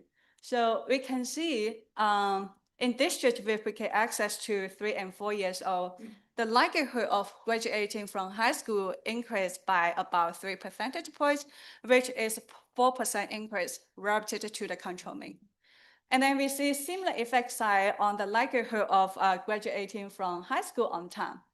In contrast, we do not find any significant impact on high school graduation outcome among children in districts with pre-K access to 4 years old. Okay. And then when we look at the impact on college enrollment and college graduation outcome, we tend to see like positive effects on college outcome in districts with pre-K access to both 3 and 4 years old, even though they are not statistically significant at the conventional level. In contrast, in districts with pre-K access to 4 years old, we tend to find negative impact on their college outcome. We also see a significant decrease on the likelihood of enrolling in college on time. Okay. We also look at the impact of access to pre-Ks on intermediate outcome like TET score here. We tend to find similar pattern. In districts with pre-K access to both 3 and 4 years old, we see positive effects on the TET score. And then for the fourth grade MET score, you see it increased by about 0.04 standard deviation and is marginal significant. However, when we look at the impact on TET score in districts with pre-K access to 4 years old, we tend to find negative impact here, even though they are not statistically significant. Okay. We are also able to look at the impact of access to pre-Ks on their behavior outcome. We have a lot of behavior outcome, but today I want to show you the 3 main outcome here. Okay. In districts with pre-K access to both 3 and 4 years old, we do not find any significant impact on this behavior outcome. However, for districts with pre-K access to 4 years old only, we see increase in disciplinary incident here, but we do not see like impact on serious incident like a crime. We also not find impact on grade retention. Okay, so far we have shown you that in districts with pre-K access to both 3 and 4 years old, we tend to observe positive short-term and long-term effects. We see like 4% increase on the earnings at age 27 and similar effect size on their high school graduation. We also see improvement in their TET score, but we do not find any significant impact on their behavior outcome. This kind of implies that the positive impact on long-run outcomes may generate by the improvement like TET score and other educational attainment instead of improving their behavior outcome here. Okay. And in contrast, we do not find any significant positive effect. Sometimes could be negative effect, and we find negative impact in other types of digits. And the results are kind of similar in districts that initially provide pre-K to 4 years old and then expanded to 3 years old later. Okay, we also look at the impact. Hillary? It's very surprising. Yeah, which kind? Yeah, good question. Maya? So the way that you're characterizing these groups is like, do they expand to 3 and 4-year-olds, or do they expand to just 4-year-olds? But it sounds like there's a lot of other differences between these districts, mainly I think you showed the funding amounts. And so like, is there a reason you're focusing on that split of the data? If that's not the main, if the age, not the main explanation? You see what I mean? Like you could say like high spending districts versus low spending. Yeah, that's a great question. So at the beginning, we pull all of them together, and then later we try to divide them by when they have access to pre-K, because for those kids who access to pre-K at age 3, if we like just using the general rule, the treatment based on when you turn 4, when pre-K available, it's not precise. That's why we want to separate them just based on the identification strategy, method. Okay. Yes? You were saying there's no differences by whether they were eligible. which seems odd because like there's that big first stage difference. The people that are eligible attended, but those that weren't eligible, understandably, there was no impact. And so I'm wondering if you're, what your explanation might be. If you look, if there's no difference, is it some bureaucrats later down the line? Like, that's kind of surprising. Yes. So that's true. So statistically, there's no like a difference in the effect by subgroup here. And you also mentioned like, yeah, it's true. So like for the pre-K that available to both 3 and 4 years old. So the first day is about like 30% among those who are eligible and like 4% among those who are not ineligible. So yeah, I'm gonna show you in a few slides. So what may drive the difference in the result we show here. Okay, okay, good point. Okay, and I think we have a little bit time. Okay, and the results are also robust to like controlling for school fees effect and individual characteristics. Now, let me show you the evidence that you care about, the potential mechanism. Okay, we are curious about what explains the heterogeneous effects across districts. So we find some suggested evidence that the peer composition and the pre-K funding could matter. Let me remind you. So in districts with pre-K access to both 3 and 4 years old, the pre-K funding per child in a year is about $13,000. Okay, and in districts with pre-K access to 4 years old only, they only have $1,500. Okay, that's a huge difference. Yes. What is the source of that data? Yeah. I don't understand how it could be like how it's so low. Is it like an accounting issue where it's the marginal, like there's an issue with the pre-K in school, there's like joint costs and separate costs, and I'm just wondering if it's like accounting them differently. I mean, I had to not. Yeah, like that's you even hire the staff and like run it. Yeah, that's a great question. So the districts, they generally have the funding like for all the grade, all the students, except for that. So they have a separate like pre-K funding, only used for the pre-K program, and it's based on some criteria. So they need to have you need to have enough like a student attend the pre-K program in order to get the pre-K funding. You need to meet some criteria to get the pre-K funding. So is this funding from the state? Yes, majority coming from the state. It is a different category. This is just for the pre-K. Yeah, it could be. They could use like some funding from the district or from the state used for the pre-K program, but not necessarily this type of a pre-K funding. They have a separate funding. Yes. Can you speak about the quality of the learning environment? So given these differences beyond that, the learning experience, the teacher quality. Yeah, that's a great question. We haven't done the teacher quality analysis yet because because the data limits, we're not able to link who teach the pre-K program there. So we're not able to really link teachers' quality to the pre-K program. But I think we somehow can do some similar analysis, just try to compare the overall like teacher quality in this type of district compared to other types of district to see whether we find some difference or not. Yeah, that's a great point.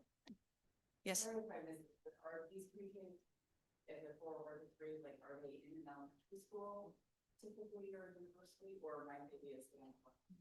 That's a great question. It could a combination of them.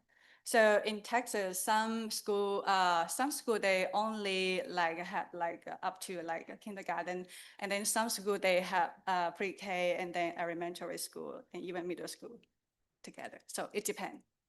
Yeah. The curriculum is same? That's a great question. Yeah. So in Texas, at that time, they don't have a standard curriculum for the pre-K program. And then beginning from 2015, they want to improve the quality of a pre-K program. So then they try to have the standard curriculum. Yeah, but at that time, no. Yes. Do you have data on student teacher ratios? Just like we said, we don't know which teacher teaches the pre-K program, but to proxy for them, we can look at like teacher per student in general. Yeah, yeah, we can try that. So yeah, that's a great point. So there could be some measure of the quality of the pre-K program. Yes. Yeah. Is there a state funding formula of some sort? I guess I'm still stuck on these differences, which, you know, if Head Start is like $8,000 per child, and so you have something that's way more expensive than Head Start and something that sort of doesn't seem adequate. And you're saying money comes from the state. Like, how could the state have a program that resulted in these kind of disparities? Also, in passing, it seemed like these ones that only have preschool for 4-year-olds were very small on average, so they're quite different and more rural and all of that, right? So normally you'd have funding that was compensating for poor rural districts. Yeah, yeah, that's a great point. So for the pre-K program, so they can buy the funding from the state and the districts, and a small amount of them coming from the federal. Yeah, but majority of them coming from the state and local. So for specifically for the pre-K funding, so they have some criteria, like you need to have like the specific amount of a student attend the pre-K in order to eligible for the funding. So that could like depend on the size of the program. Yeah.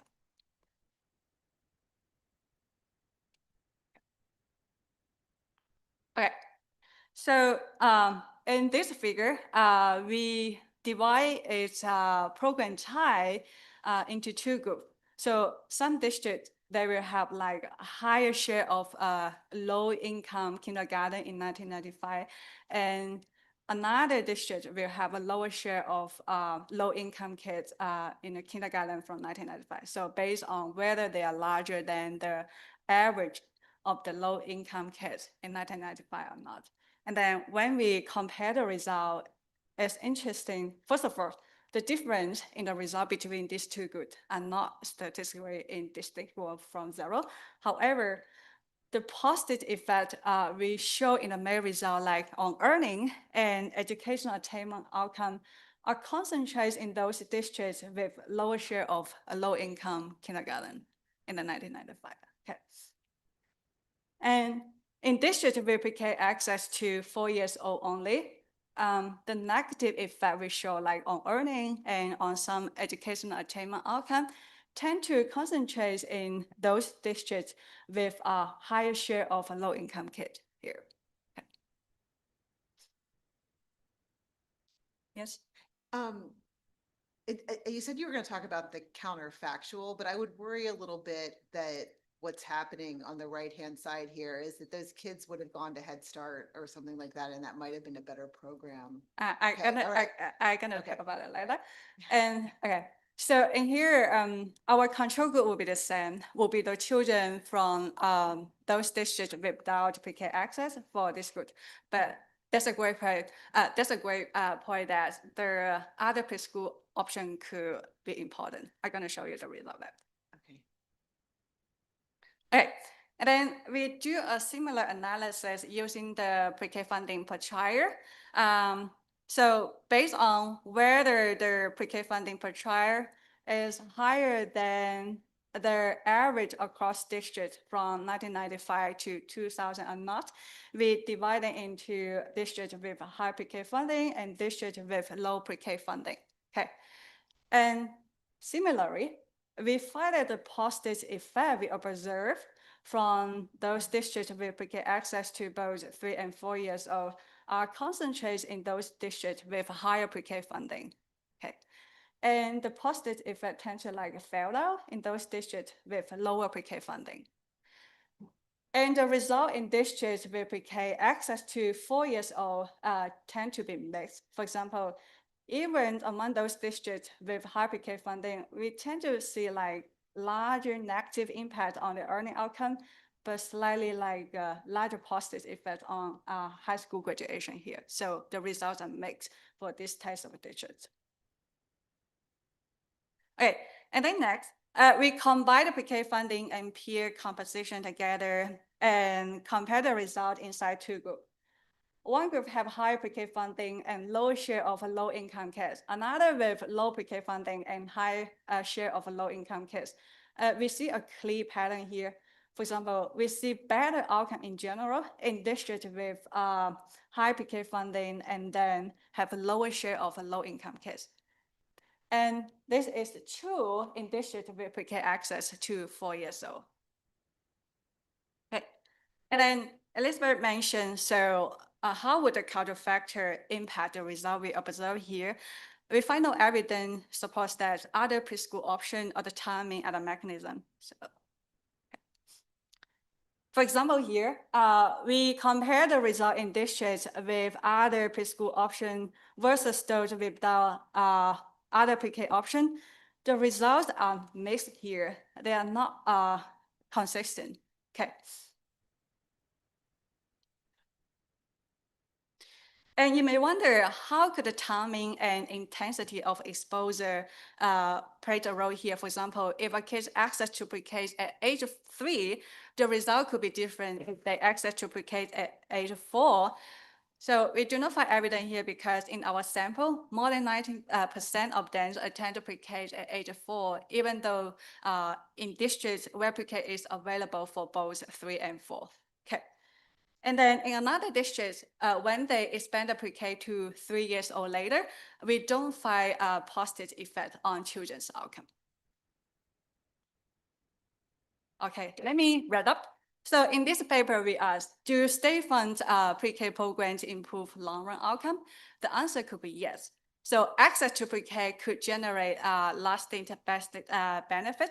However, in our setting, it only concentrates in districts with pre-K access to both 3 and 4 years old. And we see like a higher earning and higher likelihood to graduate from high school. But such positive effects are not observed in districts only provide pre-K to 4 years old. And the mixed results suggest that funding, peer composition, and other channels could be matter, which could explain the mixed result we observe from the current literature as well. Okay, thank you. That's all we have.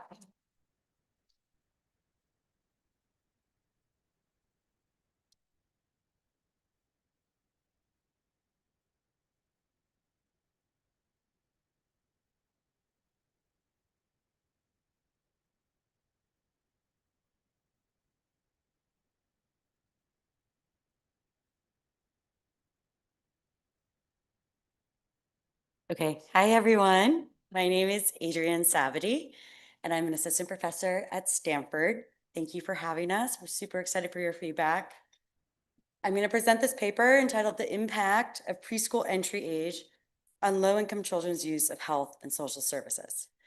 It's with my amazing colleague Maya, who needs no introduction, all hard questions over there, and Aileen Wu, who is our pre-doc and will be applying to grad school in the fall, so look out for her. She's awesome. I don't think I need to convince you that preschool has lasting benefits. Existing explanations tend to emphasize improvements in children's cognitive and non-cognitive skill development, as well as parental involvement and parent-child interactions. Much less attention has been paid to the possibility that preschools connect children and families to health and social services. This could be important given that many developmental and behavioral health conditions benefit from early intervention. Understanding the link between preschools and health and social services is especially important today when we face an extremely fragile funding and policy environment. These quotes highlight the potential cuts to Head Start and elimination, as well as to Medicaid, where Medicaid is facing the biggest spending cuts in its 60-year history. So we are going to ask, how does earlier access to public preschools impact low-income children's use of health and social services? I want to pause really quickly to say what we are going to mean by public preschools, especially given the last paper. So we are going to be thinking about any public early childhood intervention that's educationally based that follows kindergarten entry rules. So this isn't going to, it's going to include Head Start, public pre-K, universal pre-K, any of these options that follow the kindergarten entry rules. And that's because you want to use the fact that public preschool entry age rules follow public and kindergarten entry rules for these public options. We're going to do this in a regression discontinuity design. I'm sure everyone in this room is very familiar with what we're going to do. But to be very concrete, we're going to compare children born just before the cutoff who can enroll in preschool shortly after turning 3 to children born just after the cutoff who must wait until nearly age 4. So they're going to have birth dates only days apart, but have an almost 1-year gap in preschool eligible age. And so what we're going to find is that the use of health and social services increase. By health and social services, I mean speech language pathology therapy, occupational or physical therapy, hearing or vision services, which by the way is mostly vision services. So you should think of eyeglasses actually. So Medicaid will pay for prescription eyeglasses, dental services, and supplemental security income. Our results point to preschool as a gateway. So one limitation is that we are using Medicaid data. So it's really rich and it's nationwide, but we don't precisely see school enrollment. So I'm going to show a couple facts that I think really highlight that that is what's going on and hopefully leave you convinced. And if you're not convinced, we welcome other ideas.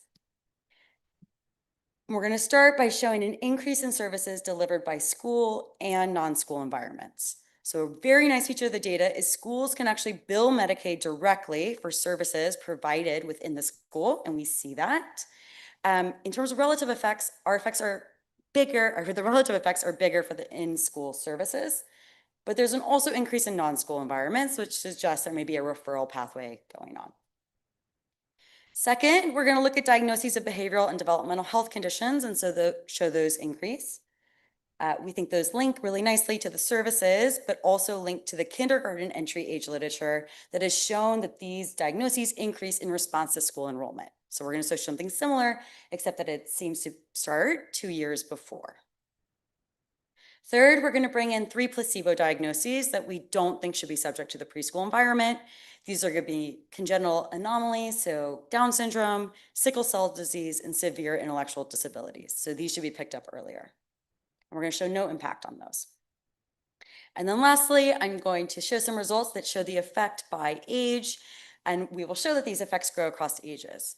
This helps us for 2 reasons. First, I will show you that age 2, when none of these children should be eligible for preschool, there are no impacts. The impacts really start at age 3 and increase all the way up to age 8. That also suggests that it's not the case that over time the kids are catching up. Right? It seems like there's something going on that this is compounding over time. Okay, so I'm going to walk through background, data, empirical design, results, and then conclude. So we're thinking about the effects of public preschool. Huge literature by many in this room finding that public preschool improves children's educational attainment and economic well-being across multiple settings and countries with low SES children tending to benefit the most. There's also some evidence that public preschool positively impacts children's health.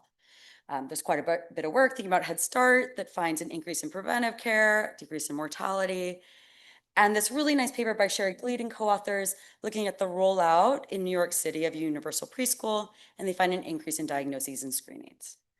So again, we're going to be using Medicaid data, so it's going to be nationwide, super rich. It's going to allow us to get under the hood a little bit here, but these are also phenomenal papers that point in the same direction. We're going to be using public school entry cutoff dates, nothing crazy here, tons of papers that have done this. And we're going to use 31 states in Washington, D.C. who have consistent cutoff dates over our analysis period. And just to be very clear what a cutoff date looks like, it's going to be legislation that says something like a child must be 5 years old on or before September 1st to enter kindergarten that year. And it's legislated for the public preschool options like Head Start that they have to follow the same cutoff dates. So children born just days apart can have an almost year-long gap in when they can start public preschool. And to give a sense of the counterfactual, we should think of it as informal family-based care for low-income families. So again, nod to this really large literature on the effects of being young for grade on diagnoses that tends to focus on elementary school and older ages. And then third, we're going to be thinking about Medicaid here. So most children on Medicaid are eligible for public preschool. Both tend to be means tested. And just to make level set and make sure we're on the same page, the Medicaid program is the public health insurance program for low-income individuals and families in the United States. Covers about half of all US children. So it is the largest source of children's health insurance in the country. And it covers a range of health, it is much more than an insurance program. It is in some ways more so a public health insurance or public health program. And it covers a range of health and social services that schools can bill for, which is a really nice feature that we can leverage here. Okay, to give you a sense of what's take-up look like among Medicaid kids. So this is ACS data that we've brought in here. The green line are age 4-year-olds only, the orange are age 3, and the blue is combined. And we have focused here on kids who say they're on Medicaid and also enrolled in public preschool. You may remember the NBER graphs, actually in the last talk, those levels are actually lower in the NBER numbers because A, they don't include Head Start, and B, I think actually within the Medicaid population, public preschool utilization is actually much higher. So very few attend private preschools with a number about 8%. Yes?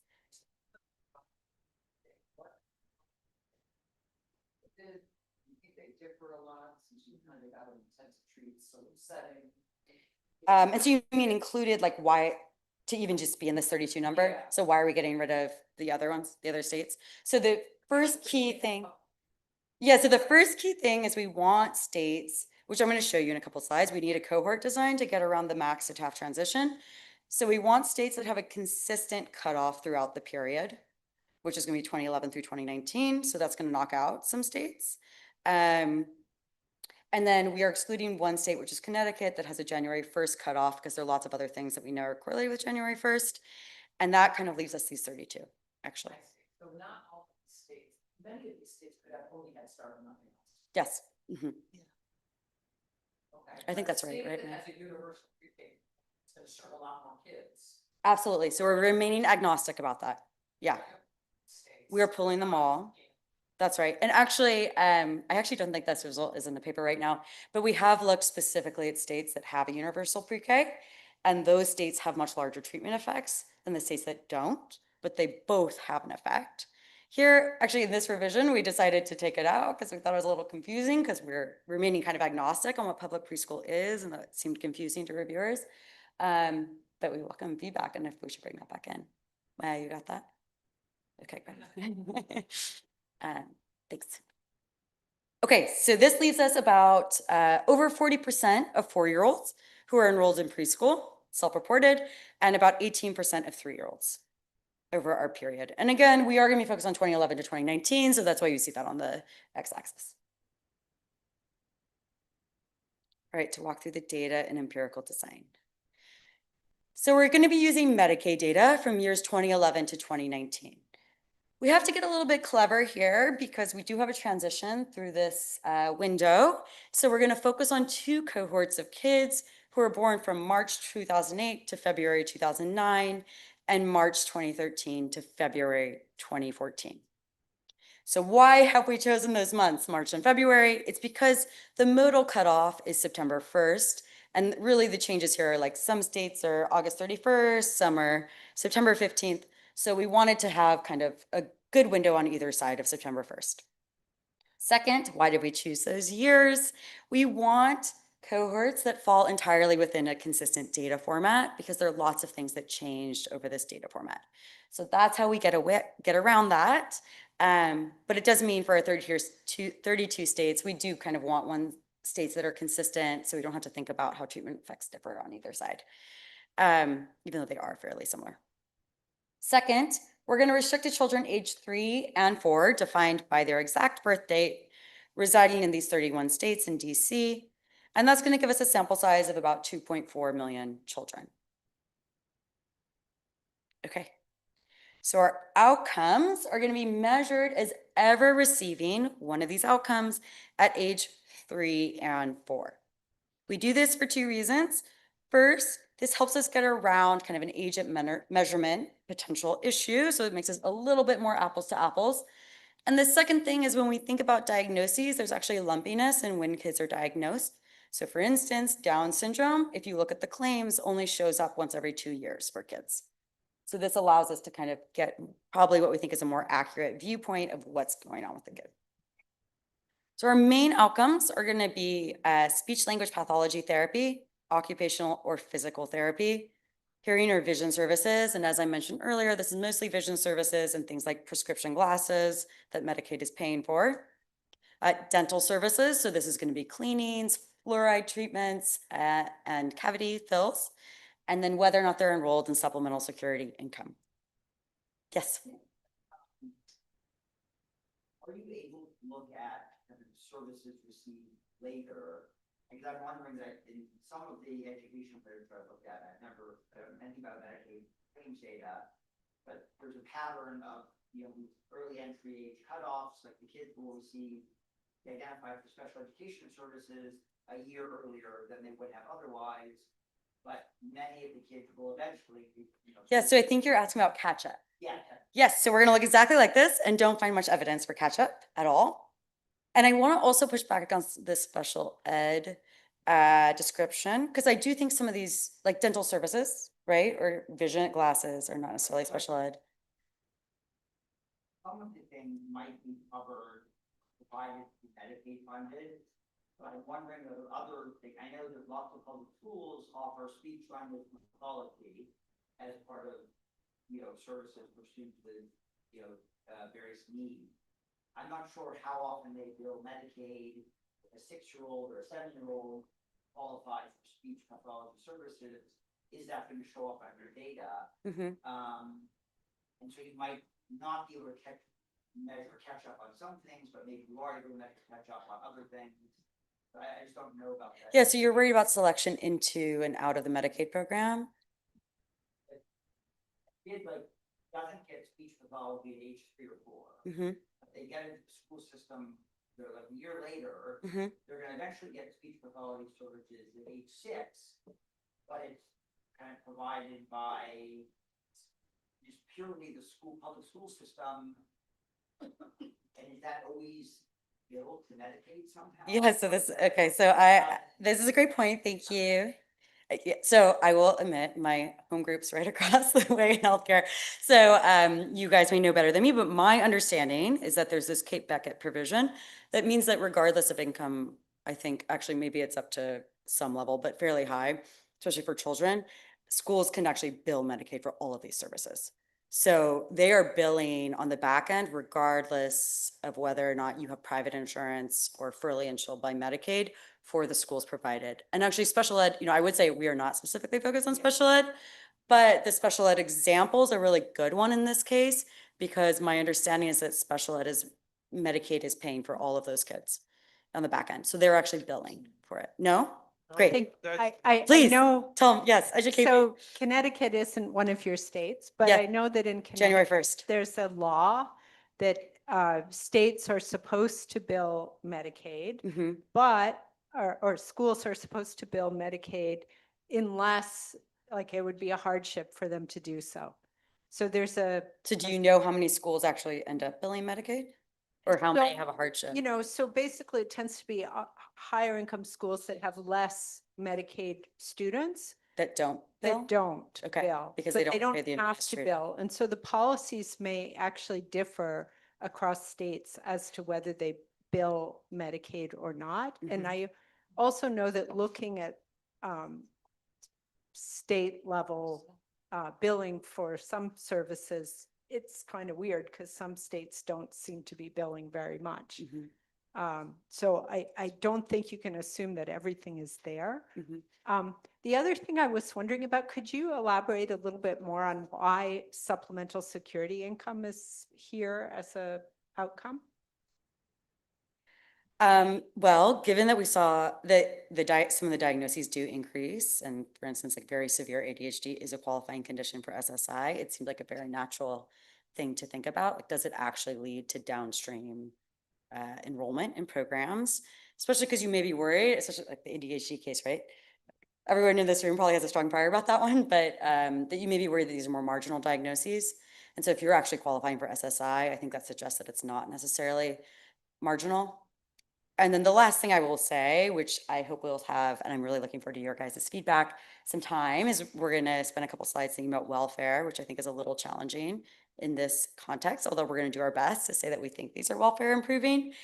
But SSI seems a little bit more interpretable, although I would welcome your feedback in terms of the fact that it gives families $12,000 more a year. I was asking was because the health services are often mandated that the preschool has to provide them. Mhm. But I don't think there's any mandate that the preschool has to help them sign up for supplemental security. Mhm. And we know there's big barriers to, Yeah. you know, for eligible people to actually sign up for these things. So it just seems a little indirect compared to the other. So I mean, you're almost saying it's important, but maybe it should be its own bucket. Okay, great. And would you interpret it differently? No? Okay. And then also for the schools, the billing piece, I mean, I think this still, it just means we're getting under coverage here, if anything, right? Yeah. Okay. Great. Any other? Yes, in the back. Great.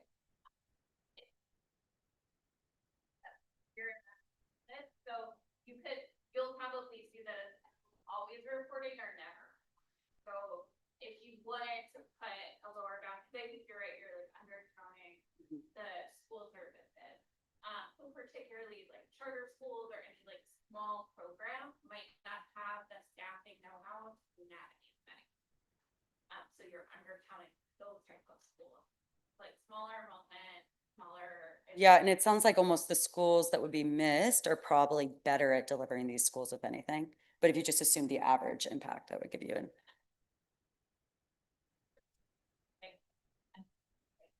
Be better if they have bigger scale. They're able to hire like one person to provide OT as opposed to like a part-time OT person that's juggling multiple districts. Okay, great. Thank you. Okay, fantastic. Thank you. All right, so moving to the next bucket here, which is services delivered in or outside of schools. We think this is a really nice feature of the data. And that allows us to ask if effects are operating through services delivered by preschools or through referrals. It also gives us a sense of the first stage a bit, right? Because these students are interacting with schools in a meaningful way for them to be billing these services. We're also going to bring in some secondary outcomes, speech and language diagnoses, hearing and vision diagnoses, and ADHD diagnoses, everyone's favorite. And then lastly, our 3 placebo outcomes are going to be congenital anomalies, which is mostly Down syndrome, severe intellectual disabilities, and sickle cell disease. Okay, first sneak peek at the data here. So here, our first bucket is going to have the covariates that we hope are smooth throughout the threshold. And then this next bucket is going to show our main outcomes. On the next slide, I'm going to show you the diagnoses and the placebo diagnoses. We have we have individuals with birth dates 0 to -70 days to the cutoff, and then birth dates 7 days after the cutoff. We've chosen 70 just because this is our biggest bandwidth that comes out of the optimal bandwidths, and so we think it's fairly intuitive. When we start with our birth cohorts, so if you remember, we're using these 2 cohorts of kids. First cohort has birth dates in 2008 to 2009. Second is 2013 to 2014. If you move across, you can see that our sample is about half and half. In terms of females, we have about half females, and then 23% identifying as Black. And then in terms of the percent residing in a rural zip code, that is about 19%. Then when we start moving to the percent receiving health and social services at age 3 and 4, This is where we have our main outcomes, which thanks to Janet, SSI will be its own bucket moving forward. But we have speech language pathology, which about 9% of these kids are getting. You can see it's 6 percentage points higher in our just before the cutoff group. We have occupational or physical therapy. This number is about 4%. Hearing or vision services, again, we should think of this as prescription glasses. That's going to be about 4.8 on those born just before the cutoff, 4.1% on those born just after. Dental services, which I also want to call out, that is the biggest category here. So about 63% of these kids are getting dental services at age 3 and 4. And then lastly, we have SSI, and this number is about 2.6%, right? So it's a small share of the population that's actually getting SSI, but is a meaningful amount in terms of the amount they receive. And this gives us about a 490K on one side and then 479 on the other. Okay, to move to our other outcomes here. First, we have the percent with a behavioral and developmental health diagnosis at age 3 and 4. Speech and language disorders, about 7.4% to 7% for those born just after the cutoff have a speech or language disorder. This number is about 1% for a hearing or vision condition and about 2.3% to 2.1% for ADHD. On our placebo diagnoses, these are much rarer, but it's about 0.6% of the population has a congenital anomaly, 0.1 to 0.2 has a severe intellectual disability, and then sickle cell disease is 0.1%. Yes, Janet.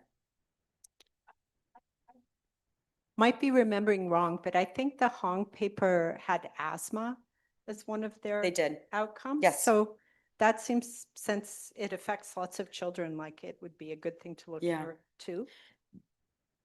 So we do not include asthma or injuries, actually, because we think that there's a chance and flu and sickness, because we feel that may be actually directly driven by being in preschool. But I welcome your thoughts if you don't think that's true with asthma. I'm not sure that's true about the diagnosis of asthma. That's fair. I Yeah, don't yeah, yeah. think that It's more like an preschool is asthma giving attack or anybody something like asthma. that. Yeah. And so your suggestion would be to include that in the behavioral developmental. Okay, great. Anything else? Okay, so we're going to be doing a regression discontinuity design. Nothing crazy here. Again, we have these two cohorts. Our running variable is going to be the days between a child's exact birthday and the school entry cutoff. And again, our outcomes are going to be binary indicators for services received measured at age 3 and 4. For controls, we have whether or not it's a weekend or holiday birthday, sex, urban versus rural zip code, and race and ethnicity. And we'll have fixed effects for the child's birth cohort and state of residence. And we're going to be using optimal bandwidths.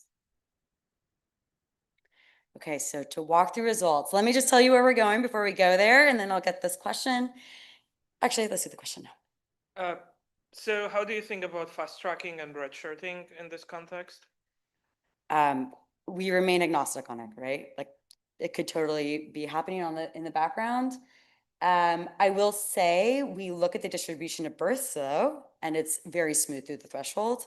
And so we don't find any evidence of actually holding back, at least at this age. But the births would be equally distributed. The date of birth on both sides? Yeah. I guess you're saying, well, we actually don't see enrollment. We don't see enrollment, so we okay. actually can't see it, yeah. Enrolling it. Yeah, sorry, I misunderstood your question, yeah. Oh, you don't? Yeah, we don't observe school enrollment. Because like what we know from some literature is that that's actually differential by race and SES. And Yeah, wouldn't that just bias us to the null though? Am I misunderstanding? would need to think about the direction of the bias more. We can. Okay. It's a non-trivial problem in some sense. Okay, thanks. Yeah, I think preschools.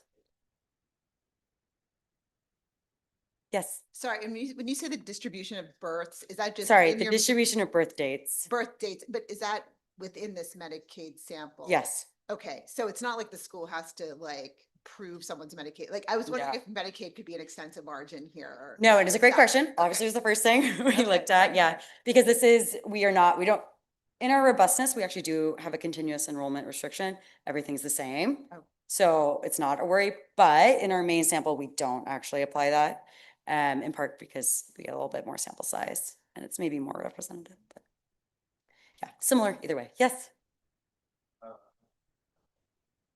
You ever look at the age 3 and age 4 separate? Yes. Maybe I'll get there. No, these questions are phenomenal. Thank you all. I appreciate it. Okay, so what we're going to see is we're going to see the use of health and social services. Then I'm going to break that down into inside versus outside of school to get a sense of how much of this is the direct effect of preschool versus potentially referrals. Then we're going to look at behavioral and developmental diagnoses, placebo diagnoses.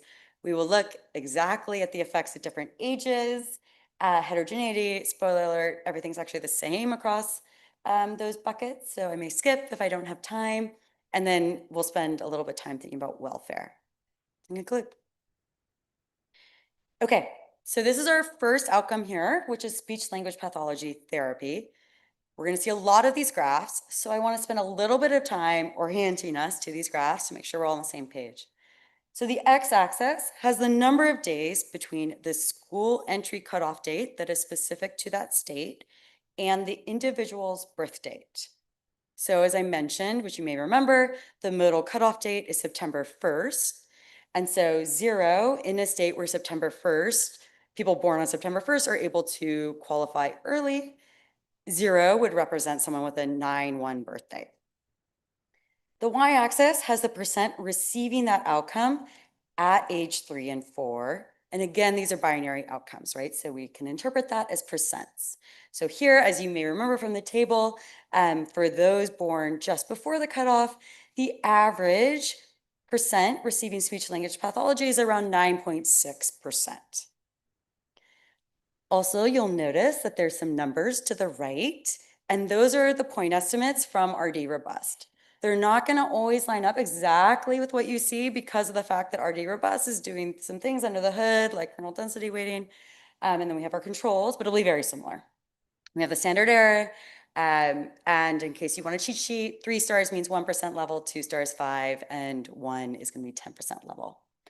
And then if you want an extra cheat sheet, what I've done up top on all these slides is I'm going to actually divide through to get you the percent increase in case you want an easy way to read it. So here, being speech language pathology therapy increases by 10% is going to divide that point estimate by the mean on the before cutoff. Okay. So here is speech language pathology therapy, and it increases by 10% in response to being born just before the cutoff relative to after the cutoff. Here's occupational physical therapy, which increases by 12%, perhaps a little noisier. Hearing or vision services increases by 10% in response to being born just before versus after the cutoff. And dental services increases by 2%. Again, I want to call out, this is actually the biggest outcome, right? So 65% of our kids are getting some sort of dental service. Yes. Make it later, but I'm trying in my mind, like, do the scaling with like how this relates to like likely preschool enrollment. I know you can't observe, but if you could ballpark that, and how many things would be identified, should be identified even if they weren't in school, and like do all the magnitudes seem to line up. Yeah, so the request would be some sort of first stage to scale this, maybe from the ACS data. Right, but assuming you're getting this access to preschool, like you're, I know you don't have data there. Yeah. But I'm quickly in my mind, I'm having trouble figuring out whether this, like these magnitudes seem like reasonable given like the first stage treatment It's like 30%, right, getting access. It's a good point. Let me think about it a little bit more. Yeah, no, it's a fair point. Yeah. Yes.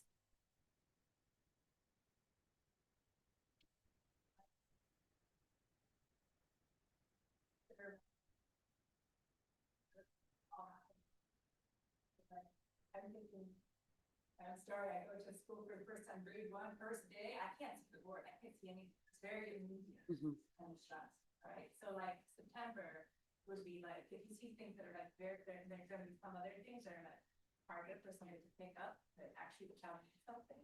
Yeah, so good to go even finer, like 1 month or something. Well, I think what will help us a little bit, which maybe we can return this comment, is when we do it by age. But, give or take, but yeah, I guess we could go finer. It's just a little hard because we don't know the actual start date of the school. I mean, that would be quite a lift to figure out because even if a state has the same cutoff date, the school's gonna have totally different start dates.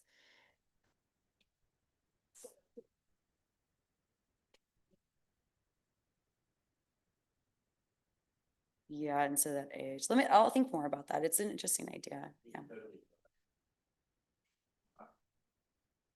Yeah. Like in the fall, basically. Yeah. No, that's a great point. Thank you. Yeah, Janet. That might be helpful is knowing what the screening is for these things and how that corresponds to birthdays. Like if it says you're supposed to screen 3-year-olds for speech, and that's part of the pediatric Yeah. guidelines, like do those cutoffs correspond to these? And, showing that in ones where those cutoffs are quite different. No, that's you a great still point. get That's this been on the result. to-do list. So thank you for raising that. Yes. Just feedback on that, do they need to go to school to the doctor to get a form signed and be able to enroll? Okay, we're gonna come back to that actually for dental services. That's actually quite important. Yes, great. Okay. And then this is supplemental security income. I do want to call out, it is a 7% increase, non-trivial, but it's also at the 10% level. And interbusiness checks, especially the donut RD, this does become much more significant because what's going on is there's a point, right, at 0. But take it or leave it, this is what we have for SSI. So this raises the question, are these increased services happening inside or outside of schools? So here are health and social services at schools, and this graph shows that they increased by about 22%. I will say, right, if you look at the mean here, we're around 7.5%, but this seems sizable and very suggestive that these kids are probably enrolling in school, given that it happens right at the cutoff date. When we look to services outside of schools, which most of this, by the way, is dental, what ends up happening, which actually maybe you guys know better than me, but what happens at a lot of these schools is that there's actually mobile dental clinics, which will come to the school and do these services, and those are going to be billed as outside of school. And so here you can see it actually looks very similar to the dental graph, but this is about a 2% increase, but the mean is obviously much, much higher. Okay, so let's move to behavioral and developmental diagnoses. So speech and language disorder diagnoses increased by about 9%. Hearing or vision condition diagnoses increased by 15%. Do you want to call out marginally significant at the 10% level here? And then ADHD diagnoses increased by 17%. Okay, placebo diagnoses. We have 3: congenital anomalies, severe intellectual disabilities, and sickle cell disease. These look extremely flat throughout the threshold. Okay, so now what everyone's been wanting, effects on receipt of services at different ages. So we're going to start by looking at speech language pathology therapy at ages 2 through 8. So just to orient you, on the x-axis, we have the specific age. And what we're plotting here is the estimate from RD Robust that comes from comparing kids born just before to just after the cutoff. So the y-axis here is going to be the coefficient. And then at the bottom, we have the means in case helpful for interpretation. So 2 things should jump out. First, at 2, when these kids should not be eligible for preschool, this is basically 0. And then it jumps up at age 3 and stays high throughout age 8. And as mentioned earlier, this suggests that this is not, the catch-up is not occurring here. Yes, Alex. Severity of diagnosis, a little bit surprising. No catch up. Like, they're gonna be in school, and so Like this? Yeah. Is this what you want to say? Okay, well, so SLP, partially what I think is going on is that it takes time. Like SLP, I think, is given fairly for a fairly long period of time, although I hesitate to say that because people in this room might know better. But I think actually the treatment is fairly long, whereas something like vision or giving glasses, right, that's a one-time shot. That's like why I'm surprised, because you're gonna go to elementary school eventually, Mhm. and you get diagnosed in elementary school, so I think that would work. I mean, like, I got speech language pathology in school, I didn't get it in preschool, right? Mhm. And the teachers are just telling them, like, the kids stutter, do this, right? Yeah, and I do want to highlight, right, this is not the same kids over time, right? So, yeah, it's fair. I mean, we can look at different outcomes and it's slightly a different story. So for instance, maybe this is more aligned with what you would think, occupational physical therapy. Yeah.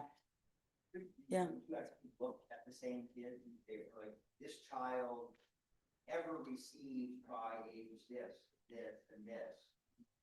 Or even for the, something like that. Yeah, it's an interesting idea. I'm not at all surprised to see like the initial effect. Yeah. It is puzzling to see anything more when like all the kids first are in some. So, like something more like this graph, right? Where it increases over time. I think it's something specific to SLP, honestly, because that is the only graph that goes up right away and stays. Whereas occupational or physical therapy, right, this is growing up to age 5 and then kind of decreases a little and stabilizes. Maybe, okay. Well, maybe we can chat after. I would love to hear your guys' thoughts, yeah. I only have 4 minutes left, so I really look forward to the discussion in 4 minutes. But I love these comments, so please come talk to me after. Okay. Hearing or vision services at age 2 to 8. Again, age 2, including 0, it ramps up and then stays high. Dental services, I could spend a lot of time on this, but I'm not gonna spend a lot of time on this. But basically what's going on here at age 5 is that kids have to have a dental screen in order to enroll in kindergarten. And so there's like some weird shifting that's actually going on behind the surface. So in a couple slides, assuming I get there, I'm gonna break down the dental services and what's going on under the hood there. And I'm gonna focus on age 3 because we think that's actually the least confounded by this rule, this guideline that you have to get the screen before you start. Okay, SSI also kind of increases, obviously a rare outcome, but by age 8, right, we're kind of increasing throughout. Heterogeneity, as I mentioned, I might not have time, so very similar. Okay, great. Welfare. Okay, value of some of the services is much more easily quantifiable, like SSI. So this is about $12,000 per year for a family. The welfare impacts of other services, I think, depend a bit on the underlying condition, right? So I think probably everyone in this room has a strong prior about ADHD. Our sense, but this again, we really welcome your feedback here. It seems harder to argue that dental screens or like a cavity filled or getting glasses are overused. Dental in particular seems like a useful case, not subject to peer comparisons between young and old for grade kids, as perhaps in the case of ADHD. So to kind of decompose dental care, to think a little bit about this welfare piece, here, as I mentioned, we're only going to focus on age 3.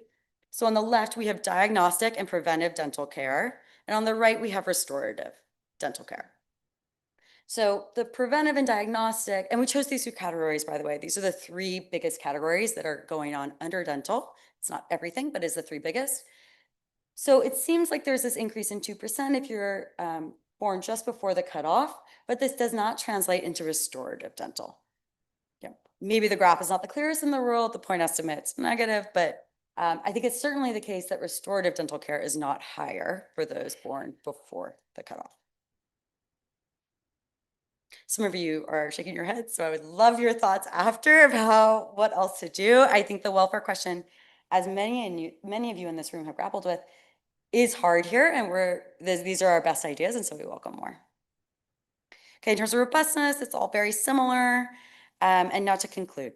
So we hope we have suggested or convinced you ideally that public preschools are a gateway to health and social services.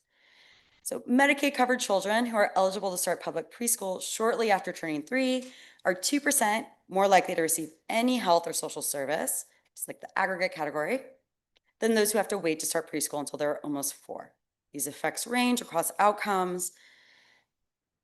And then in terms of in versus out of school, in relative terms, effects are larger for services delivered inside of schools, but effects on services delivered outside of schools is also significant.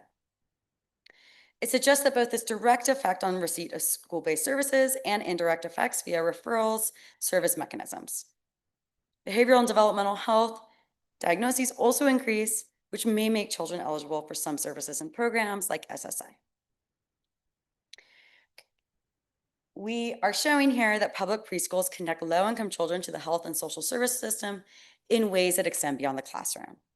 The value of the additional services ultimately depends on effects on longer-term outcomes and child well-being, which are outside the scope of this study, but obviously a very fruitful area for future research.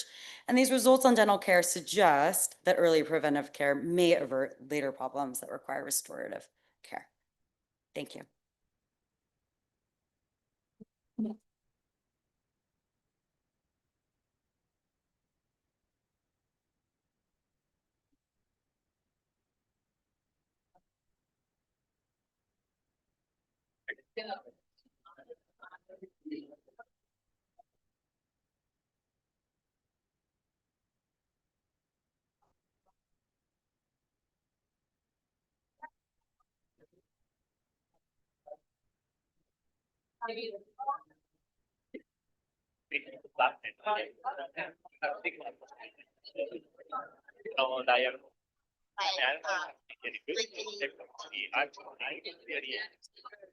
The graph would have ran. But,